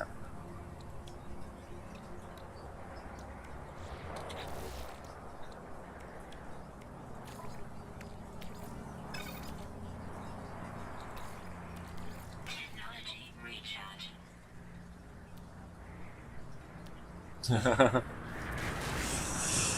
Oh, wow. Holy shit, there's more down here, too. Damn! This is the biggest vein I've ever seen before. And yeah, definitely, that's what she said. Jesus, look at this. I mean, the entire side of the mountain is activated indium. Damn, you know what? Ship, you're coming. Wait, you know what? I've got plenty of. It's not close enough. Oh, Lance. Yep. Wow. Okay, so I've got to recharge the launch thrusters on my ship. I've just got to make sure I don't run out of space before I get all this. Damn! I mean, literally, the entire mountainside is made out of activated indium. Weather warning. Incoming storm. Alright, that's still processing. Extreme temperature detected. Shit. My terrain manipulator has literally run out of gas twice on this one vein. That is freaking sick. Why can't I run into veins like this all the time?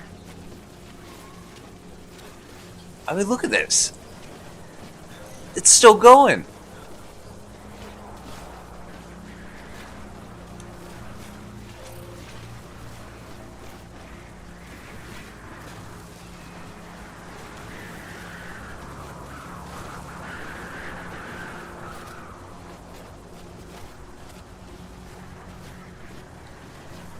Holy wow. Good thing I stopped. Okay. So I need more space. Let's recharge these. Okay, what can I do for more space? There's a lot of stuff I don't need here. Let's get rid of that to start with. Alright, I think I'm going to try to start with this side here. See exactly how far it'll go. Okay, I found the back of it.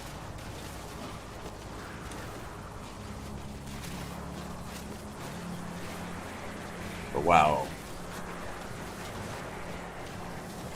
This is the biggest damn...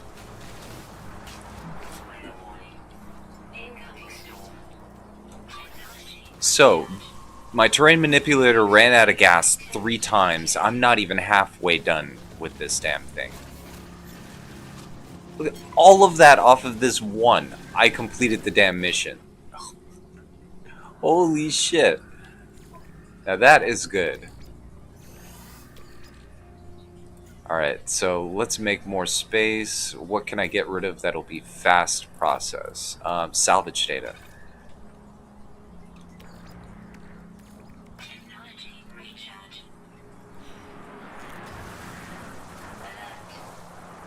Alright, look at that. I could finally see the back of the back of the vein right now.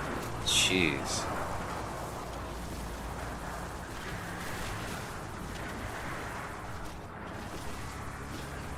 But for real, this is the largest resource vein I've ever seen in this game. This is insane how much stuff is here. I mean, this is like an entire planet's worth of resources.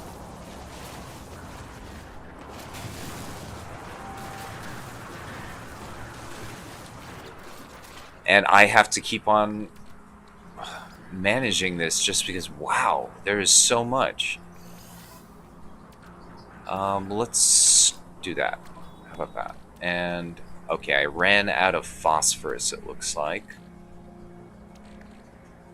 Well, that would be a good place to go ahead and start storing more indium, I think.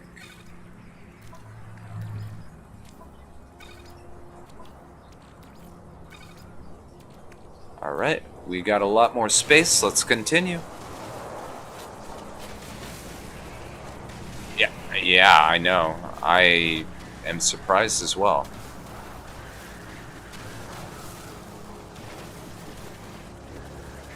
Wow, this thing just keeps going.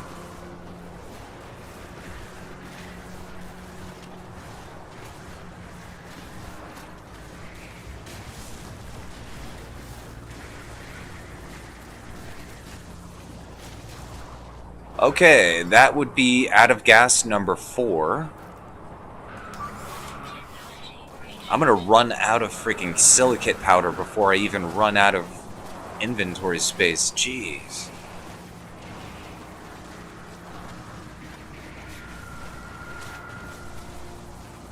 Do do do do.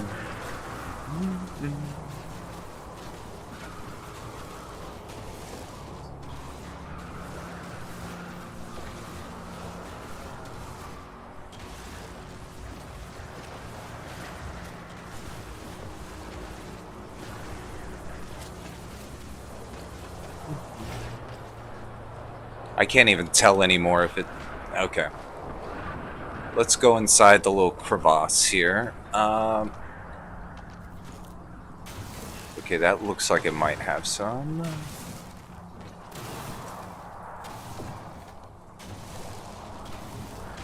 Okay, and wow, even at the bottom it has this like marbled section right here.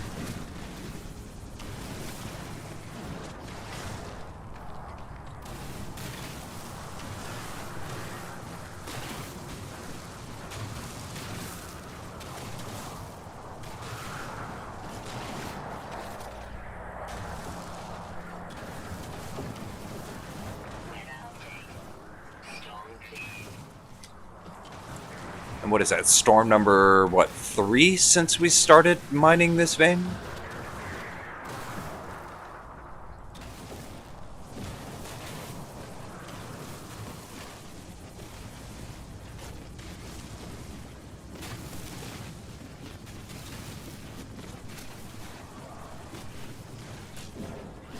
Oh shit, that's number 5. Alright, and I still got space. Extreme night temperature detected.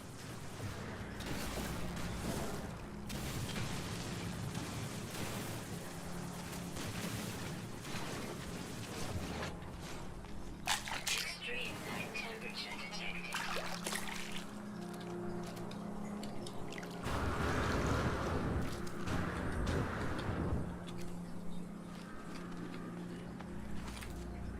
Oh shit. Fell in again. Alright, let's get out. Oh, damn it. Come on. There we go. There we go. Temperature detected.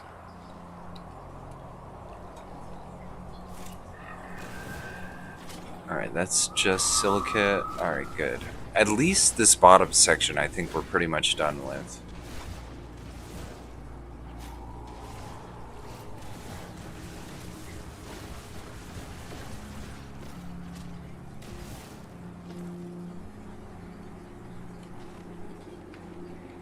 Alright, so now we start going for this upper area over here.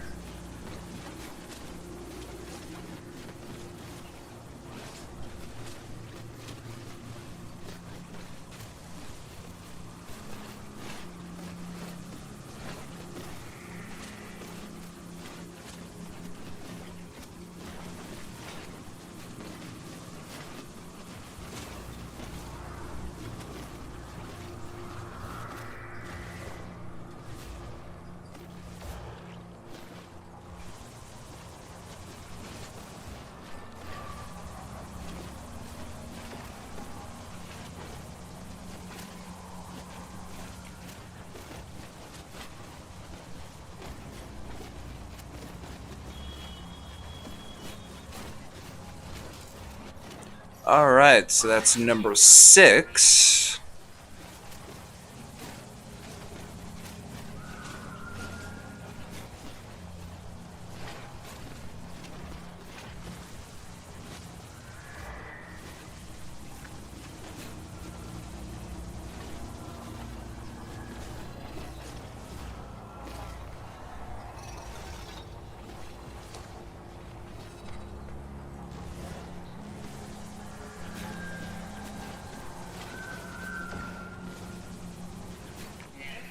Oh, okay, so I'm gonna get rid of that. Let's keep going.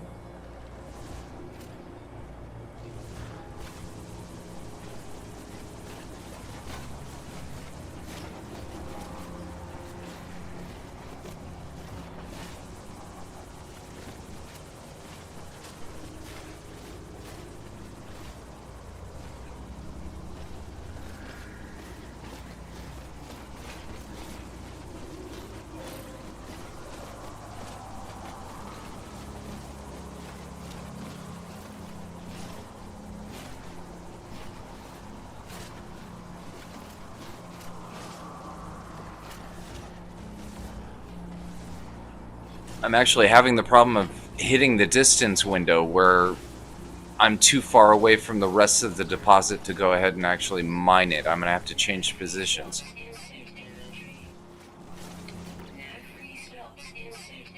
Holy shit. Okay, I'm full again. Let's see if we can get to the top. Okay, good. We can. I think... Oh, yeah. So I'm gonna have to maybe get rid of something else, or I could just give up on what I got, which is a hell of a lot.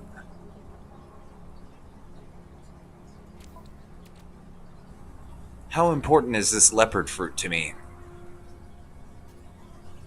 Not that important.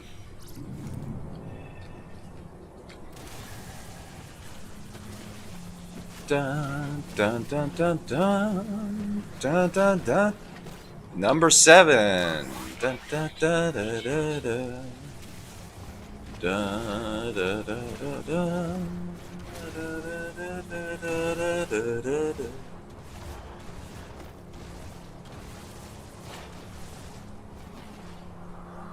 I don't know, that one, not really my favorite. Let's go with actually more like, how about Swan Princess? Da, da, da, da, da, da, da, da, da, da, da, da, da. Okay, I think that's pretty much it.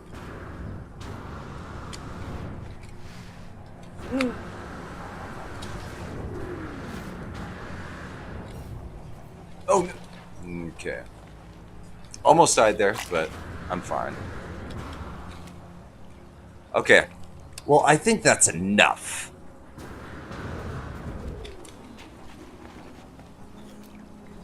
I guess. Can't be positive. There's still little pockets here and there of stuff. Yeah, as you can see, I'm still gathering more. Okay, but I think that's good. Where is my ship? Let's get out of here. There it is. 51 units right above us.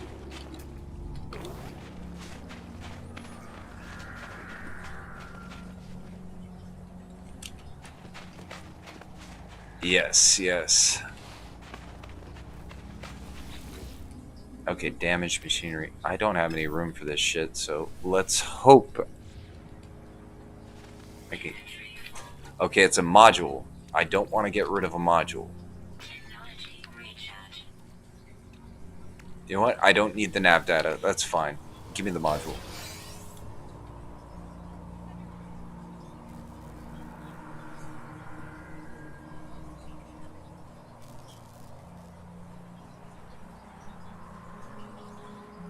Ah. See, one that I really like that I think goes with this game well. I mean, at least when you're on like really hazardous, is one of Rachmaninoff's pieces.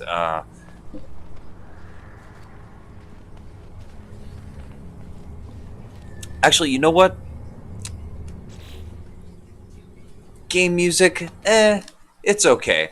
How about we go ahead and get a little bit of interesting game music or interesting music? I do love the piano concerto number 2. So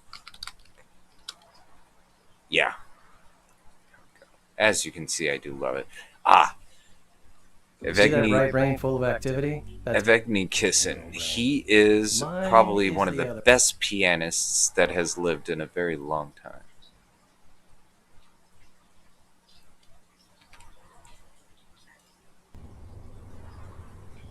Extreme temperature detected.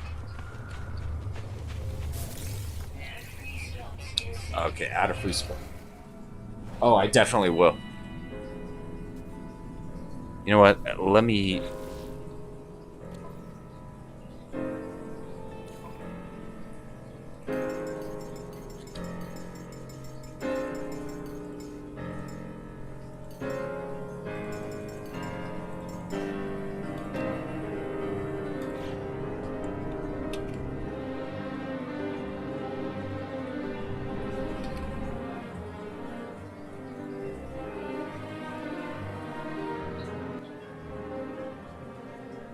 Alright, I just gotta make sure the volume on it isn't too loud.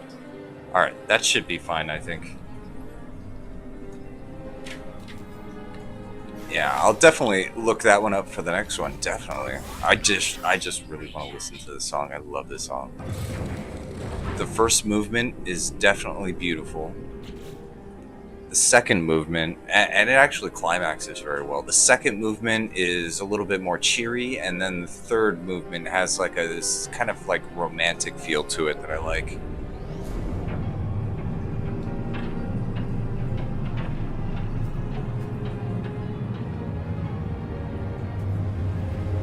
Okay, I'm gonna have to drop this off at a secure depot. Let's get going.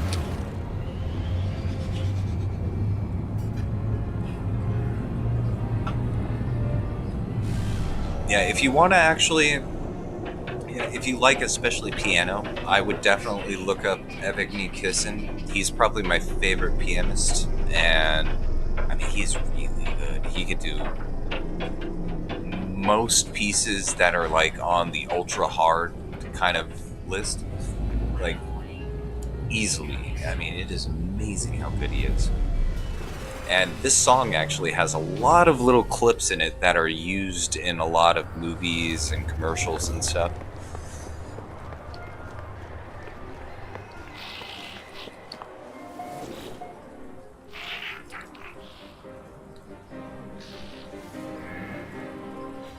Okay, so I dropped off 750, right? I still have this, and this, well, and this.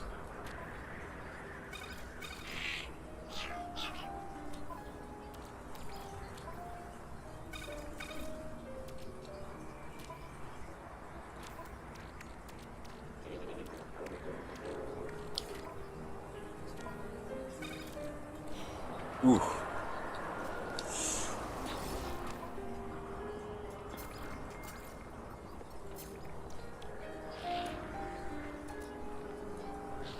Okay, so they don't have the most stuff, but I will take the ferrite dust that they have off their hands.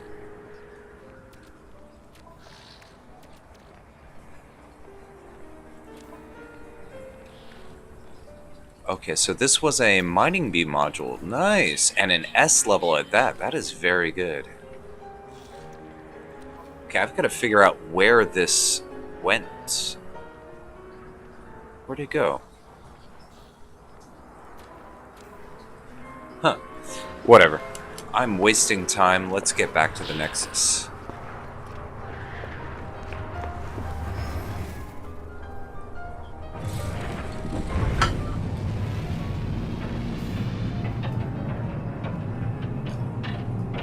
Extreme night temperature detected.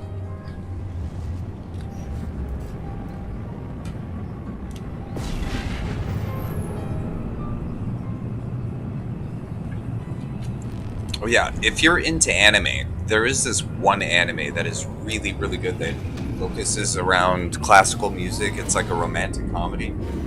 I would totally recommend watching it. It's called Norame Caribe or something like that.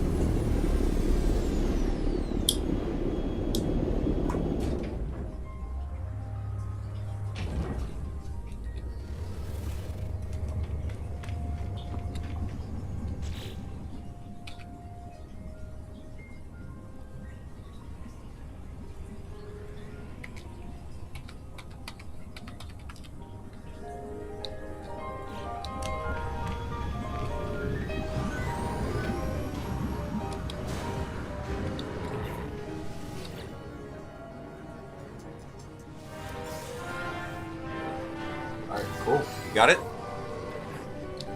Nip Nip Buds, always worthwhile. And ooh, this is an easy one. Let's totally do this.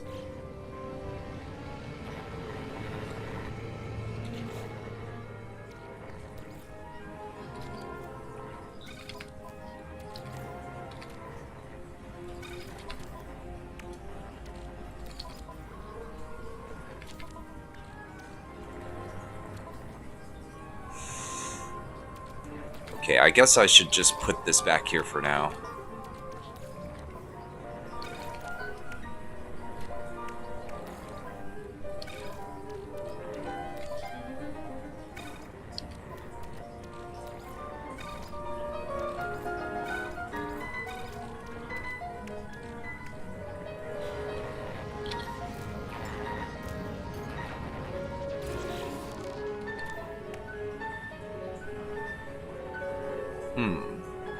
Well, I could always put the mining beam module on this one.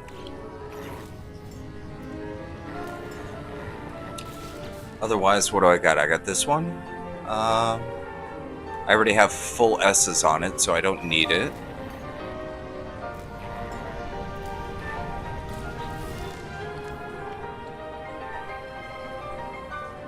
Alright.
Okay, this looks like that same system that it keeps on sending us to.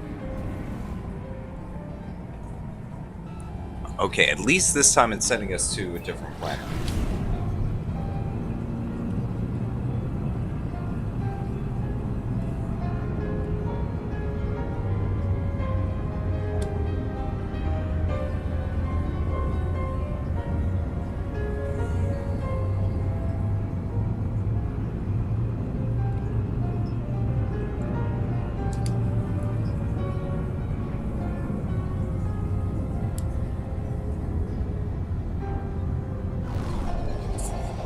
Okay, with our luck, it's probably gonna like send us to an area that's barren of bones, but let's see what we can find.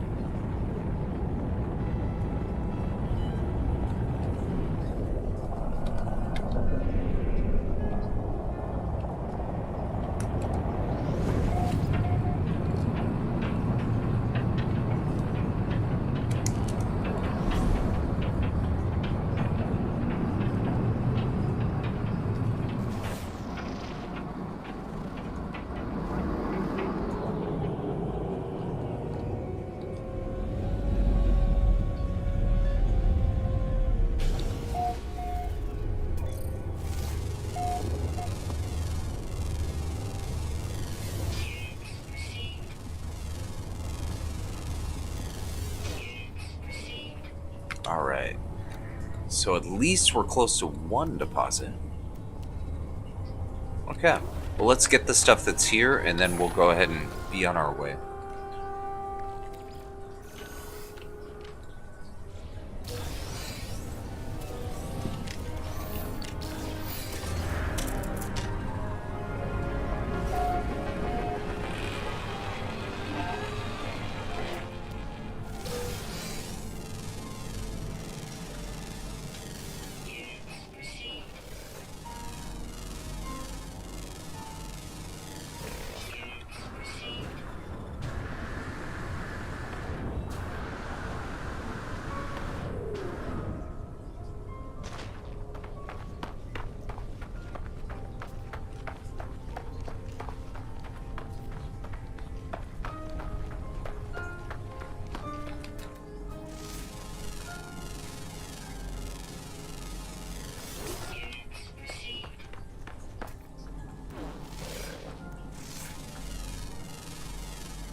The one thing about Russian composers that I like is that they usually have like a very, very good attune to how certain sounds can make someone feel like not quite sorrowful, but almost like a somberish kind of tone.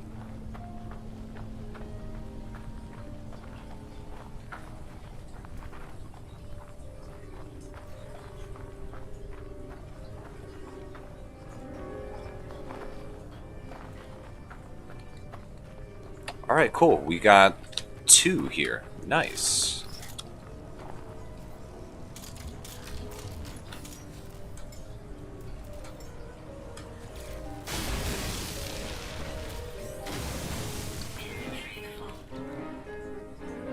Yeah, probably those long winters.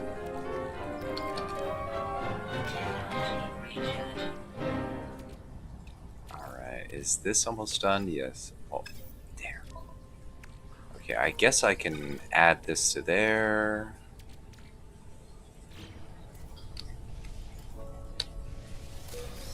Okay, that's also common. Alright, so we got 2 common bones. We need rare or exquisite.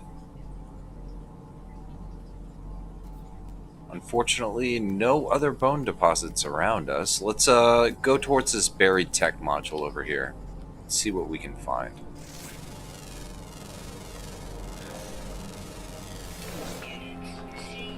Oh! That's a nice little cache of stuff right there. Well, how about we go ahead and call in the ship then, so we can offload. Seriously?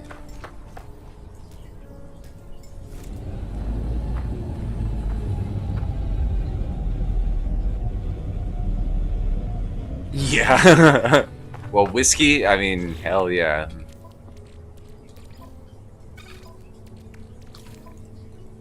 I'm one of those people who could drink like crazy amounts of whiskey for some weird reason. And I'm like this skinny Asian guy. Definitely love my Jameson, that is for sure.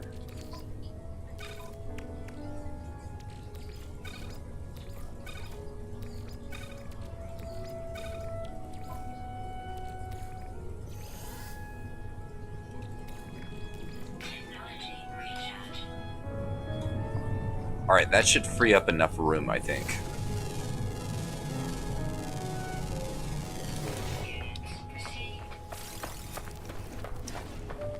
That was hilarious. Like, one of my alcoholic friends, I totally drank him under the table. It's like, the last time we were in Vegas, I drank, I think, like 12 or 13 shots of Jameson in, like, an hour. And, like, I was, like, barely slurring my words. Like, barely. And I don't know why. It's like, I don't even drink, actually, a lot, either. Kind of strange how that works sometimes, I guess. But I guess my liver is in good working order, so I was able to, I guess, burn right through it, maybe. Alright, so is there any more? Nope.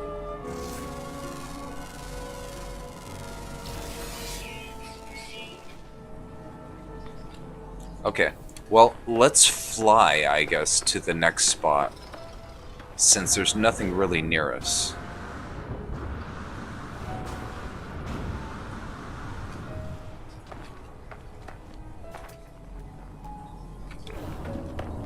You know what? I'm actually out of phosphorus. Let's go ahead and mine a little bit while we're here. Another one of these huge mountainside deposits.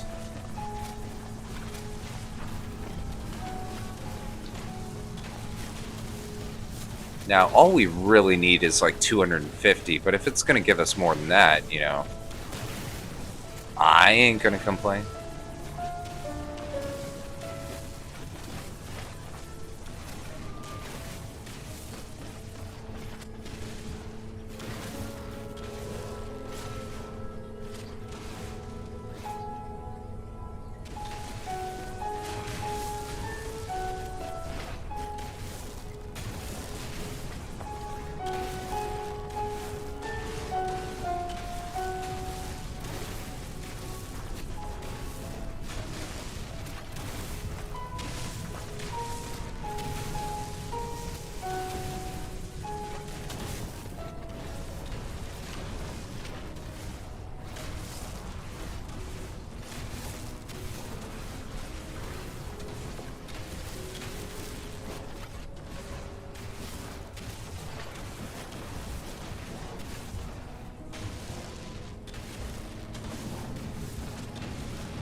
Alright, that looks like the last of it.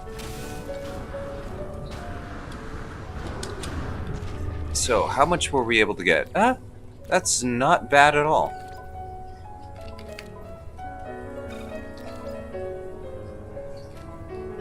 Extreme temperature detected.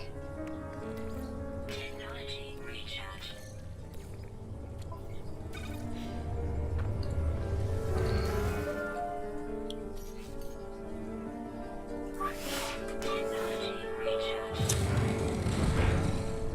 Yeah, I unfortunately was never the best at knocking it back, but for some reason, me and Whiskey just have a good working relationship.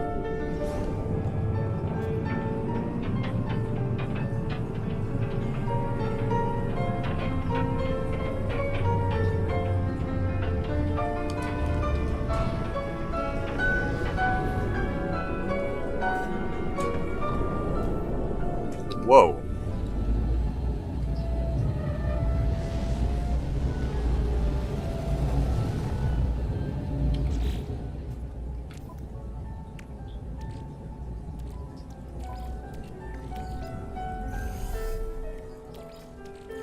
Technology recharge. Alright, let's see around here.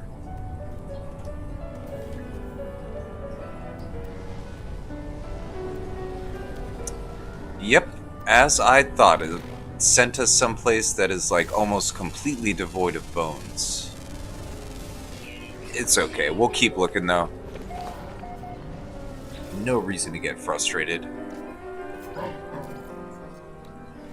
Alright, that's 1,000,000. Ooh, yes, that's another 416.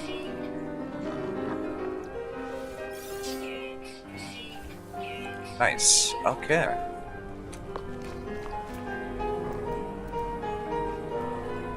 Ooh, that's a nice fighter.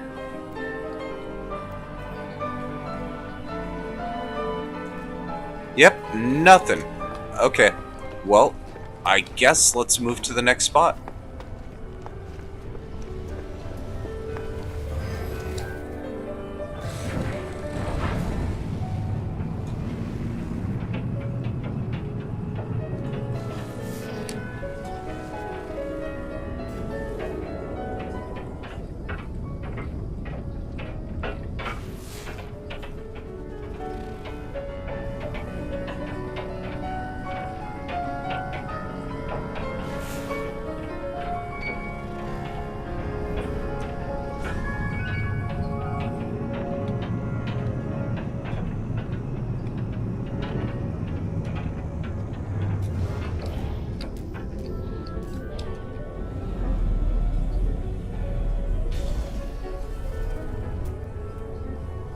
Alright, nice. This is better. Okay, 560. Ooh, we got a second one. Pretty much equidistant. Nice. And we got a third option, too.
Oh, wait.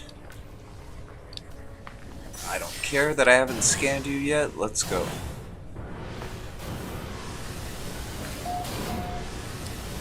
Alright, cool. We're here.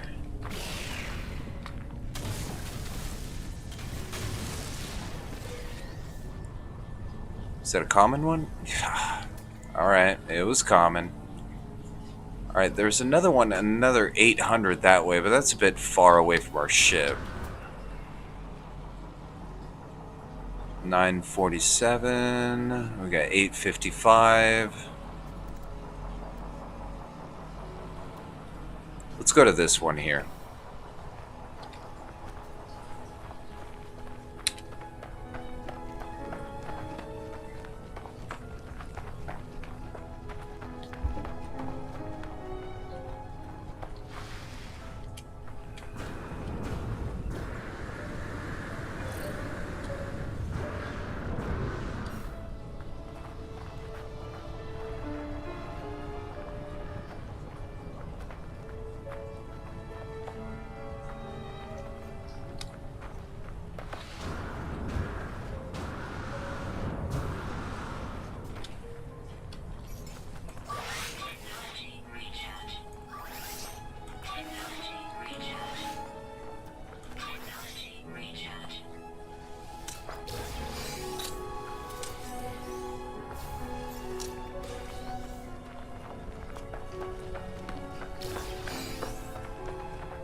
Finally, yes.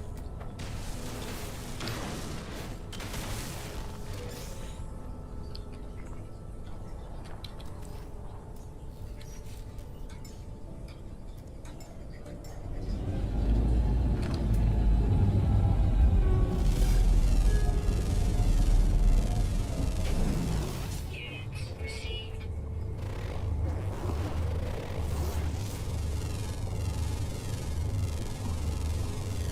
Units received.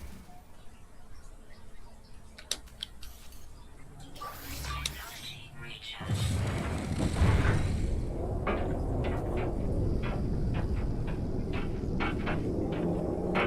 What is going on? Why did the music stop?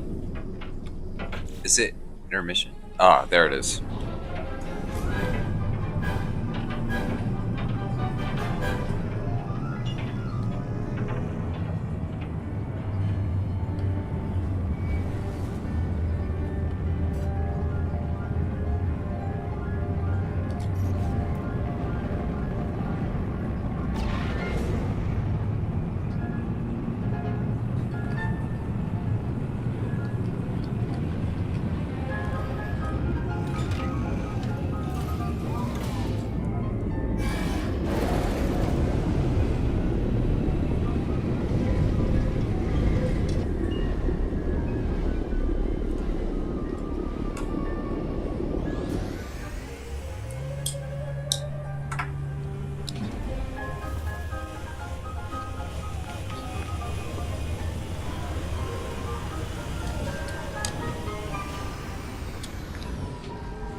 Inventory full.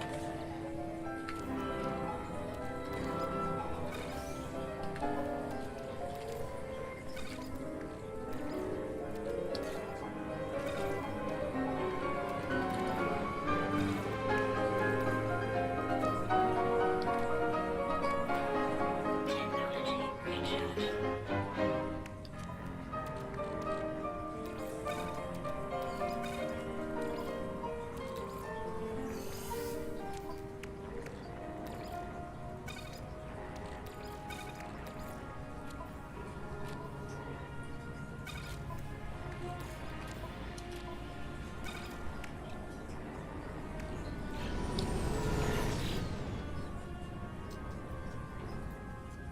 Okay, what do we got?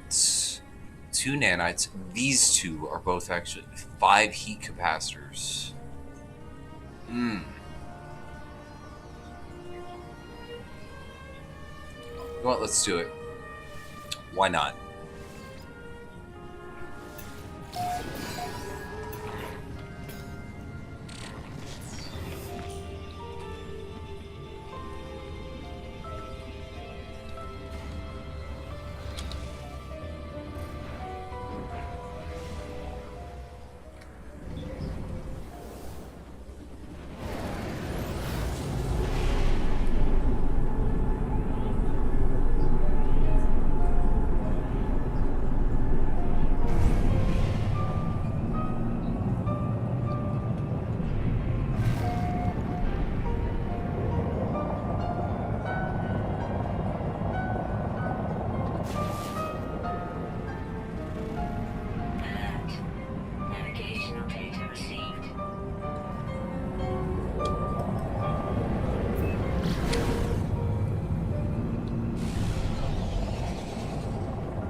Alright, we got it. So 5 more heat capacitors. Beautiful.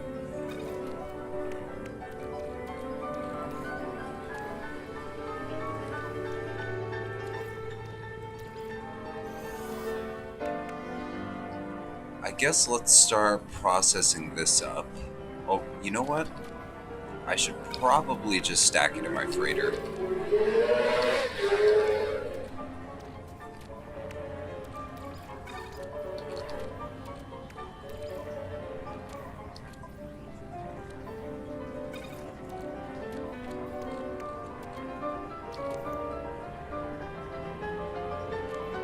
Okay, I think that's a good stash of stuff.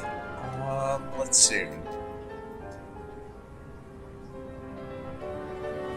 I think that's good for today.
Alright. I love that piece. Thank you for bearing with me. Okay, so let's see. What do we have here?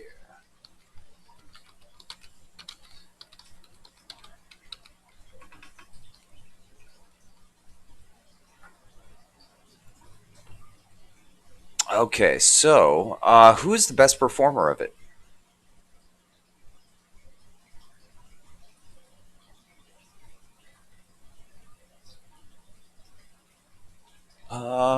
Let's see. I do know my pianists very well, so I will at least be able to see if there's anyone I like.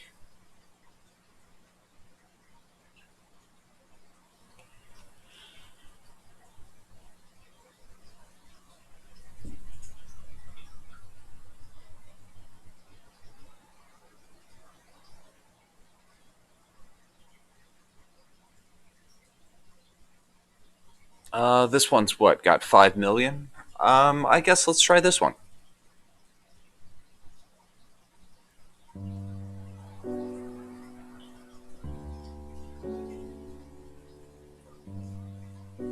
Very reminiscent of The Legend of Zelda.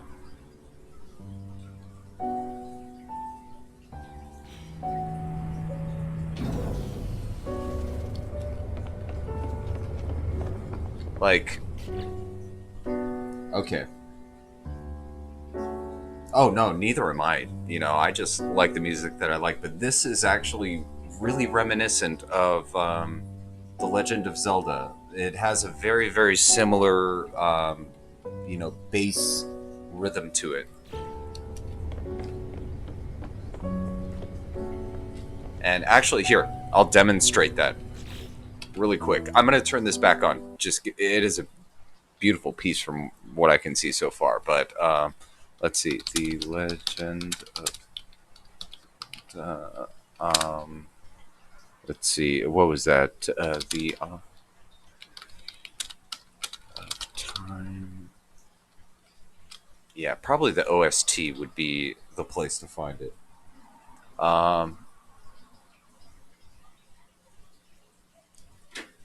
Probably the title theme. We're going on a quest. All right. so give me just a second to get this passed.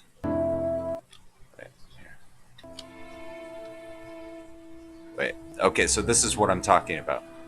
Okay, listen to the piano. At the base of it.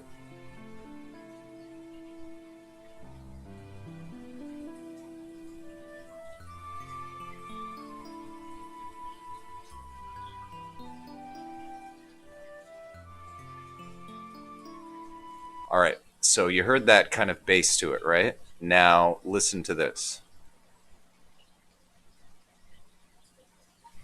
Oh, oops.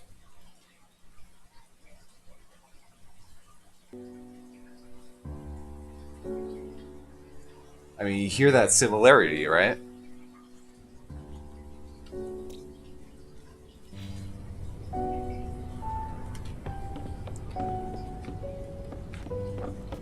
But yeah, I definitely get. I mean, this type of music has like, well, to me, music can really bring out an emotion, and I think that's why it's so powerful in movies and stuff like this. But I would say something like this gives me the feeling of like loneliness, solitude. Like you could definitely see somebody, walking by themselves with this totally playing in the background.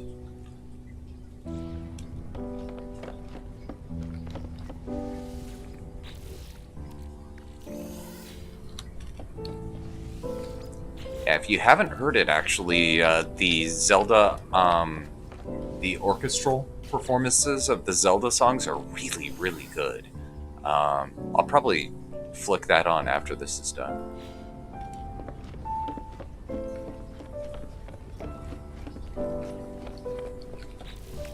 Okay, so do we need anything? We are, of course, good because I fucking hoard everything. But let me put some stuff away.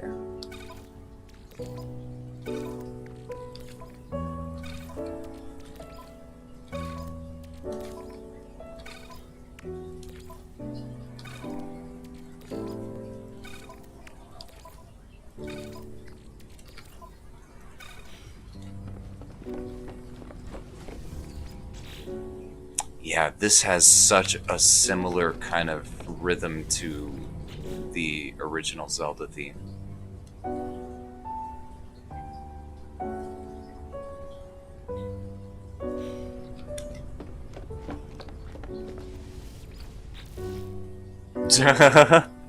Pretty much.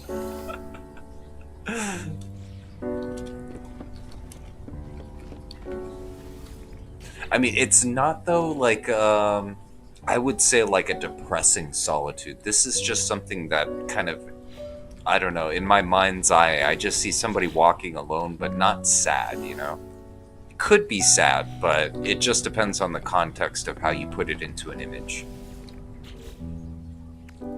That's why I love classical music. Classical music can actually invoke like a picture, mournful. That's actually good. Lost. That is a good one right there. That is a perfect explanation of actually how this sounds like. How you would sound like if you're wandering and you're lost.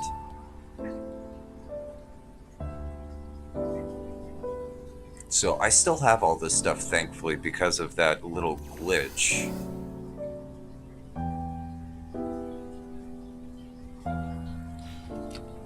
I already have a full complement of radon, so don't need it. Let's just put it back here, and we'll sell it.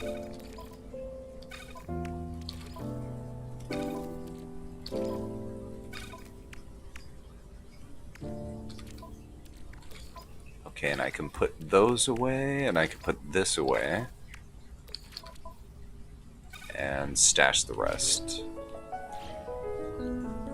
And I just wanted to see something real quick. How long is this one? Oh yeah, it's pretty much over. That was short. But I mean, I take it from these other ones that much longer kind of set that you can do. Here, let me though. The Legend of Zelda.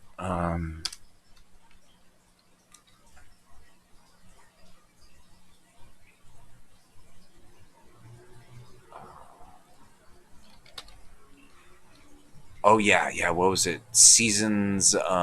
Oracle of Seasons. They've had actually a lot of good performances. Let's see. The 2018 concert. Oh yes, this one was a good one right here. I think definitely that was good. Um, the 30th anniversary. Oh yeah, this one they did like a whole cartoon to go with it as well.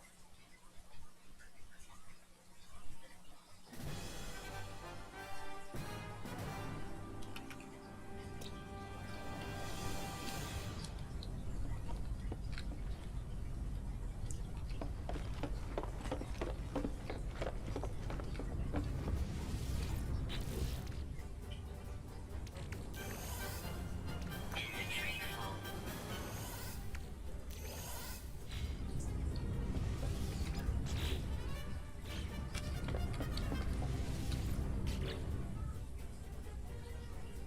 Okay, and I should probably actually start to using some of this or selling some of it. Um, let's see. I'll definitely keep this for the gold. I think. Yeah, you know what? I'll take that. And other than that, I'd say what else don't we need? Probably the Starship launch fuel. I'll go ahead and sell that.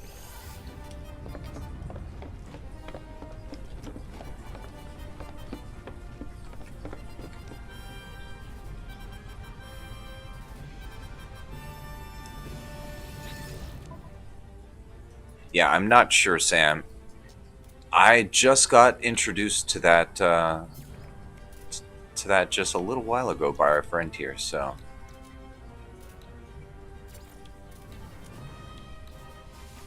Units received. Units received. Units all right, that's good. So now we can actually afford a really good ship. I am going to definitely start working these. Give me a sec.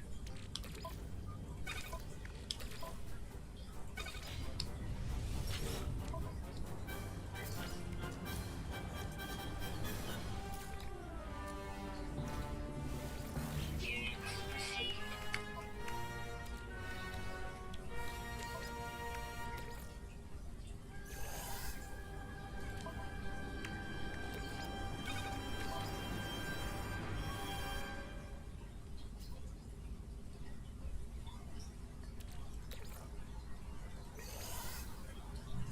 So thankfully, I've been saving all this stuff because honestly, having to use this as a fuel source definitely would have been harder if I didn't save up all this stuff.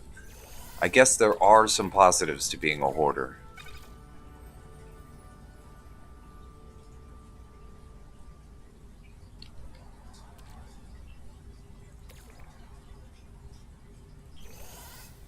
Oh yeah, well, it was called Symphony of the Goddesses was the one that I saw. Very good symphony though. What kind of sucks though is every girlfriend that I've ever had, even though I mean going to the symphony sounds like something that chicks would be into, most chicks are definitely not into that. I never understood it either. I mean, that just sounds like something that chicks would be interested in. But every girlfriend I've ever had, you ask them, "Hey, you want to go to the symphony?" The symphony? What the fuck? All right, cool. So we have an ample amount of fuel for this thing. Let's get out of here.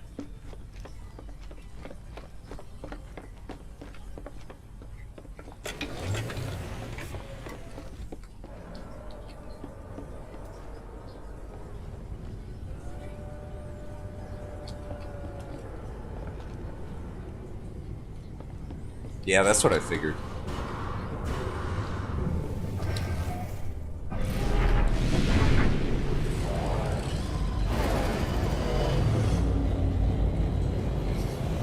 I mean, seriously, the symphony. I mean, that sounds like something cultured, something that, a nice night out, you know what I'm saying? Something, if you're feeling like being a little aristocratic, you know what I'm saying? But I don't know.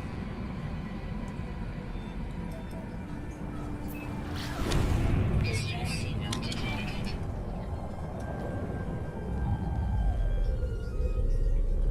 Hostile ships approaching.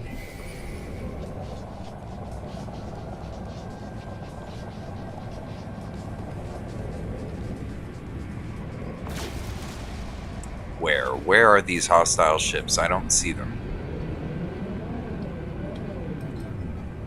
I have to go all the way back there.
Hostile ships approaching. Alright. So that takes care of that riffraff. Alright, where was I going? I was in the middle of going to this planet here.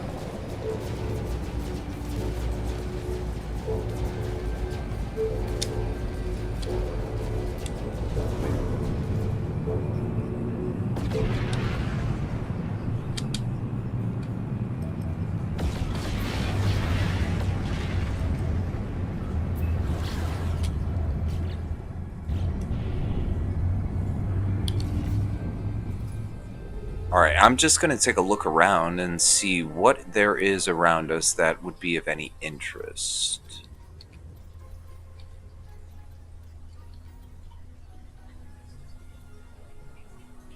Okay, so I visited that.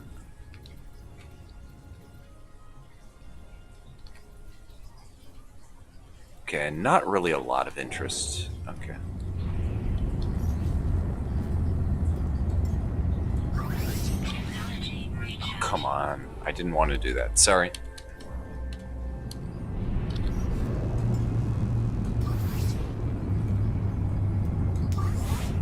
Technology recharge. Oh my god, why does it always do that? Technology recharge.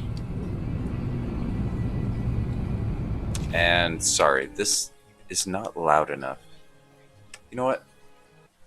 The Symphony of the Goddesses was the best show that they did. There we go.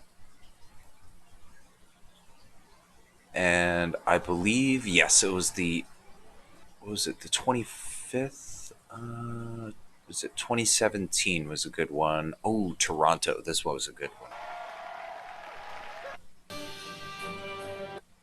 And they do like medleys and stuff like that, which I really, really love.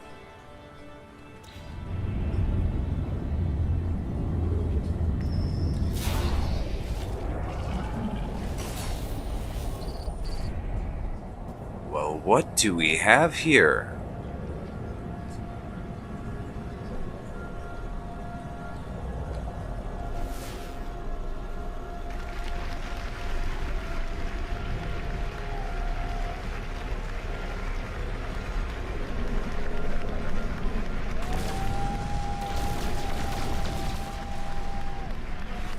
Ha!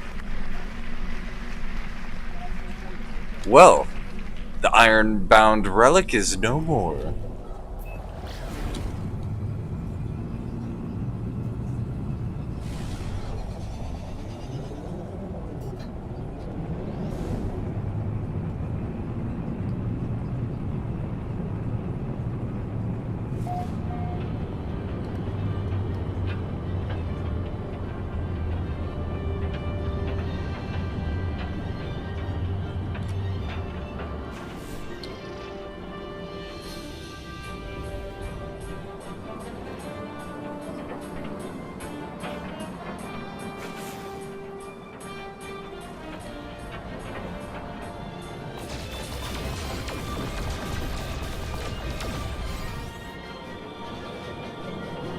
Don't mind if I do.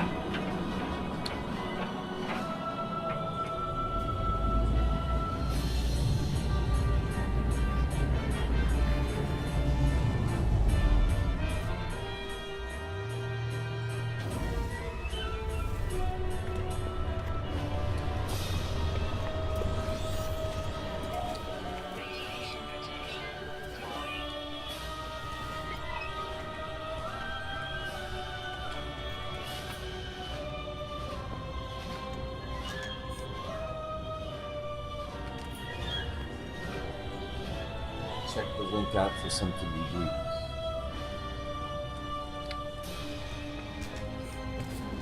Oh.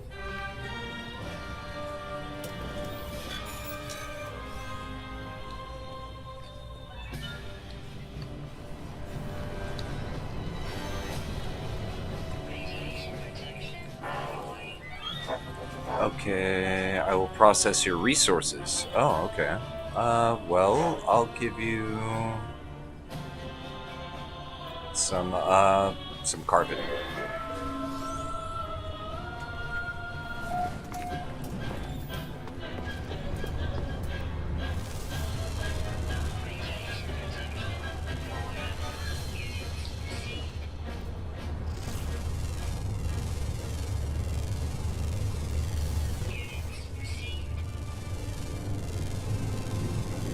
Extreme night radiation detected.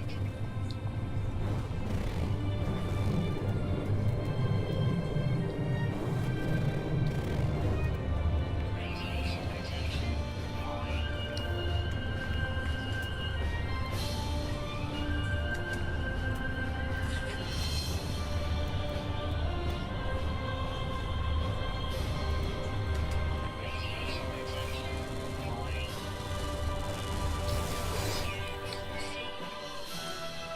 Interesting.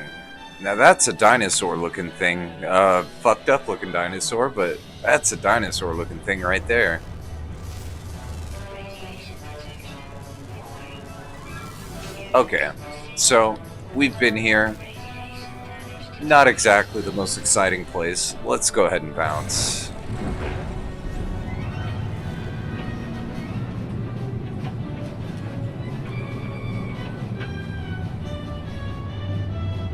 Now, one thing I do want to do, switch into my warper, and we'll go ahead and find a new interesting spot.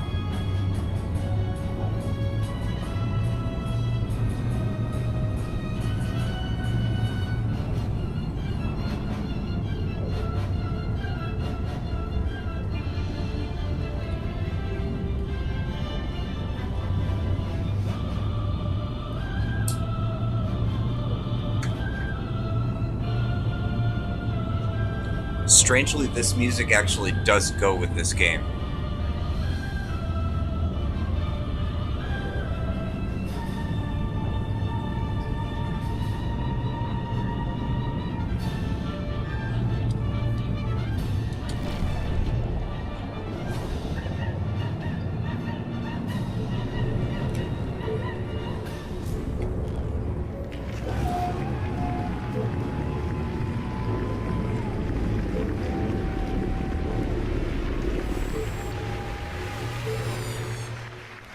Oof, that's a lot of platinum.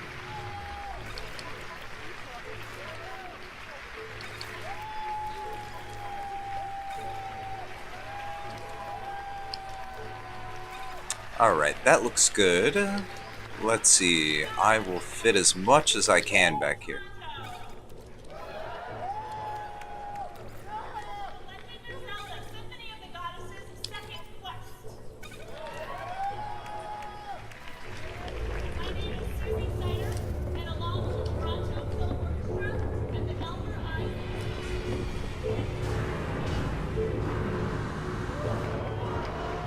Yeah, strangely, yeah. Even the classical stuff, I mean, it's just, it fits for some reason.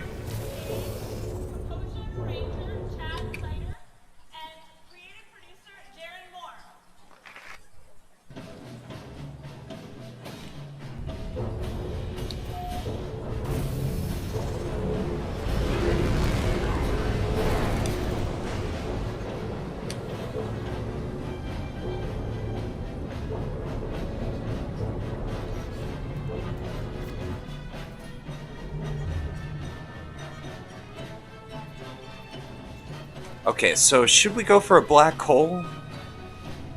Nah. Let's go for an interesting world like in the middle of a void.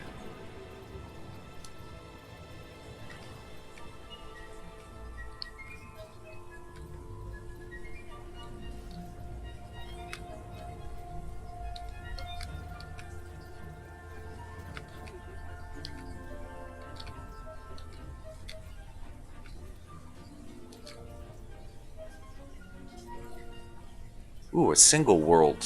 Let's try it.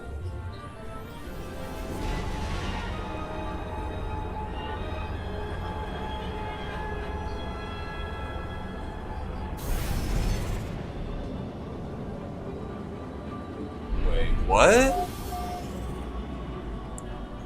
Oh, that's a moon. Holy wow, that looks big.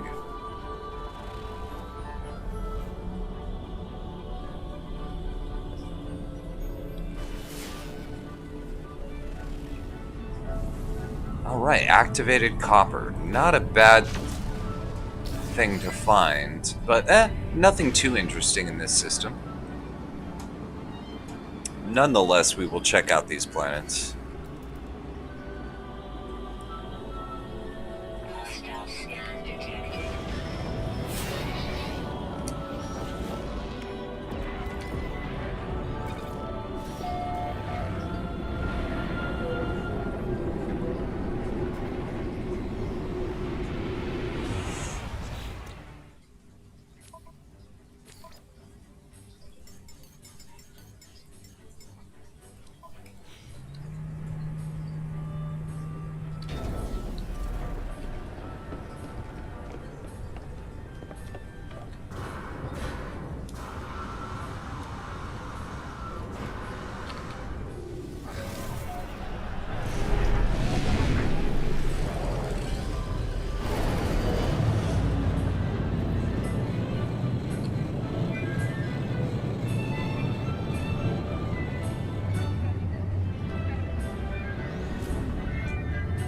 But you know what?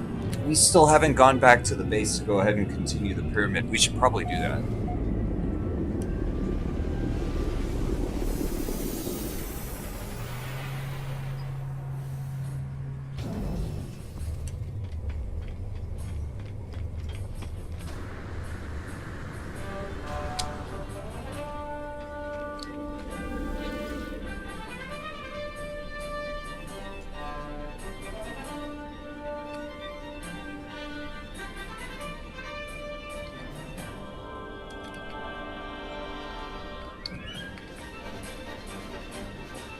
Oh, goodness gracious. Which one was it?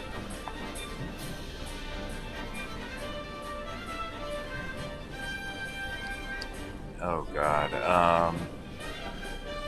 Maybe this one? We'll try it? I'm sorry, I totally forgot the name of the fucking base.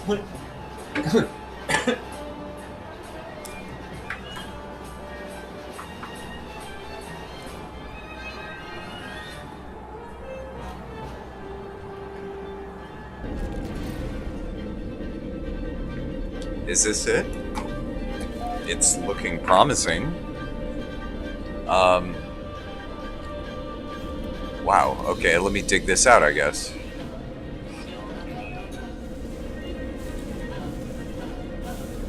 Alright. So that's cleared out. Where are we?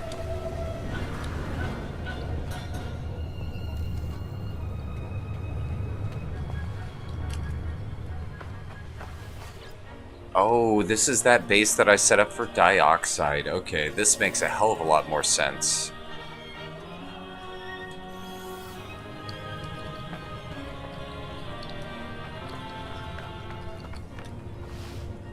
Alright, it is the wrong place, but we could always go to the correct one now.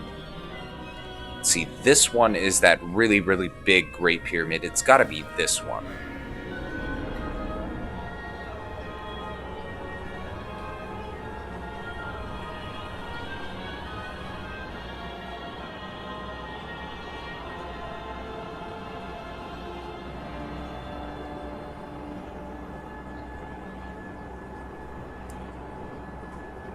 Extreme high temperature. Yep. Alright, so I guess let's continue with our build.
Extreme high temperature detected.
Damn, today is feeling like one of those days that I don't know, I am feeling right after this. I might end up. We were talking about like Bigfoot and shit like that earlier. I might end up on the SCP Wiki after we finish up today. I'm in for a good story today.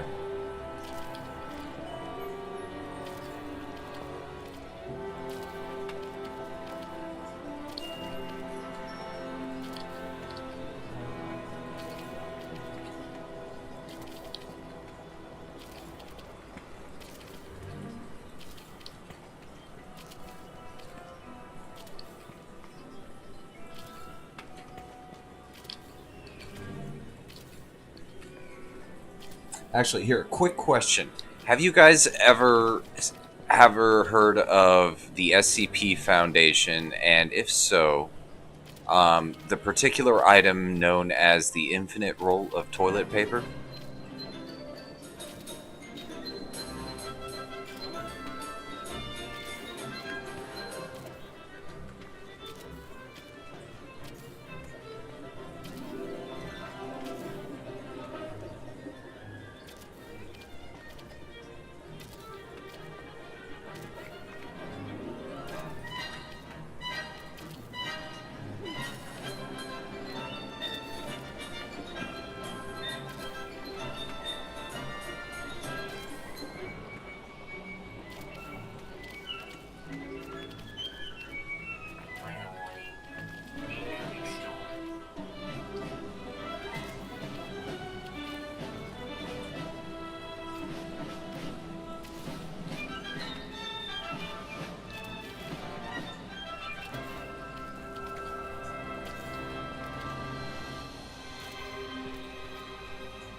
Oh. Yeah, I guess so. That's one of my favorites. Well, here. I will share something that's near and dear to my heart. This is actually a channel that I highly recommend. Let me see. The Vulcan. He actually does a very good job voice acting these. But what he does is he goes to the SCP and he does a dramatic reading a lot of these files. I will go ahead and put on the Infinite TP roll for you guys, just because that is a very creative story. Where are you? Where are you? As you can see, yes, I've seen a lot of this guy's videos because I do love what he does. Mother and Eyes. Oh, where is it?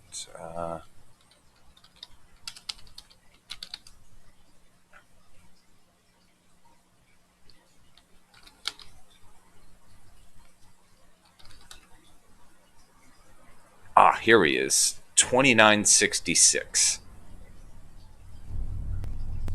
So this is a dramatic reading.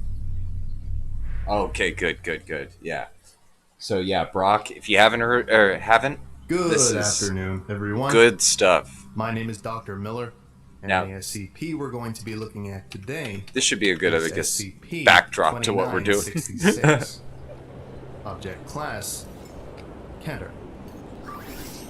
Special Containment Procedures. SCP-2966 is to be contained at Outpost 117, and at no time shall any other SCP objects be contained with it. A liquid fluoride thorium reactor is to be powered at all times with the heat exchange directly in thermodynamic contact with SCP-2966's Yeah, it's Dr. Miller or Before Researcher usage of Miller, but yeah. SCP-2966, monitors will ensure that there are at least 2.04 times 10 to the power of 17 joules of heat energy available to thermodynamically transfer into SCP-2966's housing. During use, this heat energy transfer will be carefully monitored to match the rate of matter removal. A skeleton crew shall occupy Outpost 117 to minimize the risk of casualties.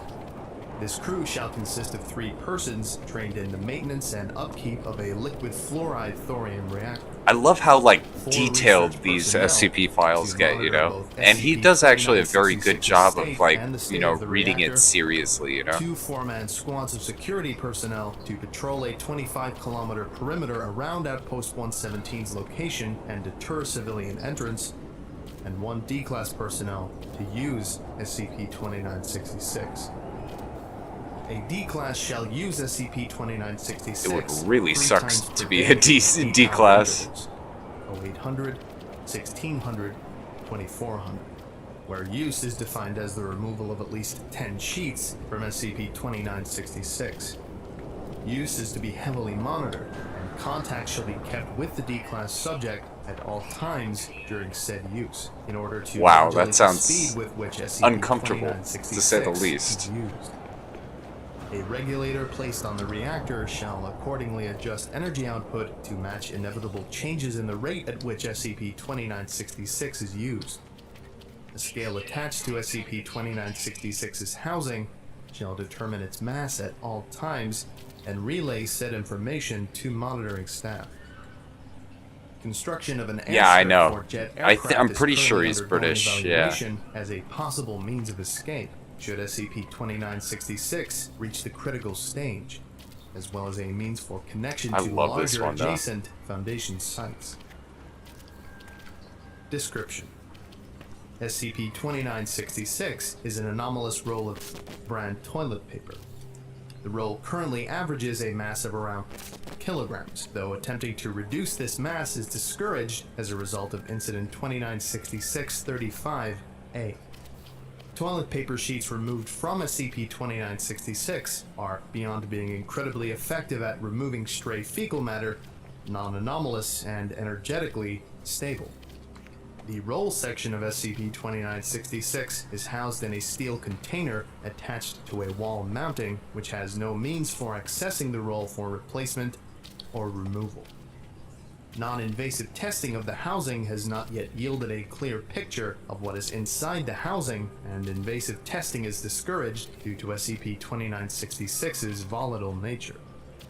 In addition, Actually, the I don't housing think serves he's as the British. main heat sink I for think the he may thermal be transfer actually, between SCP-2966 it's hard to place his and the accent. It reactor. sounds more Damaging Scot the or thermodynamic Irish, connection may to be result totally in honest. SCP-2966 going critical. I think he's Irish, actually. SCP-2966 is anomalous in that it is effectively an infinite roll of toilet paper. Since containment started in approximately kilometers of toilet paper has been removed from SCP-2966.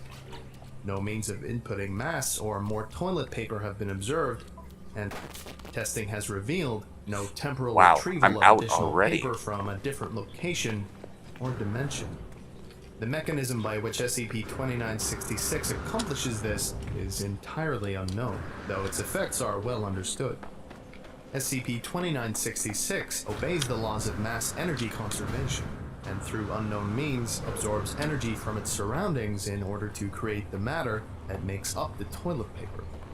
One sheet of SCP-2966 weighs approximately 3 grams, which means that approximately 2.04 times 10 to the power of 16 joules of energy, or roughly 65 tons of TNT, is needed for one sheet of SCP-2966 to be produced.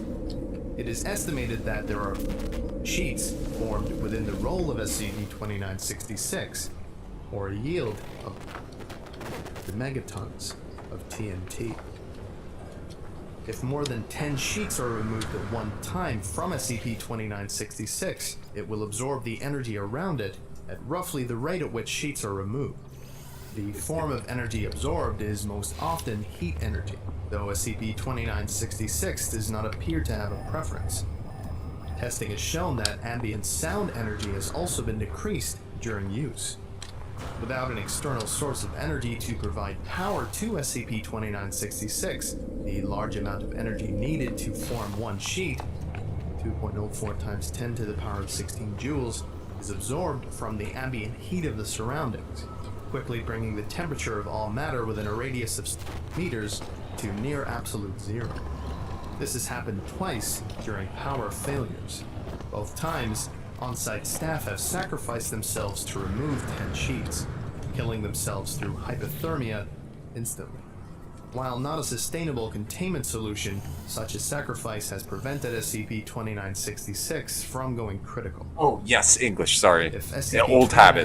Old SCP-2966 habit. is not The used, name of the what we UK can has use changed the matter so is many times turned into in the energy past once like 20 more at a years rate given that as sometimes I E, use the older terminology. I N joules per apologize. second, where N is the number of minutes He since has last like use. a, well, This energy is radiated away. he has in a the form of strange heat, accent. I would say occasionally it's alpha. definitely not like The a optimal London balance accent. between It's not a usage Liverpool and radiation accent. has been determined to be Um, slightly more than 8 hours, reflected in the special containment procedures.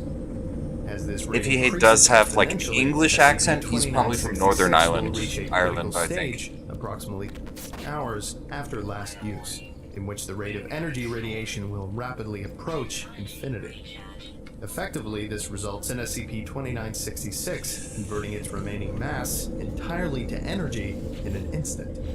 This is estimated to produce roughly 1 times 10 to the power of joules of energy, or an explosion with a yield of megatons.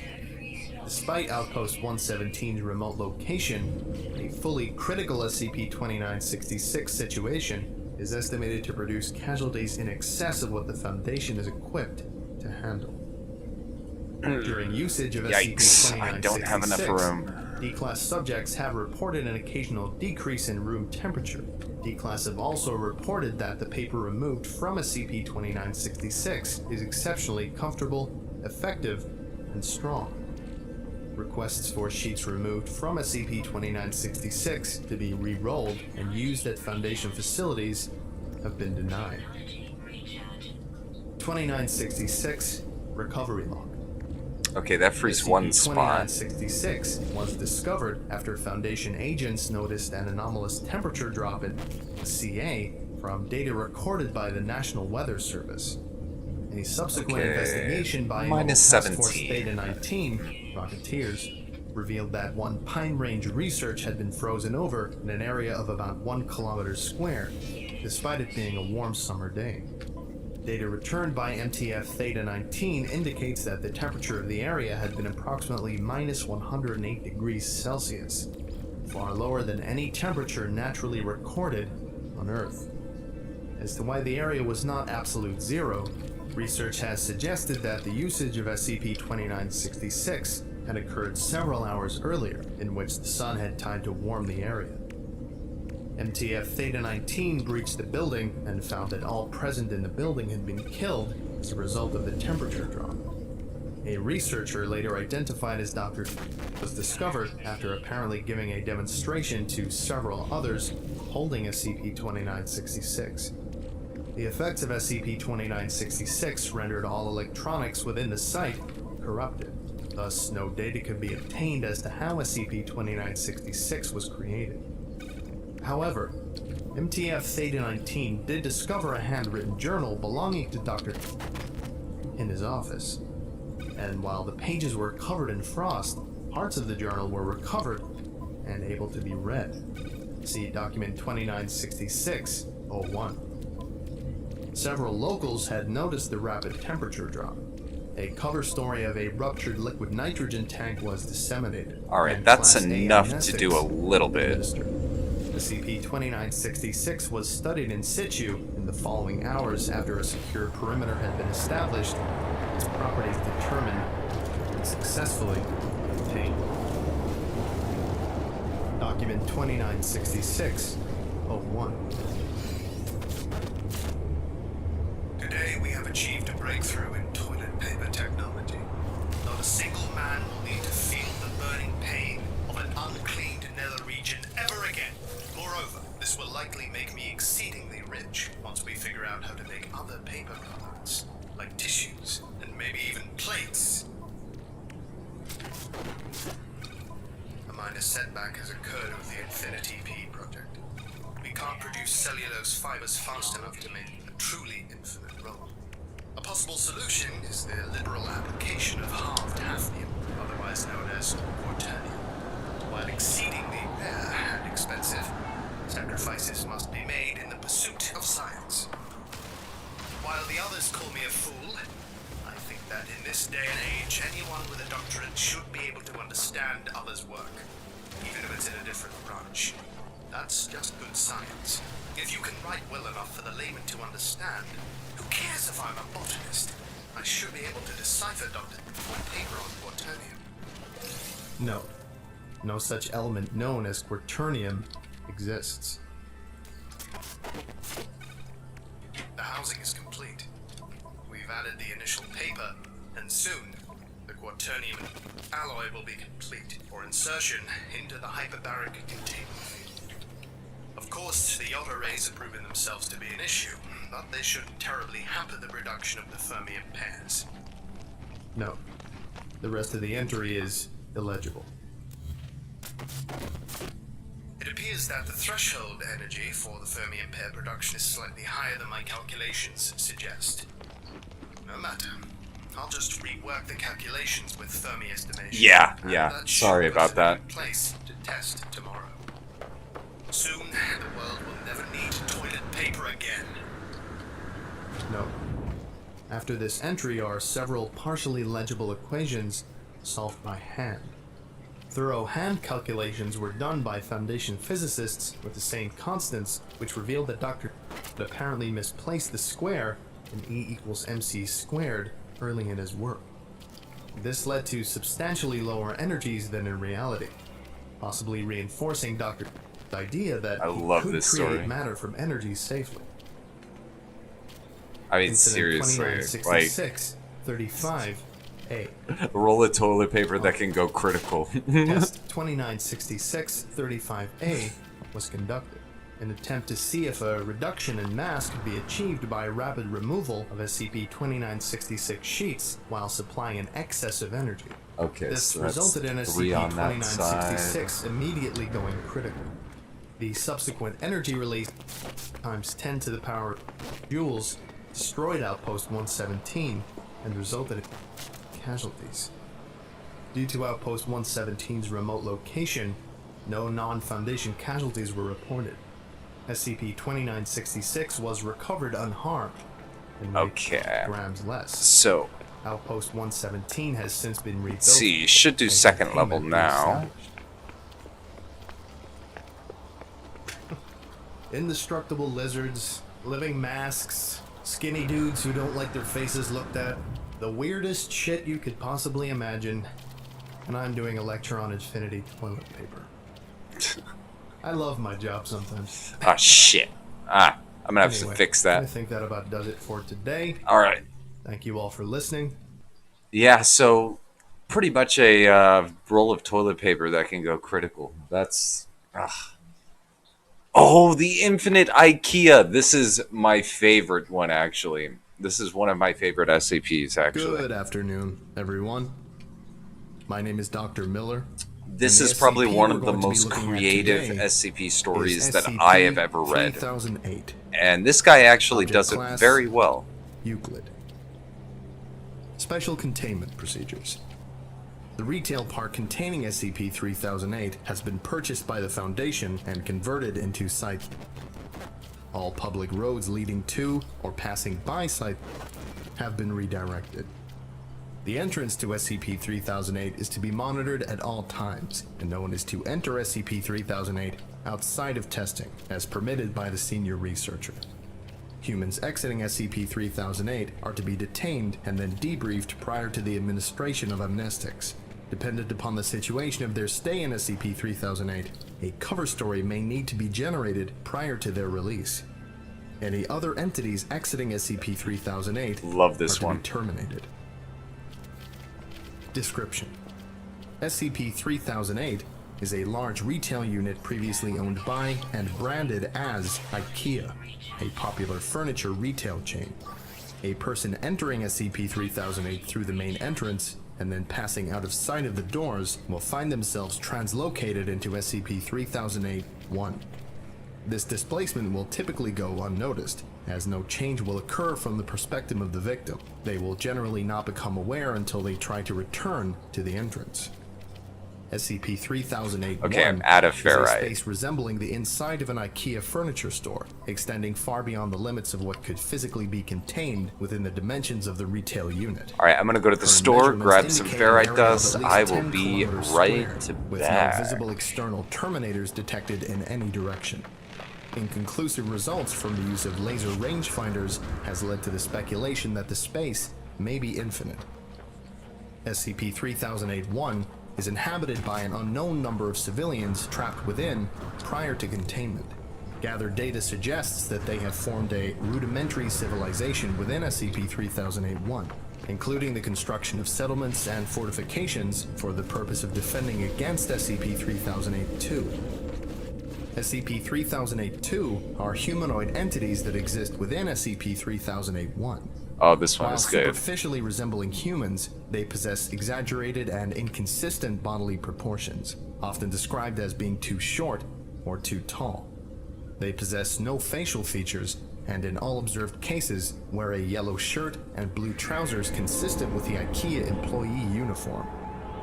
SCP-3008-1 has a rudimentary day-night cycle, determined by the overhead lighting within the space activating and deactivating at times consistent with the opening and closing times of the original retail store. During the night instances of SCP-3008-2 will become violent towards all other life forms within SCP-3008-1. During these bouts of violence, they have been heard to vocalize phrases in English that are typically variations of, "The store is now closed, please exit the building." Once day begins, SCP-3008-2 instances immediately become passive and begin moving throughout SCP-3008-1, seemingly at random. They are unresponsive to questioning or other verbal cues in this state, though will react violently if attacked.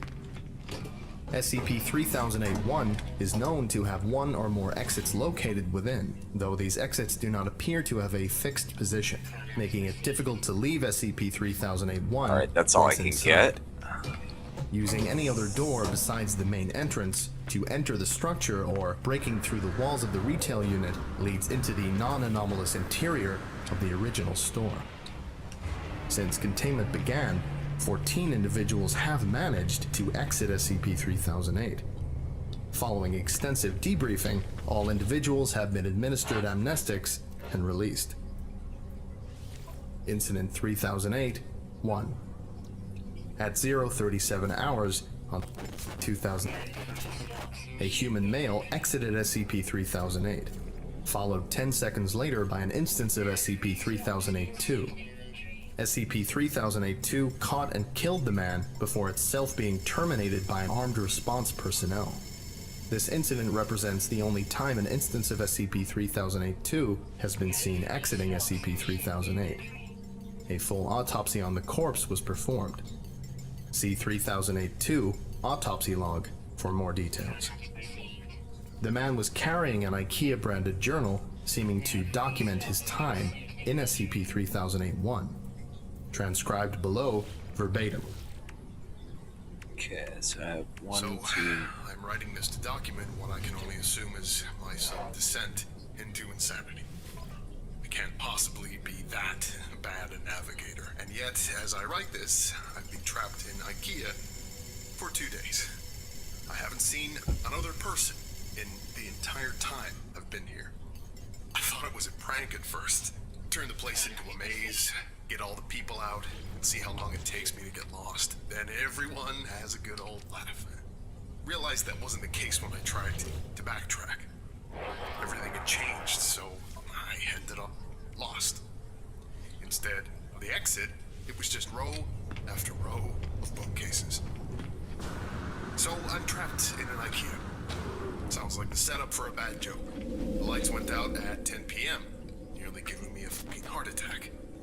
That loud electrical thunk sound, and then pitch blackness. The place is full of beds though, and my phone has a torch on it. But no damn signal.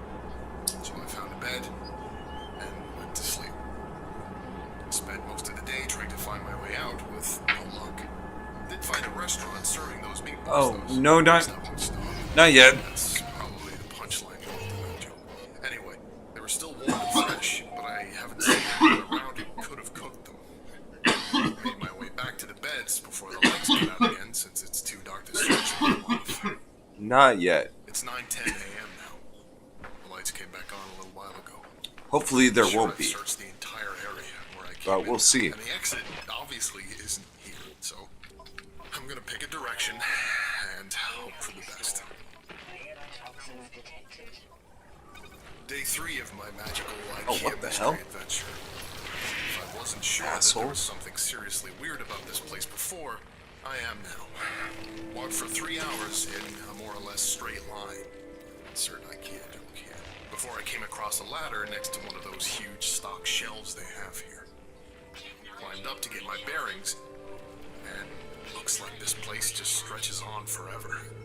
Like that scene from The Lion King, except instead of trees and grass, it was all shelves and tables and crap. I did see a person moving not too far away, so I headed over. Thought it was a staff member at first. It was wearing a uniform. Hell, maybe it was. Maybe freakish 7-foot-tall monsters with long arms, short legs, and no faces are just the kinds of thing that they want working at a super IKEA. Damn thing completely ignored me, though. And with no eyes or ears, I can't even be sure it knew I was there. Thought about shoving it or something to get its attention. But its hands were big enough to crush a watermelon, so I decided against it. It just kept moving. And I eventually I love lost sight thinking of it, about so what I I would decided do in to this go. situation. Anyway, no comfy bed for me to. Looks like I've entered the improbably hard and pointy table section of the store. Guess I'll have to make do with some bunched up tablecloths. Phone battery died during the day too. Didn't work anyway, but I feel like I've just lost some vital lifeline. But yeah, no panic buying over here yet. You ever seen But one of those cartoons? honestly, I mean, people who live out here in LA are just freaking stupid, so... I mean, half the people here, though, luckily, already have what they need, because, I mean, we're a pretty, like, you know, Come on. I love books just as earthquake-prone much as area, websites. so... This is excessive. Most people have, like, you know, your basic earthquake supplies, which consists of a few days of food, water, that type of stuff. Too bad none of them say exit.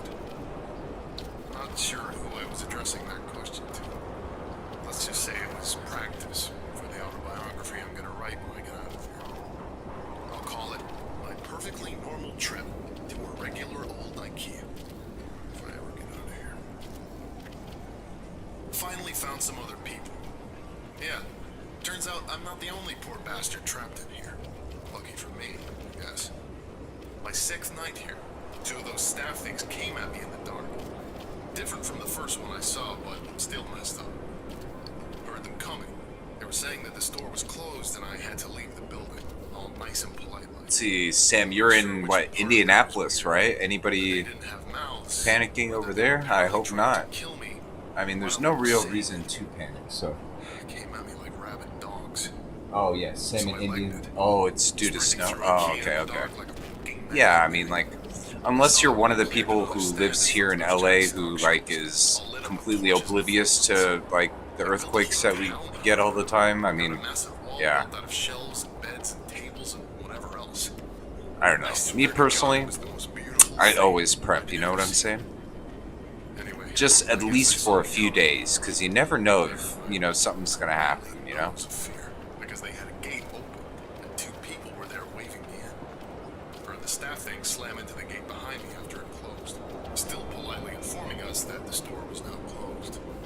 They wandered off eventually, though. They called the town Exchange because that's what's on the sign hanging from the ceiling directly above it. Exchange in returns, all lit up against the night, using lights they found and plugged into the power lines. And there are beds, and food, and people. Over 50 wonderful people, with regular-sized limbs, and a full set of facial features. It's now Oh, the 7th. actually, over here you see that a lot. I even used to see that before coronavirus. It's more or less because over here, a lot of people, I guess, the smog. Probably a TV show in that somewhere. And we have a lot of immigrants from China. But at the same time, People, I'm starting to feel you know, I'm actually kind of happy that I'm a little bit of a shut-in because, yeah, Footsteps for company, I was becoming increasingly sure that I just got nuts. That I was tied up in some padded room somewhere, banging my head against the wall. But no, I feel quite safe now. Thank you very much. Apparently, there are other towns out there. Some with more people, some with less. I found that fairly mind-boggling. How could that many people go missing with no one noticing? Surely someone would have noticed that everyone who goes to IKEA seems to fucking vanish. Or maybe it's not everyone. Maybe we're just the lucky ones.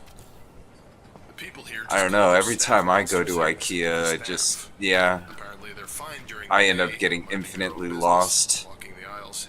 As soon as the lights go out, they go fucking bonkers.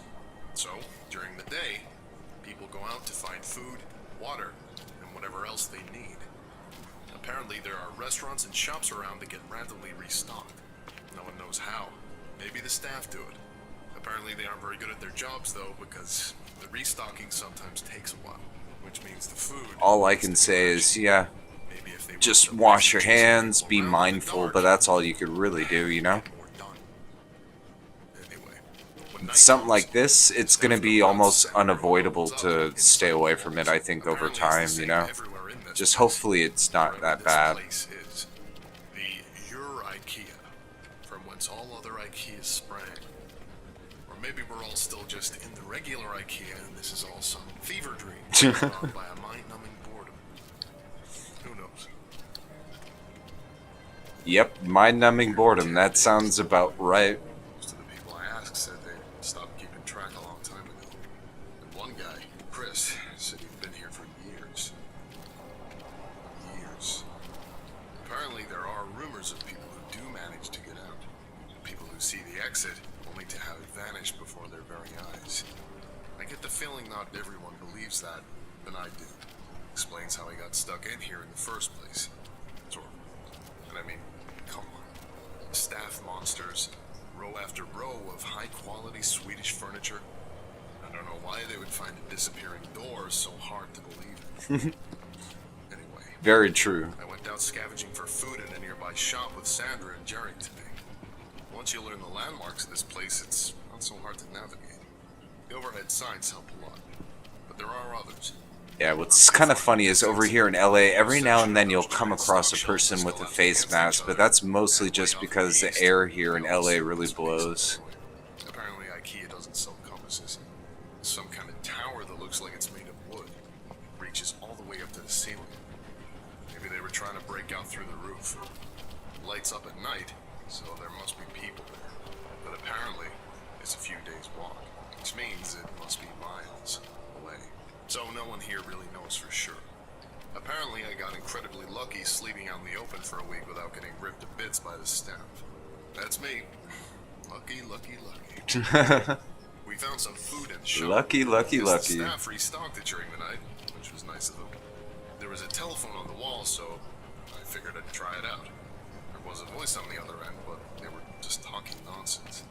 Random words strung together with no real meaning. You ever see a video of someone with aphasia? Kinda sounded like that.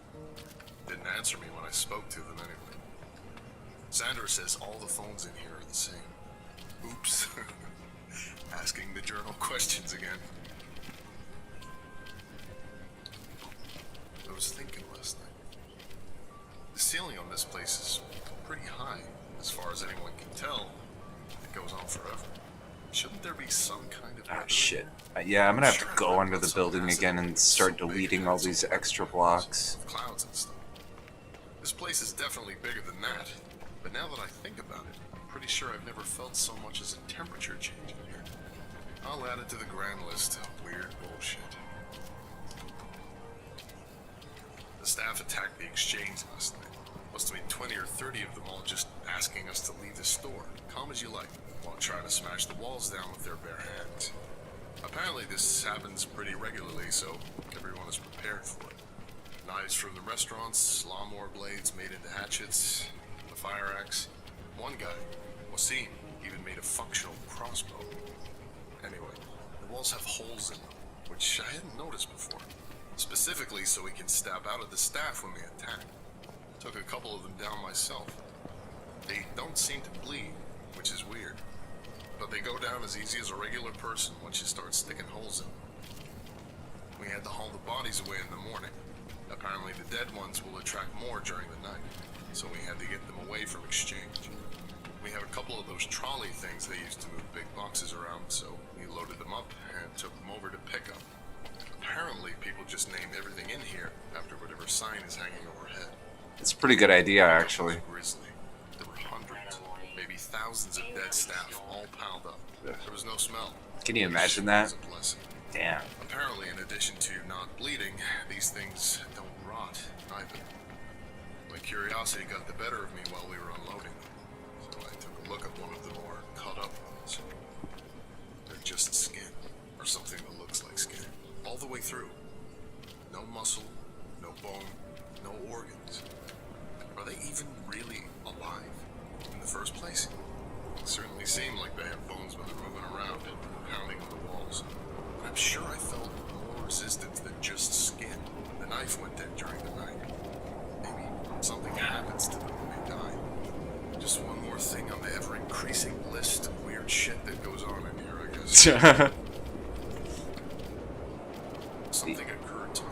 Ever-increasing list of weird shit. Every time you see a situation like this on TV or in a film, like it's the end of the world or everyone is trapped on an island or whatever, once groups like ours start to form, people almost seem to turn on each other, fighting for food or dominance or whatever else. That hasn't happened here. Apparently people from other towns come by from time to time just to check in or occasionally trade if they're short on something. But everything is always cordial. Friendly, even. Maybe it's the threat. Definitely tell he's not American by the way he said that. Cordial. Stocking of supplies in the shops means there's nothing much to fight over. Maybe people are just better than they're generally given credit for. Alright, out of ferrite dust again. I think I'll go with that one.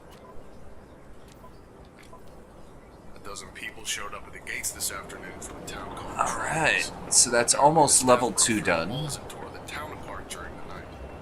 These 12 are the only survivors out of over 100. We let them in, obviously. One more point than the human decency.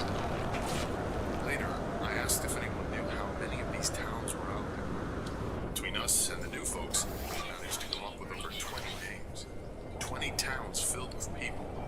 knows how many beyond that. The motto for this place should be, how is that even possible? Not bad so Surely far. someone, Not bad. somewhere must be looking Oh, for what the is that? thousands of people that must be in here. I've been here for a little over 2 months now. Not that much changes, as it turns out. A couple of new people showed up. Same story as the rest of us. Nice little trip to IKEA, and suddenly they're trapped in Billy Bookcase's house of faceless weirdos. Billy Staff at Bookcase's Exchange house once of or twice a faceless week, weirdos. Kill them and haul off their bodies. Sometimes they hurt some of us first. They killed the guy called Jared a couple of weeks back. It was awful, frankly. Turns out, regular humans still bleed in here, even if the staff don't.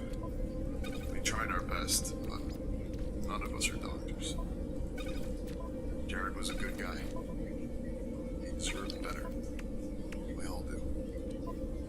It occurred to me that a couple of days after that, none of us were really looking for a way out of here. I don't even know where we'd start. Technology recharge. One of those quadcopter things with a camera attached buzzed past Exchange today. I thought it meant that someone was finally looking for us, that help was on the way. Apparently it's not the first time this happened, though. Same thing happened a few months ago. Everyone is still here. No idea if it saw us. It didn't stop if it did. It just kept flying until we could no longer see it. Okay, I think No. that looks good. Based on recovery time of the journal, this entry appears to line up approximately with our first successful test piloting a drone inside SCP-3081. Alright, back to the Analysis of station. footage shows a walled settlement under a sign labeled Exchange and Returns. Attempts to relocate the settlement failed. Origin of previously sighted drones is unknown. I started talking to people about the stuff they miss from home during dinner tonight. Probably not the best idea I've ever had. Everyone seemed pretty down after. A bunch of people here have families. Husbands and wives, kids, dogs. Franklin apparently has a pet llama, though I'm not sure I buy that. But apparently some of the people here have some seriously odd gaps in their knowledge. 3 of them had never heard of the International Space Station.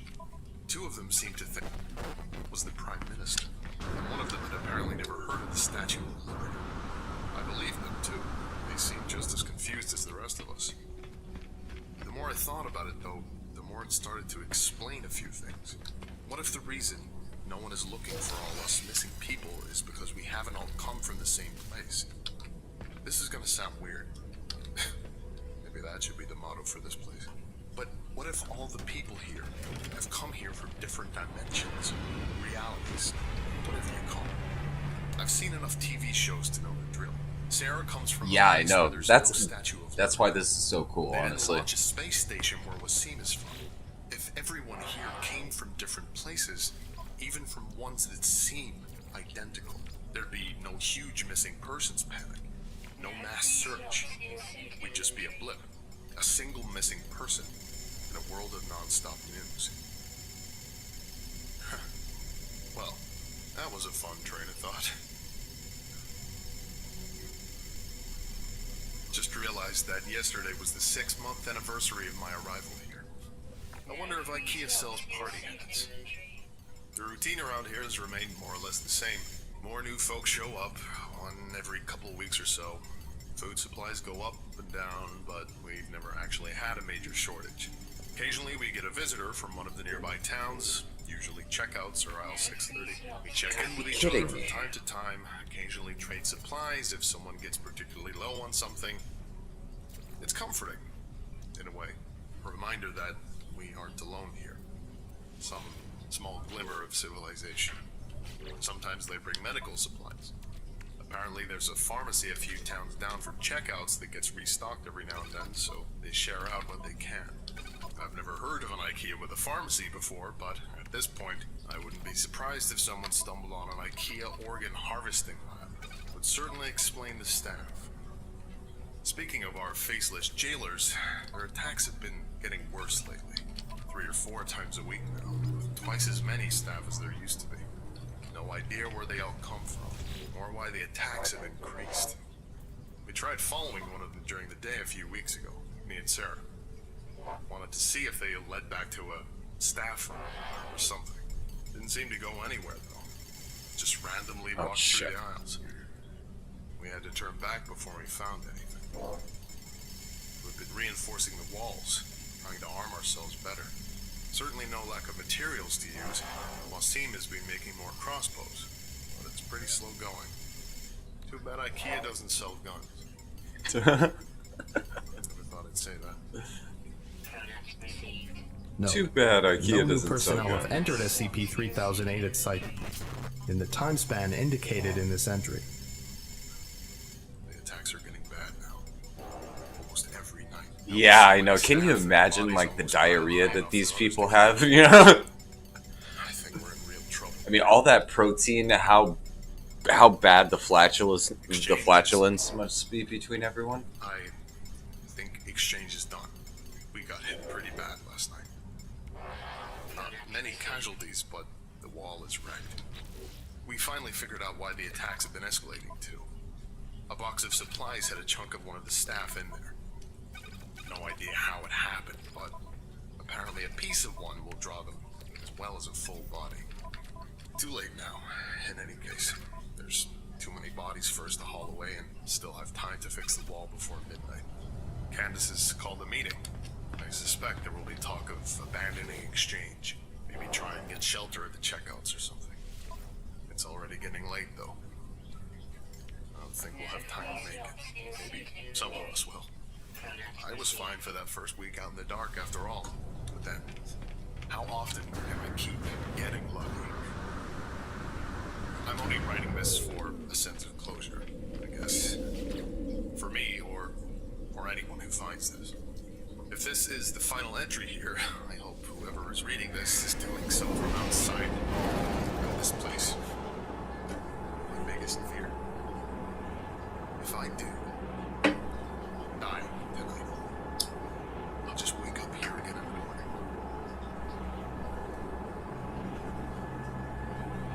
Note: this is the last entry.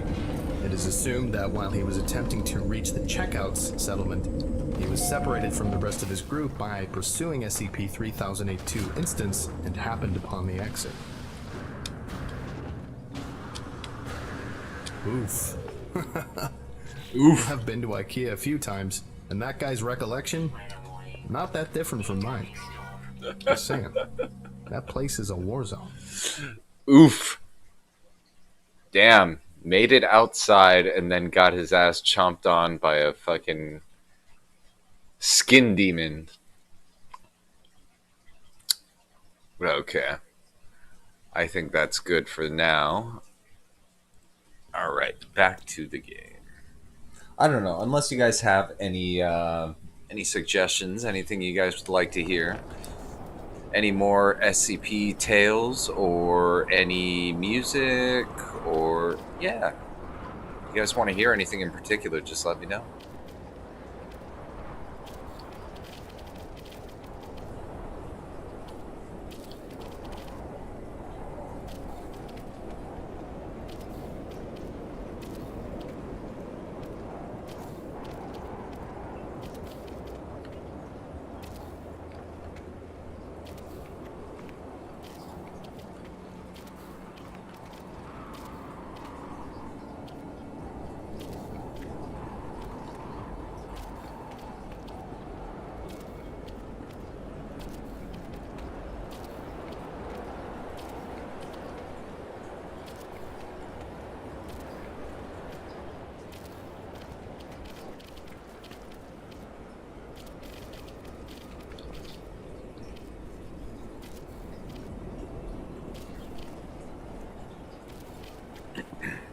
Yeah, that's why I love the SCP Foundation. You can take something like IKEA and turn it into an amazing story, you know?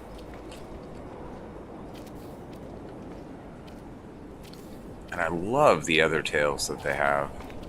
You know, they have cool monsters and all that kind of stuff, yeah, but when it really comes down to it, it's really... I mean, certain SCP files are just so entertaining. And then, of course, there's the really mysterious ones that let you kind of, fantasize about, what things could be because they're left open-ended, or, think about the efficacy of something, Is it worth doing something to keep something contained? That type of thing, I find that Very interesting. Yeah, I know. Yeah, he made it outside. He found himself at Walmart. Yeah, the dragon one had a silent ending. Actually, I love this the Scarlet King one, SCP-231. And let's see, I like what is that one called? I think it's SCP-2354, or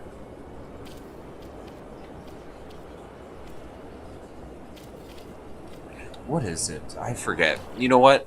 I actually kind of want to listen to that one. That one is good. That one is really good, actually. It's one of my favorite SCP tales. Let's see, SCP. What is it? Oh no, it's 3456. Ha ha ha ha. Ah, I could still remember. Okay, I'm gonna just use the restroom real quick while this is playing. Give me a sec, and I guess enjoy. Presented by the Vulcan. Good afternoon, everyone. My name is Dr. Miller, and the SCP we're going to be looking at today is SCP-3456. Object Class, Keter. Special Containment Procedures. SCP-3456 is currently uncontained. All attempts to contain or neutralize it have failed. Research into methods for containment are ongoing. Personnel who observe the entity are to be treated with Class G amnestics and must be located with at least one freshwater stream, river, or lake within 1 kilometer of the treatment facility. All historical references to SCP-3456 are to be removed and or attributed to myth, shell shock, PTSD, and hysteria. Reports regarding loss of life and damage as a result of SCP-3456 incidents should be scrubbed of all references to the anomaly. One of my favorite and SCPs replaced right with here, narratives involving military 3456. conflict, natural or man-made disasters. Regions in which SCP-3456 are likely to appear are to be monitored regularly. Personnel are to be deployed to aid evacuation efforts in the event of an incident. Direct observation of SCP-3456 should be avoided. Description: SCP-3456 are a group of quadrupeds resembling horses and other equines. Individual instances deviate significantly from other equines, particularly due to the lack of hair, presence of three-toed hooves, thick translucent skin, and either single or multiple human torsos fused to its back in addition to the normal equine head attached to the horse's body. Each torso has a pair of arms and a head attached, where the arm span reaches twice the height of the entity itself, and end in 5 sharpened, protruding bone digits in place of human fingers. In most instances, SCP-3456 possesses a hole where a human nose is normally located, and is capable of emitting high-pitched screams up to 110 decibels in intensity. The size of each SCP-3456 instance varies, Yeah, with the me largest too. recorded manifestation reaching 30 meters in height and 15 meters in length. SCP-3456 instances thus far have proven to be impervious to conventional weapons. Instances materialize near the sites of war, terrorist attacks, and natural disasters. Multiple manifestations may occur depending on the scale of the event, as indicated by the entity's materialization during numerous historical events throughout the 19th, 20th, and 21st centuries. SCP-3456 instances display high levels of adaptive intelligence during incidents, often engineering situations to trap or torture their targets. Due to this, it is currently theorized that SCP-3456 may be sapient. Direct observation of SCP-3456 by an individual will result in the entity becoming aware of the observer, at which point it will display directional awareness of said individuals at all times. SCP-3456 manifestations are known to engage in predatory and stalking behavior, utilizing the environment to conceal and camouflage themselves.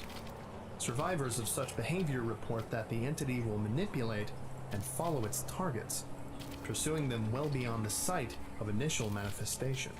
See Incident Log I-3456-32. SCP-3456 will continue Yeah, like the such behaviors global cult society, exposing occult itself society to and as stuff many like that. It's individuals just, as I mean, possible until it has you get those captured a minor large number of references to them and individuals, stuff like at that, which but point it will dematerialize. What happens to subjects taken by SCP-3456 is currently not known. Should SCP-3456 be incapable of collecting a sufficient number of subjects, it will continually materialize near individuals who have observed it before until it is able to capture them.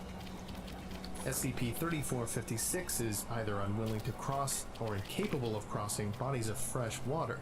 This was initially discovered by I Foundation plants. especially like the way that they kind of integrate folklore into kind of like an official government missive. I mean, I think that that is interesting. You know, trying to explain a folklore type instance in an intelligible way. How and why SCP-3456 is unable to cross such geographic boundaries is currently unknown. The following section contains journal entries from Dave Harkin, an infantryman from the British Expeditionary Force during World War I. This journal describes several SCP-3456 sightings over the course of the Battle of the Somme. These journal entries will be converted into audio files by ACID. If you paid more than $13 on tax preparation last year, you need to visit freetaxusa.com, where you June 27th, 1916. Finally arrived at the front. Picked up this little journal while I was in Paris. Figured I might as well keep record of my heroics on the battlefield. Quite chuffed to finally be in action, though it seems I'm the only one. Most of these blokes have been fighting for a couple of months now. They look downright dreadful.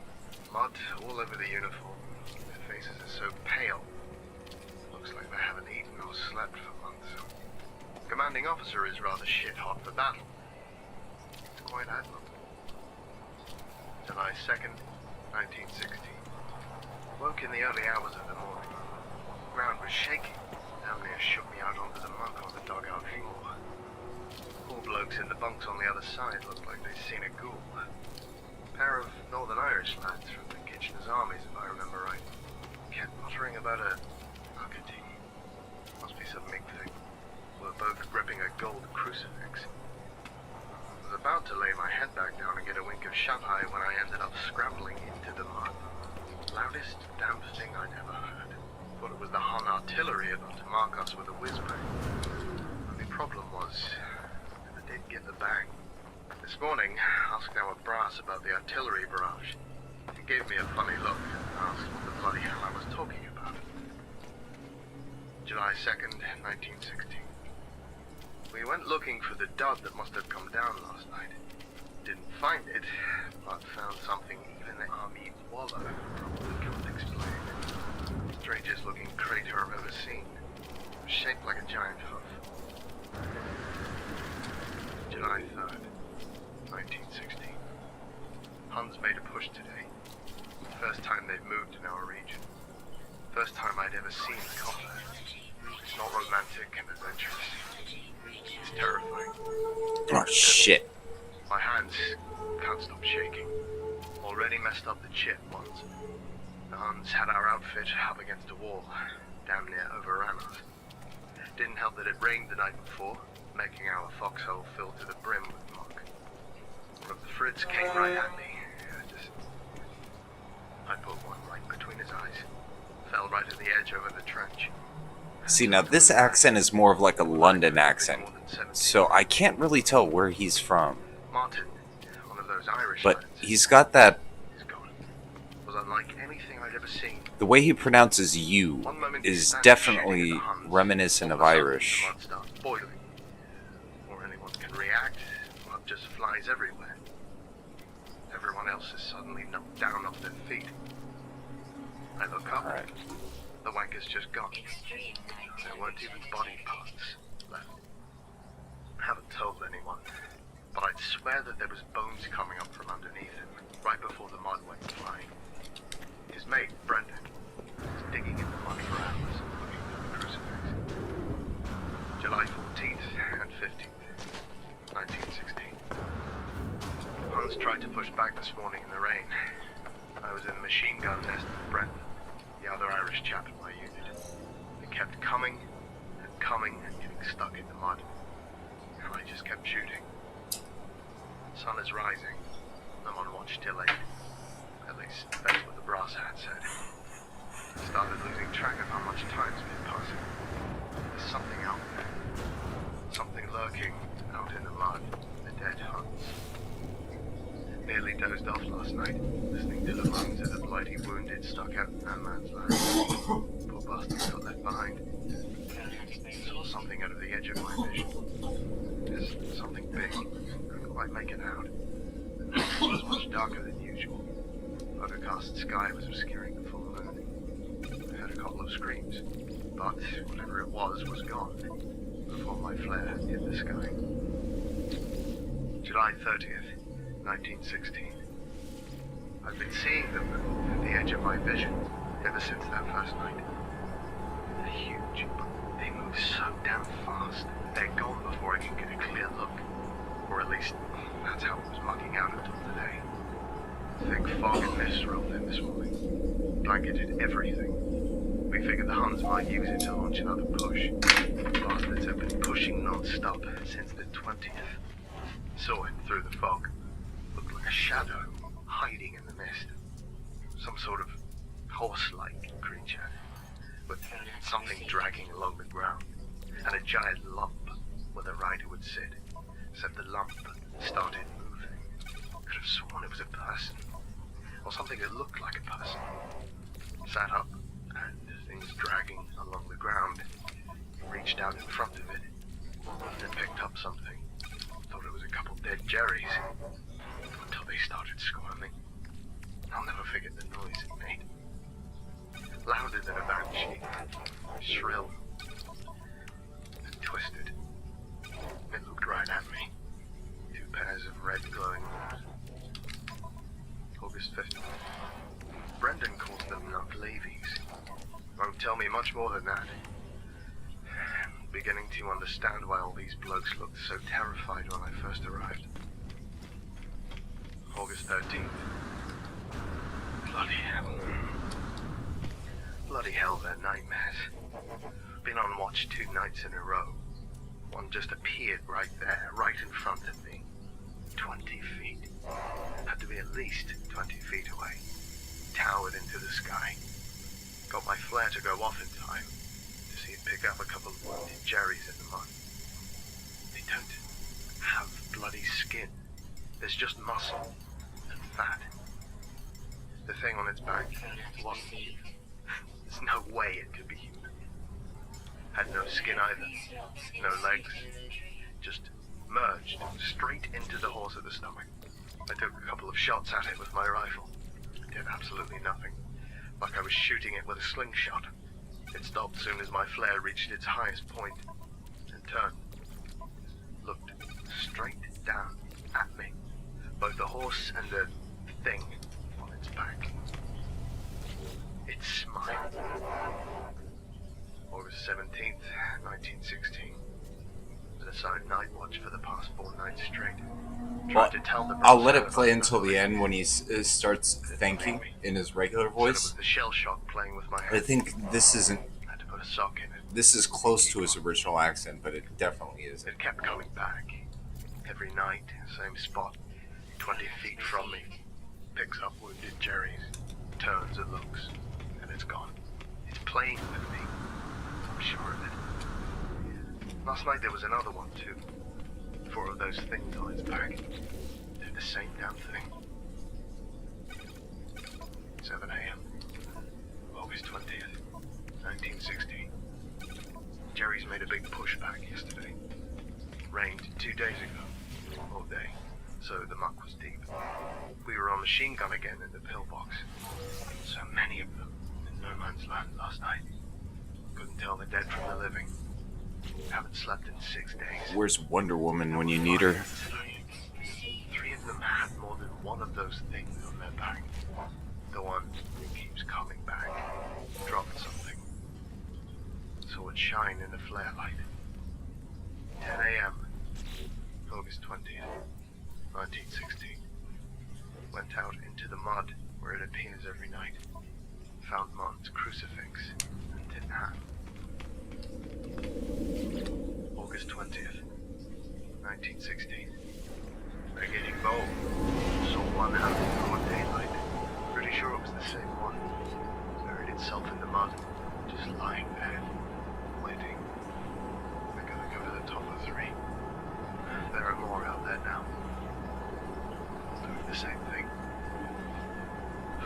God help us. Official records show that David Harkin was declared missing in action on August 20th following a failed British counterattack against the German trenches. Additional queries have revealed that one Brendan O'Malley within the same unit was also reported missing in action on the same date. Harkin's journal was found 20 feet from the edge of the German trenches 2 months after he disappeared. Incident log. I-3456-32. The following incident details an SCP-3456 manifestation in Fukushima, Japan, following the 2011 earthquake. Several Foundation reconnaissance teams were deployed following the evacuation of the city to assess whether or I not love it the when they earthquake add had these been to the caused by an ends. I mean, anomaly. it adds so much production value to it. SCP-3456 manifested in several locations during and shortly after the quake, resulting in 2,562 missing persons. Foundation reconnaissance personnel were not expected to encounter SCP-3456, as manifestation had ceased in the prohibited zone 64 hours after the majority of the civilian population was evacuated. Incident log I-3456-32, playing log now. Forward. Reconnaissance teams were deployed in squads of 4, with 1 member of each team possessing helmet-mounted camera equipment. The following log details the events surrounding Squad 3. 3 of the 8 teams were noted to have encountered SCP-3456. However, the cameras for Squads 1 and 6 were destroyed early during interaction with SCP-3456 entities. This is an audio feed between Squad 3 and Command. Other members of the squad were not subject to audio communications between Commander Bryans and the communications officer. Begin log. The helmet-mounted camera is switched on as the reconnaissance squad departs the helicopter transport. The street depicted both in front and behind the unit, as the camera swerves with the operative's head, is noted to have sustained significant structural damage, with many visible points where the concrete has buckled or split apart. This is Reconnaissance Squad 3, Orange Leader. Command, do you read? We read you, Orange Leader. The feed turns to the left and the right, noting 2 other individuals, each equipped with standard field agent equipment. Mic check. Lopez reporting. Check, check. This thing working? Reading you loud and clear, Commander. Bryans is seen pointing at the screen. Command, is the camera and Briar's helmet transmitting? We're getting clear transmissions from the camera. Navigation is sending you coordinates. Agents Lopez and Chow have been provided CAD counters. Remember, any deviation from the norm is grounds for further investigation. Should you encounter an anomaly, radio its location and containment teams will be deployed. Under no circumstances is your squad to engage in anomaly.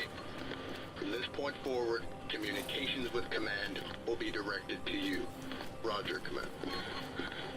The camera tilts slightly downward, pointing at a square device on Agent Byers' wrist. Okay, our target is 3 clicks south. We'll have to move across the Arakawa River here. Zhao, Lopez, I want those can counters counting as we're moving. The moment those levels look weird, you say something. Got it? Yes, sir. Got it. Briars, you stick close to me. For the next 10 minutes, Squad 3 moves through 5 blocks of damaged buildings and roadways, with no signs of anomalous activity. Hey, boss. My counter just got a huge spike. I was about to say. My needle went all the way into the red for about 3 seconds. Bryans holds his hand up to stop. The reconnaissance members stop in the street. Byers moves slowly in a 360-degree arc as he attempts to locate the source of the elevated Hume readings. Command, you got all that, right? We got it, Orange Leader. We're not picking up anything on the visual or... At this point, Command noted the presence of a dull, rhythmic thumping noise. Intensity of the thumps indicated a distance of roughly 300 meters between the source of the disturbance and the camera's microphone. Command, please hold your position, Orange Leader. Boss, do you hear that? The sound is noted to have grown slightly louder and decreased in distance from 300 to 250 meters away. Sounds like a horse walking on a pavement. The camera begins another 360-degree arc as Agent Byers scans the surrounding environment. The noise abruptly ends after 2 minutes of continuous increase in intensity. A crash is heard, and the camera swivels 180 degrees. Lopez's camp counter can be seen on the pavement, glass shattered. Holy shit, Commander. Command, we might have a problem. The camera pans up from the camp counter on the ground and captures SCP-3456, standing in an intersection 200 meters away. The camera zooms in on the entity, and Command notes the translucent skin and fused human torso in the middle of the horse's back. The torso appears to remain limp and motionless for approximately 30 seconds. Command, believe we have identified the entity responsible for the quake. Negative, Orange Leader. SCP-3456 is not responsible for the earthquake. O'Donnell, we have an SCP-3456 manifestation. What? That's 3456. What is it doing here? The torso begins to move, slowly straightening into an upright position. Its arms begin swinging, damaging or destroying several structures around it, and drawing Brian's attention. Orange Leader, Command has authorized a UAV drone strike. Move your team out of the street and into the high-rise 2 buildings to your left. Roger, Command. The camera focuses on Brian for another 5 seconds as he turns to address the squad before focusing on the entity. SCP-3456 has stopped moving its arms. The entity turns towards the reconnaissance team and emits a loud vocalization for approximately 5 seconds. Orange Leader, get your team out of there. It's seen you. Bryans points to the side street and the camera swivels in that direction, bringing a large high-rise into frame.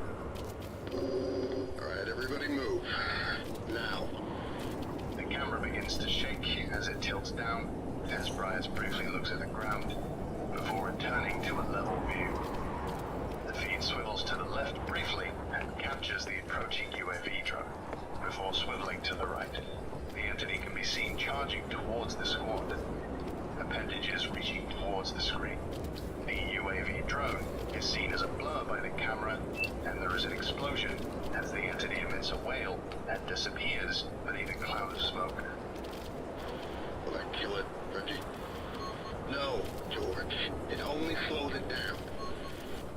The squad enters the high-rise and begins climbing the stairs. The camera stops shaking as the squad stops on the 8th floor of the building. Reggie, why the hell is it here? officer and the head of reconnaissance. The screen begins vibrating excessively, and the sound of SCP-3456 approaching the building can be heard. Bryans is seen directing the squad members to the door of a large utility closet. As Byers closes the door behind them, the video feed displays a shadow blocking out the light of the window. The camera is switched temporarily to night vision by Byers. The camera vibrates 4 more times before the sound of SCP-3456 approaching stops. The entity can be heard breathing heavily outside the window. Reggie. Come in, Reggie. The previously mentioned argument can still be heard. God damn it. I wish we had a way to see what that thing is doing out there. We do have a camera. I'm not sticking my head outside that door. Hey, this is a utility closet, right? Yeah. Fire. Is there a broom in here? Yeah, right next to you. Toss me your helmet. The screen wobbles and is inverted as Agent Byers Wow, removes out his of helmet supplies and again. hands it to Agent Chow. The camera shakes several times. The click of a flashlight and the sound of tape being torn can be heard. The feed stops shaking and there is a tapping noise. Good. This should let us see what's going on. You got your remote display on, right? You'll be able to see what it's doing out there. Good thinking, Chow. Whatever it is, ain't it like it? That's alright. The feed wobbles back and forth and the sound of the closet door creaking open can be heard. Night vision is disabled as the lens begins detecting light coming through the window. The entity's hands grip the side of the windows and its face comes into frame from the left. Its eyes move back and forth several times. The entity breathes out briefly, fogging the lens of the camera. It emits a vocalization, causing the camera to drop to the floor. The door is heard slamming shut with the force of the vocalization. The entity lingers in the window for a moment before releasing the sides and disappearing from view. SCP-3456's shadow begins moving away from the building and out of the frame. The camera shakes and is slowly pulled back into the utility closet. The camera shakes for 60 seconds before it is handed back to Agent Byers. 3 minutes pass before SCP-3456 can no longer be heard. The other 3 squad members appear visibly shaken by the preceding events. Orange Leader, is your squad still intact? Reggie, what the hell is going on?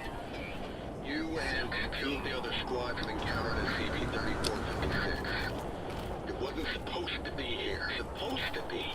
The hell would Command think it's sending us in without confirmation? George, this line is being monitored. I don't give a damn. You put me and my team in a hot zone with a hostile entity that isn't supposed to be here.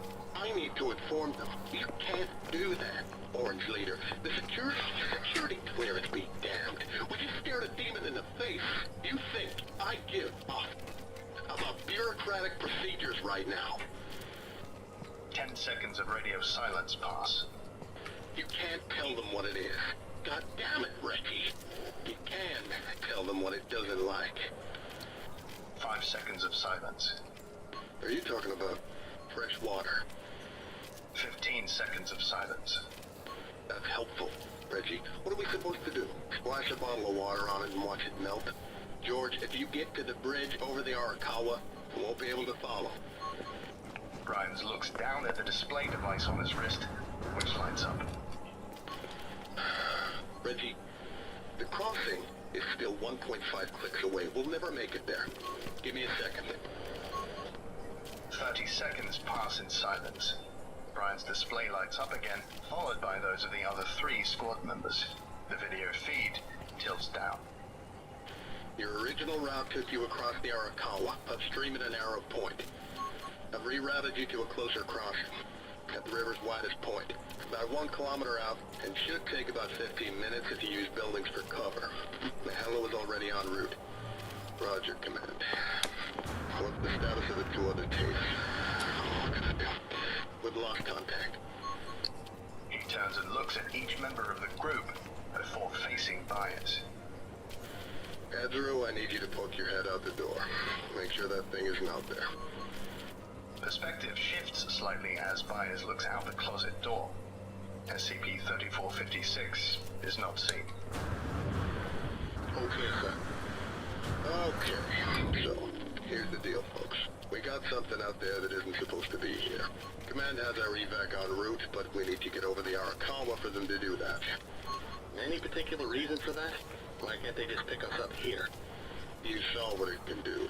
Command doesn't want to risk a chopper getting knocked out of the sky. That thing can't cross fresh water. The widest point of the river is 1 kilometer south. We stick to the shadows and move fast and quiet. That's all you need to know for now. Brian is seen giving the signal to move out. The squad spends the next 15 minutes moving between different buildings. The squad stops approximately 50 yards from the bridge, a few meters from a large intersection. The frame pans from left to right in a 360-degree arc as Byers surveys the surrounding buildings. There is no sign of SCP-3456. Command, we're 50 yards from the bridge. No sign of the entity. The helo should be on the bridge. Can you see it? Byers turns to the front, and the camera zooms in, capturing a CH-47 Chinook helicopter on the bridge. Roger, Command. We see it. Sweet Mary, Mother of Jesus, we're saved. The squad begins moving forward, but stops. The camera experiences several severe vibrations, and a ticking noise begins as Chow's cat counter buzzes in alarm. SCP-3456 emerges from the street to their left, 5 meters ahead, and turns so that it directly faces the reconnaissance squad. The torso leans down on the right side, and both the horse and the human torso emit a vocalization. From the bridge, small arms fire can be heard and seen colliding with the entity's skin. 2 RPGs collide with the entity along its neck to no effect. This was waiting for us. What do we do now? The camera moves down to Brian's, who pulls 2 canisters from his belt. Stun grenades. We run! Brian flips the pin on the grenades and looks back to the squad. Shield your eyes! Hey, ugly! Brian throws the grenades into the air and begins running forwards. Byers looks down to avoid the flash. There is a bang, and the entity is heard wailing. Byers looks back up. Lopez and Bryans can be seen in front. They've nearly reached the bridge.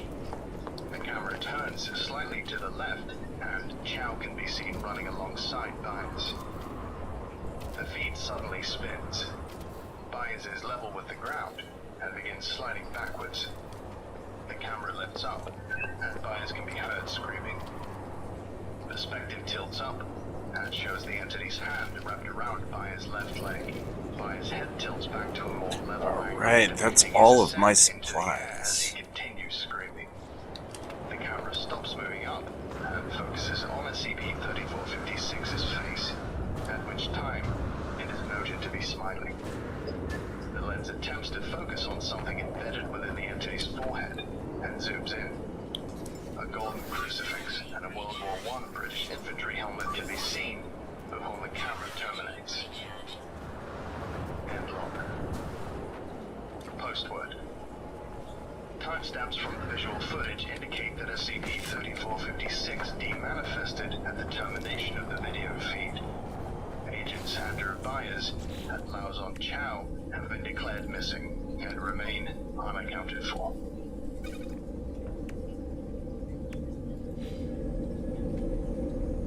Interesting thing to note, the people that survived that love that log one. that you all just listened to, probably not even the scariest thing they've seen in Japan. Some of the stuff over there is insane. But I digress. I think that about does it for today. Thank you all for listening, if indeed you still are, and you are all dismissed. Goodbye. That was good. Now, here's his voice. I would like to give a special thank you to Bob, the reclusive extrovert, James Saba, Kareem El James. Akli, Justin Day, Thomas Morin, Curie Kuma, Thank you. NJ Vojak, Crystal Spice, Goddess of Donuts, Yeah. my archive curator Nick, That Joseph Lewisseau, absolutely Agent Vamp. does not sound like a straight British accent right there. Yep. You see, I for some reason I have an instinct for this type of stuff. I mean, it doesn't sound like a pure. Okay, you see, I haven't heard too many Northern Irish accents, but I know what Irish sounds like, right? Because I actually do like watching the Tri Channel. Don't ask me why, I just do. But let's see, it doesn't quite sound like a pure Irish accent, but then it has that British, that more of a like a Londoner type accent along with the Irish. So I was thinking Northern Ireland, but I was also thinking to myself, you know what? Maybe this guy's from, originally from Ireland, then moved to London, something like that. But if you say Northern Ireland accent for sure, I mean, at least my instincts were right. Thank you. What's another really, really good one? The coffee machine. That's a good one. How about let's do an oldie but goodie.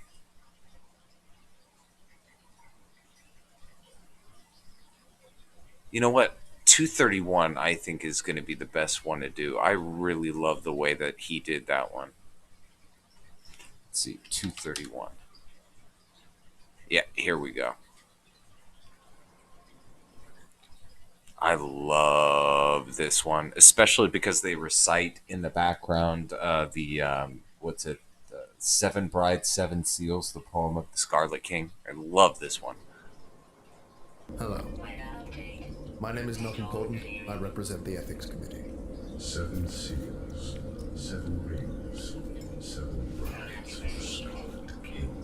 The item that we're going to be studying today is SCP-231. They gather round the middle bed, foolish and wise. They fear the child, yet the one whose voice shall rend the skies. Object Class, Keta. The faithful watch the forest for the coming of the king. Ah, I see. That's right. They wait at night for the new world he shall bring. Site and personnel requirements. Under Special Order of 05, the following addendum is attached to the beginning of the file for SCP-231-7. Yeah, it's hard to get a context for it if you're an American, The hero in the castle draws his sword to Nexus. All personnel assigned to SCP-231-7 must rotate out for 1 month of psychological counseling after 2 months on site. SCP-231-7 is to be kept at an undisclosed location. All personnel assigned to SCP-231 will be transported there blindfolded from Site-19 by a route including no fewer than 7 different forms of transportation, including, but not limited to aircraft, automobile, underground tunnel, and removal of blindfold during the transport process is grounds for immediate termination. The princess in the tower is hidden far away. Well, I mean, I look at it this way. As if you're somebody from somewhere else in the world and you think of American accent, that can mean 1,000 different things. So, I mean, I take it it's probably the exact same thing over there. So, especially because there's very distinct cultures that are kind of clustered together right there. Offspring and express nothing less than total loyalty to the Foundation.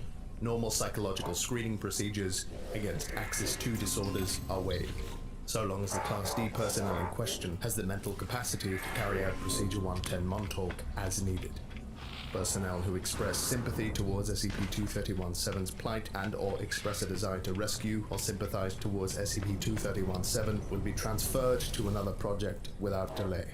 Any actual rescue attempts will be met with immediate termination. What's kind of funny is Personnel over who have here, served on the staff of I grew up in an area 231-7's called the containment San team Fernando are not Valley. required to It's divulge a information suburb to others. that's just north No of official Los record shall be Angeles. kept of the names of And, any staff assigned to SCP-231-7. I mean, we All have of said completely service appear different in the personnel accents from files people who of said live staff. in like Central LA Gather round with versus words. Orange County. It's kind of funny.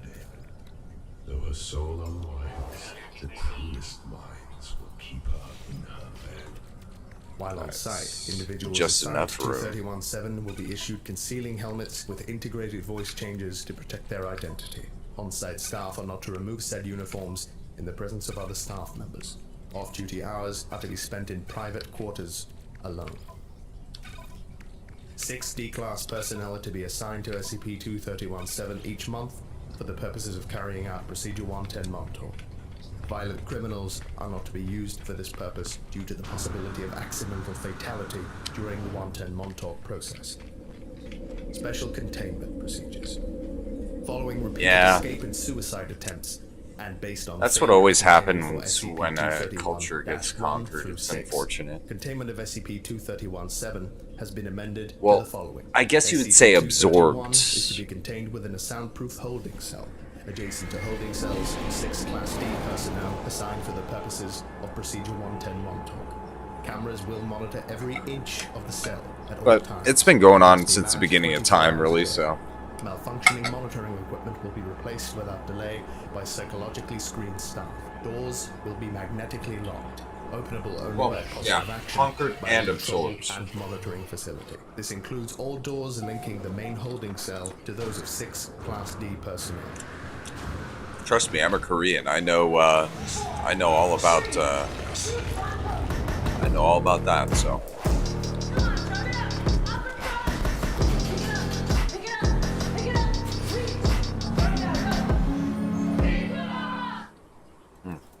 If you paid more than $13 on tax preparation last year, you need to visit freetaxusa.com. where your Jeez, federal I return hate the is amount always of free, commercials and your that they're state return stuffing is in these videos. SCP-231-7 is to be kept restrained to a hospital bed at all times, except for the purposes of Procedure 110 Montauk.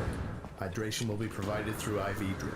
Feeding will be carried out twice a day through feeding tube approved by medical personnel who have not taken the Hippocratic Oath.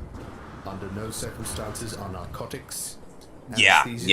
or Totally other get what you're unapproved saying. medications Totally to be get what you're administered saying, bro. To SCP-231-7. Definitely too cuddly of a word. That's like too PC of a word, I guess you would say. Grace and skill. Lost his hands did more. Procedure 110 Montauk is to be carried out at least once every 24 hours by Class D personnel. During Procedure 110 Montauk, at least one Security Clearance 4 231 staff member must monitor the procedure by camera at all times, although the sound may be turned off if the vocalizations of SCP-231-7 become too distressing.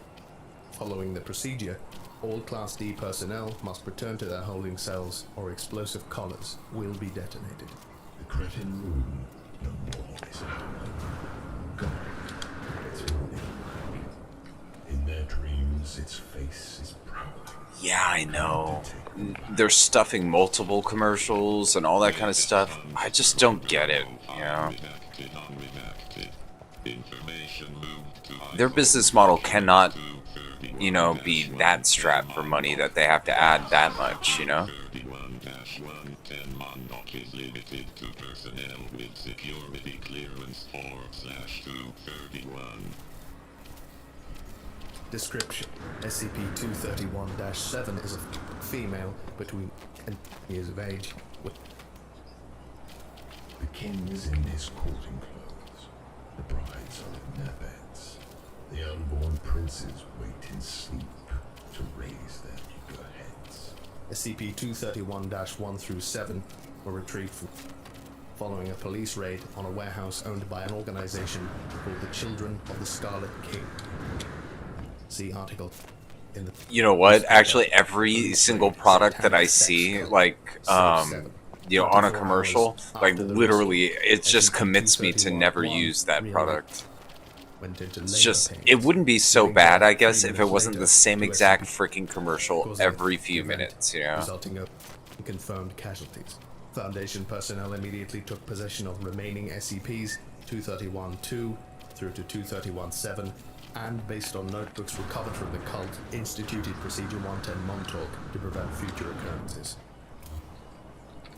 The hens were in the hen house, and 7 eggs did lay, till the fox crept in by dark of night, and stole the eggs away. Addendum 231-A.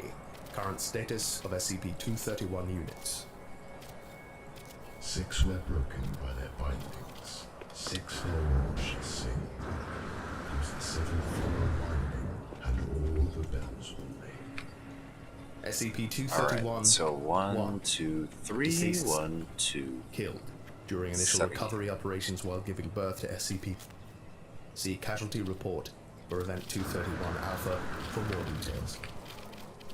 When the first had given birth, then all the birds did sing.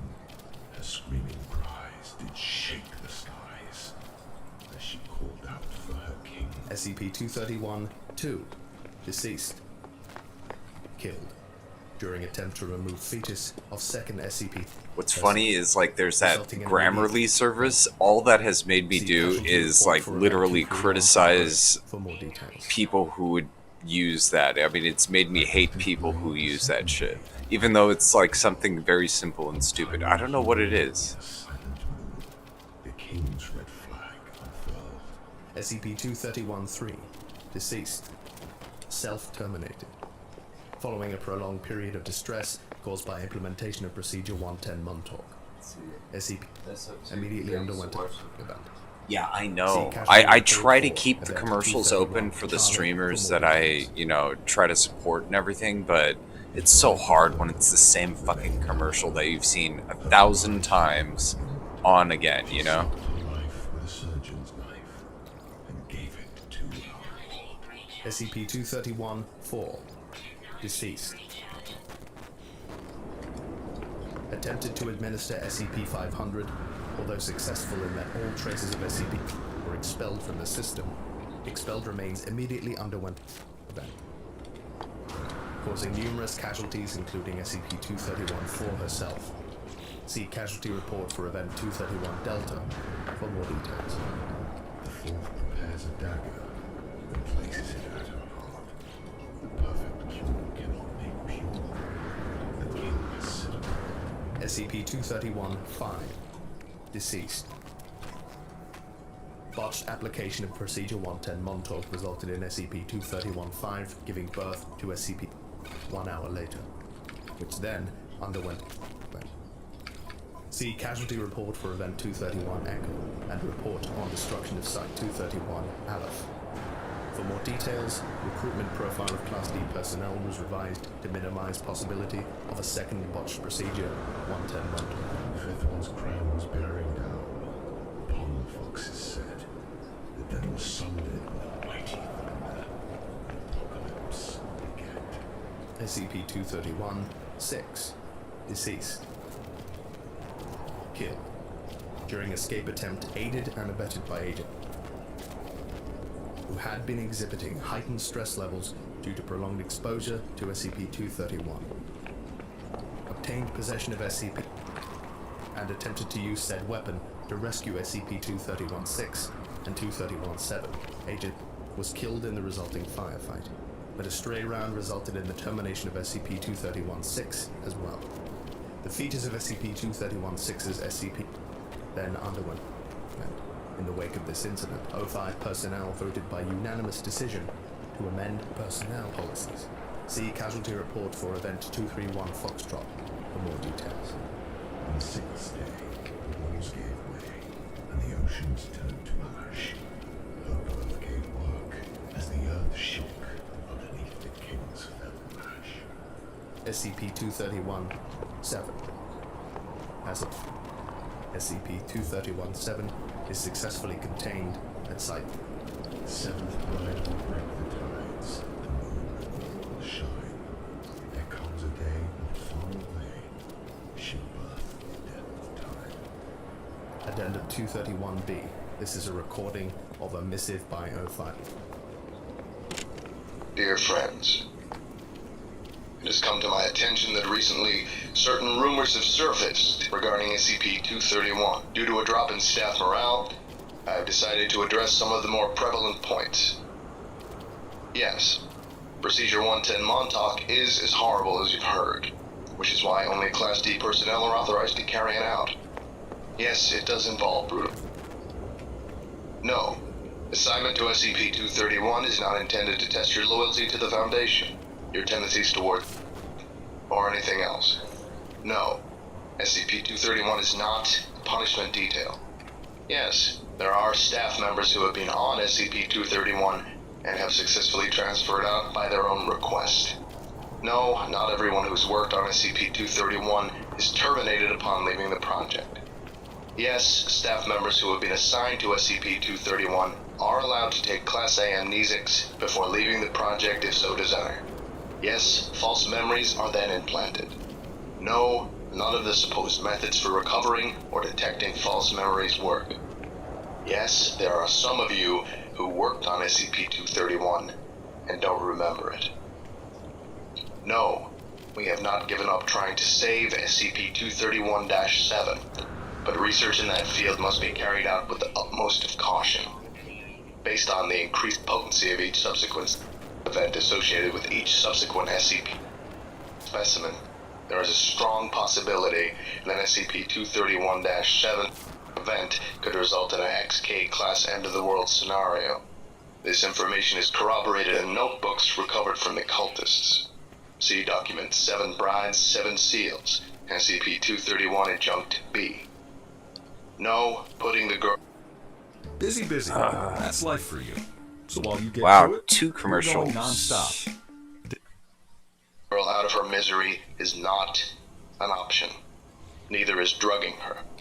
She has to be aware of what is going on for 110 Montauk to work. One final note.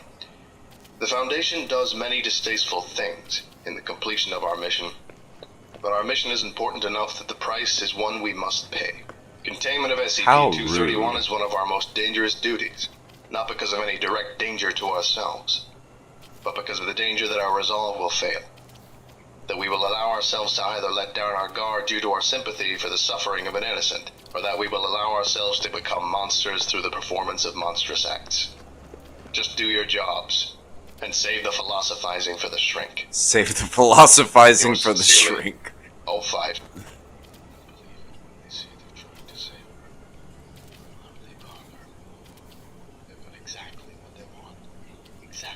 Ah, crap.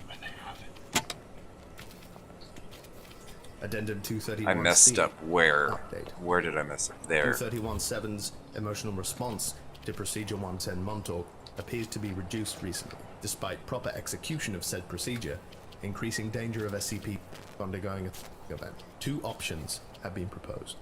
Number 1, development of a new containment procedure with higher emotional response than Procedure 110 Montauk.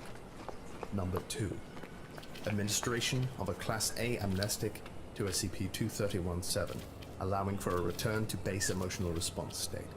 Said memory modification is to be administered during execution of procedure. Alright, add a Montauk material to again. maintain heightened emotional state following memory reset. Please advise. The doctor never tells his courage when he really sinks. Instead, he hides himself away, and quietly he gapes. Doctor. Addendum 231D. Decision. Carry out option 2 at the first available opportunity. Not looking bad so far. Not bad. Makes the choice, declaring with their word. In fear and pain, let her remain, lest she be 05. Addendum 231E. Aftermath. Option 2 was carried out. SCP-231-7's emotional state returned to 100% efficacy. Dr. Okay, I'm gonna go to a committed different suicide one. Due to heightened emotional stress. We'll continue analysis of efficacy of treatment. The doctor's gum ended his wrong as he put it to his ear, as she was defiant. You know what? We'll just go back. The child gave it to Tilly's fear. Addendum 231F. Continued analysis of efficacy of treatment. After some analysis, I've determined that it is not necessary to perform memory modification every time Procedure 110 Montauk is carried out. In fact, it is better to delay for some time before re-administering the agent. Analysis of Subject 231-7's emotional response indicates that efficacy of Procedure 110 Montauk seems to peak between the third and fourth performance of the procedure. The dread of anticipation for the event seems to heighten emotional response for a time, before familiarity with the procedure begins to lessen the efficacy of the treatment. My recommendation is that Class A amnestics be administered once a week during Procedure 110 Montauk. The calendar has been modified accordingly. Remember the fatal thing. The strongest shall endure. When no weeping. Alright, now we just wait for somebody to come in so we can buy all of their ferrite dust. Doctor.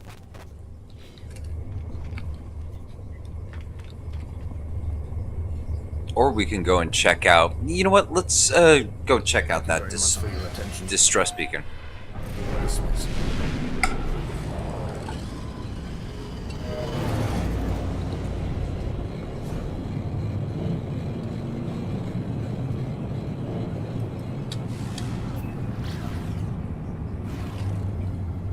Alright, so real quick. Alright, yeah, that was it. But yeah, gotta love the SCP Foundation. Makes me want to play some Containment Breach. Have not played that game in a long time.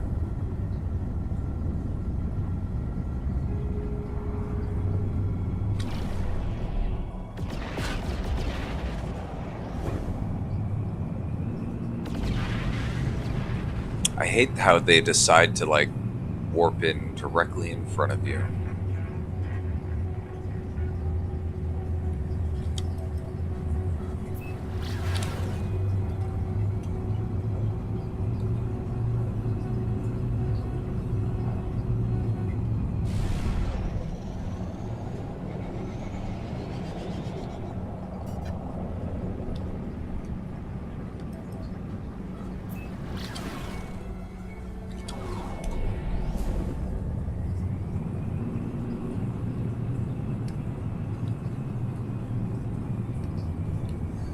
And nobody quite reads those SCP files like he does. He does actually, I'd say, far better than most other people. I do really like listening to, like, you know, the Explained series, the SCP Explained, but the thing is that they just do not really have that type of voice presence that that guy has. Okay, there we go. Yeah, very good. Well, also, it is really damn difficult to read off of a script at a very consistent pace and all that kind of stuff, so...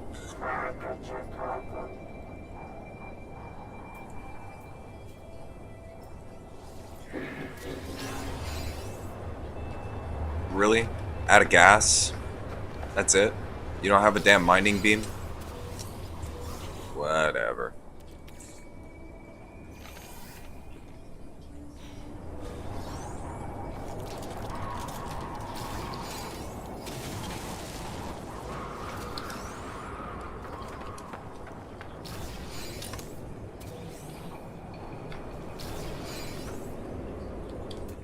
Alright, that's all that's here.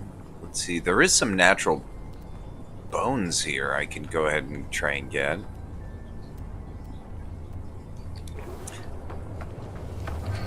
But to tell you the truth, I'm really just doing this so we can go ahead and pick up some more rusted metal to process. So...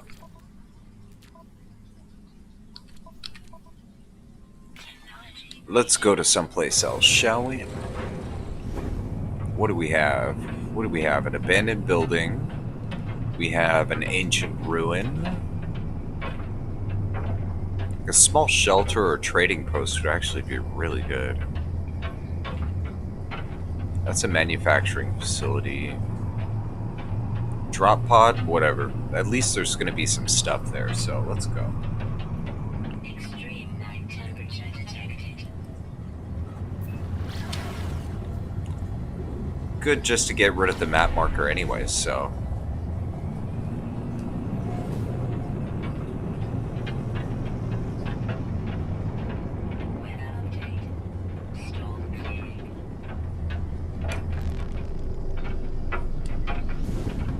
Oh.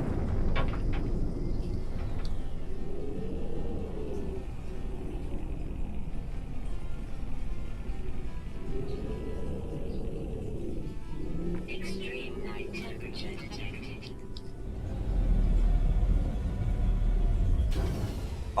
Actually, no, this is Calypso. I do have a couple bases in Euclid, but this is currently Calypso.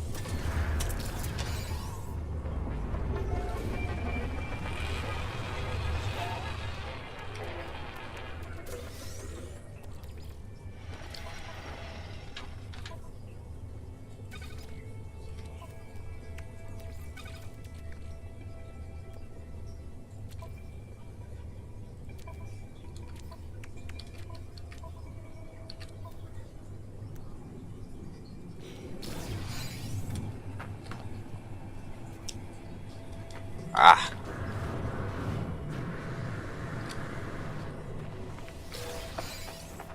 Don't even gotta dig. Love those. Alright. I think so, yeah. But then again, these days, it doesn't send you to in like a linear path. Like, I'm in Calypso on this one, I'm in Budlinger on another one. I mean, it just really depends, I guess, on the save file itself. Or, I guess, availability. I don't know, maybe they don't want to cram too many people in one place or something like that. Not sure.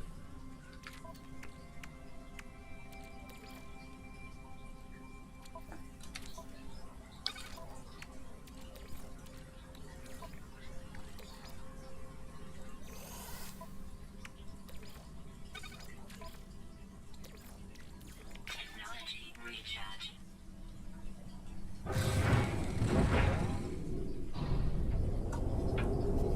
Yeah, but I mean, I actually recognize Calypso, I think, from the first time I ever beat the game. I think the first time I beat the game, I got sent to Calypso. But then after that, yeah, I've been sent to a few different places since then, so... You know, it would be a good idea to go to the resource depot that's right there, because usually they have, like, a lot of those damaged containers. Oh, let's see. I think I have like 2 in Euclid. I'd have to check. Maybe 1, but I actually have a very impressive base in Euclid. If you'd like to see it on the PC survival servers, I'll go ahead and load it up after we're done here. I believe actually it was it on this file.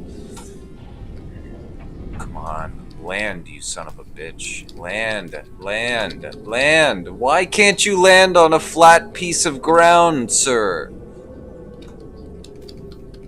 Thank you.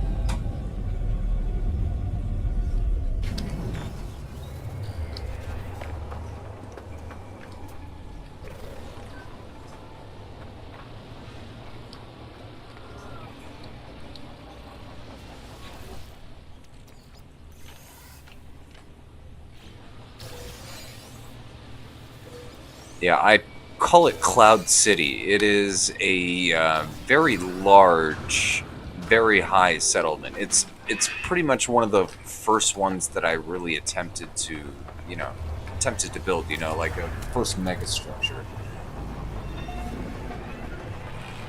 But yeah, we'll go ahead and check that out. Actually, I have not been to that base in a while, and honestly, I have like one of the most impressive farms that you've ever seen there, so.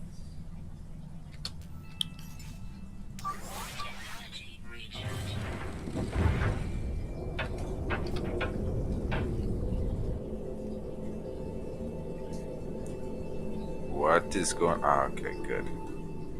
That scared me for a second that it was gonna crash or something. Okay, where are you? You're right there. Let's go.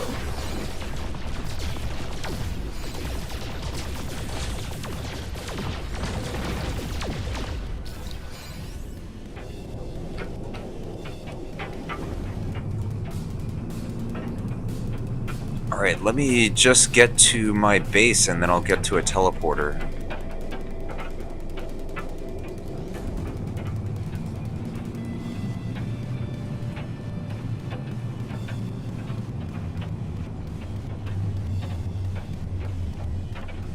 Well, I do actually have...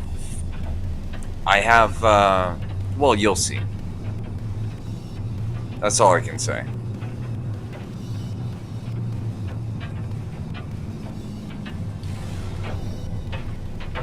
And if it's not on this file, then it's on my GEC file, and that'll be easy enough to switch over.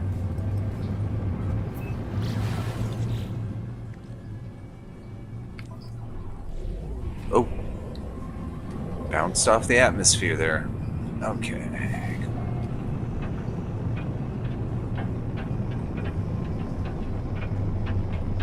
Okay, how does it look from the air? Not bad so far. Not bad so far. Not bad for like a first attempt. I do have to get, yeah. That would be hilarious if they put that in. That would be hilarious. Okay, so first and foremost, while I'm here, let me buy out all of the ferrite I have.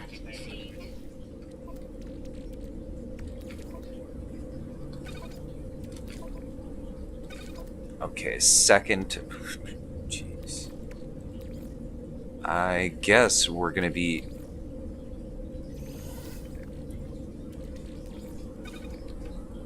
Doing more of that. Okay.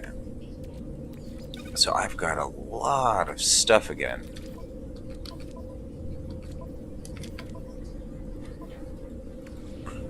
Alright, anyways, Cloud City, where were you? Okay, it's not this one. You know, it should be named. I remember I did name this thing, so... Space stations, your bases...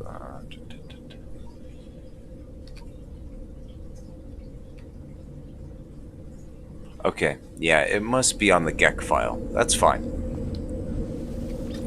Alright, we're saved. Let's go ahead and switch over.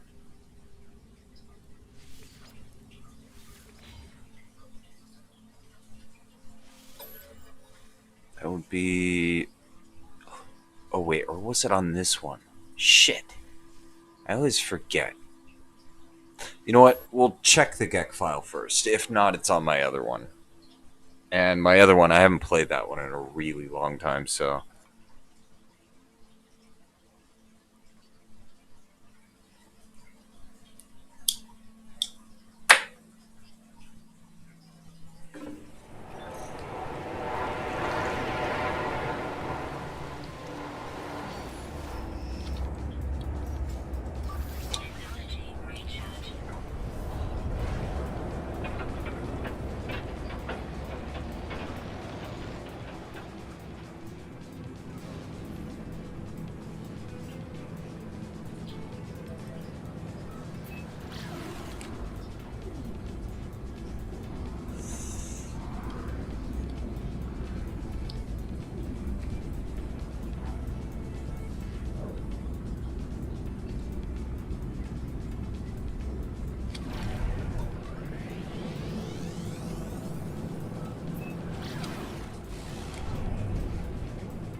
Yep. This is, though, my favorite fighter. Okay, so I believe teleporter rings on this side.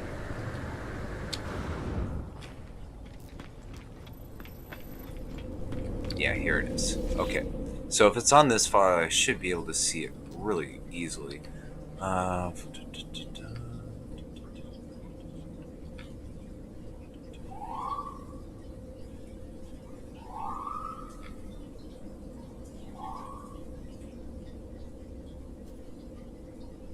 Actually, this is one of my community ones.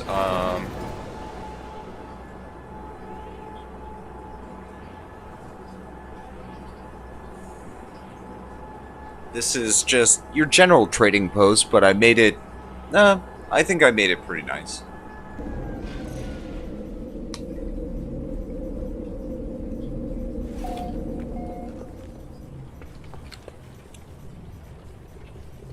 But pretty much what this place is...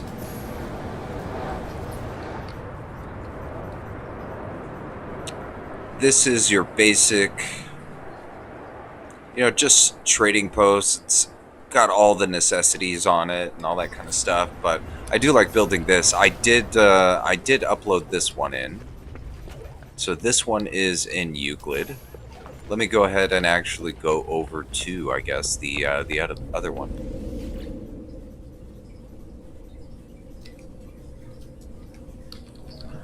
Okay. No. Okay. So that one is actually in Budlinger. Okay, but let's Cloud City. Here we go.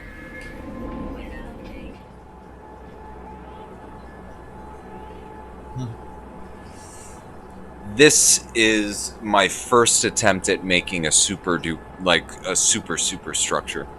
Now, this one might have a little bit trouble loading in, but you'll definitely be able to find this in Budlinger also. Okay, so as you can see, we're at the base computer, your basic mining setup and whatnot. That's the bottom. That's the mid-level. That's the top. Now, the only way to do this structure justice is actually to fly and do a circle around it. So we'll go ahead and do that. Okay, this brings us to the mid-level, which houses all of the storage. I'm still, toying with stuff to do in these areas right here. But these side areas kind of connect to each other. As you can see, I was still working on doing some decoration. And then I got a big dance floor out here. Kind of like an outdoor club area, I guess you'd say. But anyways, where did I put that last teleporter? And why is there an empty space there? Let me fix that right now. Okay, I'd have to go on the storage side here. So the storage side here, I actually did a bit more, but it is fully equipped.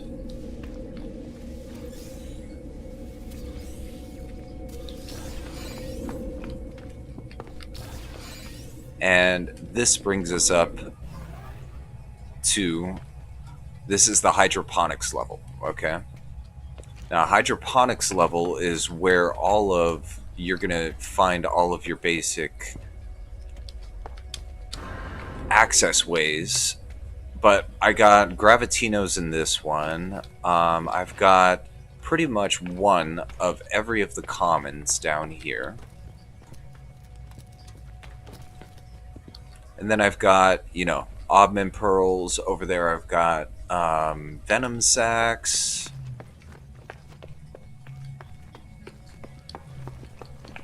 Yeah, I got Venom Sacs on this side. Yeah, I got more pearls over here. See, I got more Venom over here. Got more pearls over here.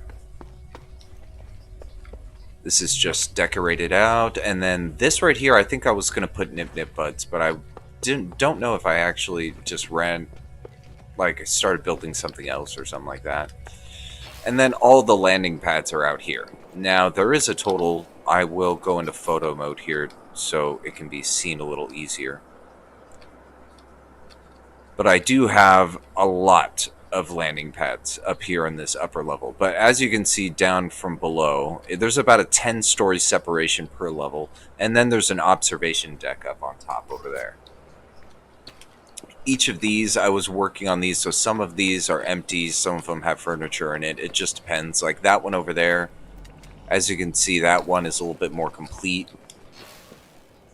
And then I have more teleporters. This takes us to the observation level, which is the top of the structure. And from here, you can actually see a lot. Okay, go back down. But yeah, this is basically my Cloud City build, which I gotta kind of finish up. It's been a long time since I've added to this. I wanted to kind of finish that nightclub over there.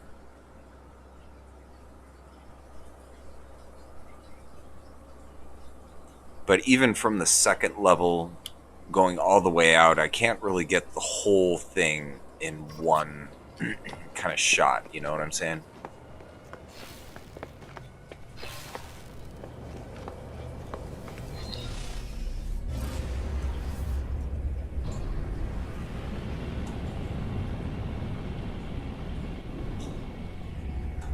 So, wow, it makes it lag very badly when I try to come in, but yeah, there she is in all her glory.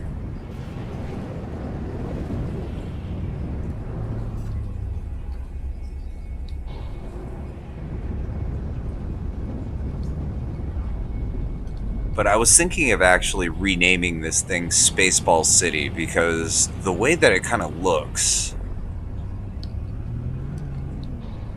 if you're coming in from the top over here, is just there's nothing but domes. So if I was to do that, I'd probably put a dome on top of each one of these and yeah, rename, oh, oops, and rename it Spaceball City.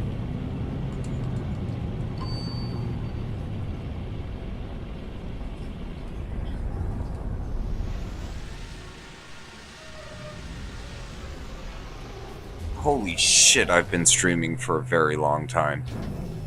Okay. And you know what? Once you start building a base of this size, what ends up happening is some of the pieces of it will end up despawning and they'll respawn in later and stuff like that. But no, I think that's actually a pretty good place to cut the stream for today. Yeah, I didn't even realize I've been streaming for such a long freaking time.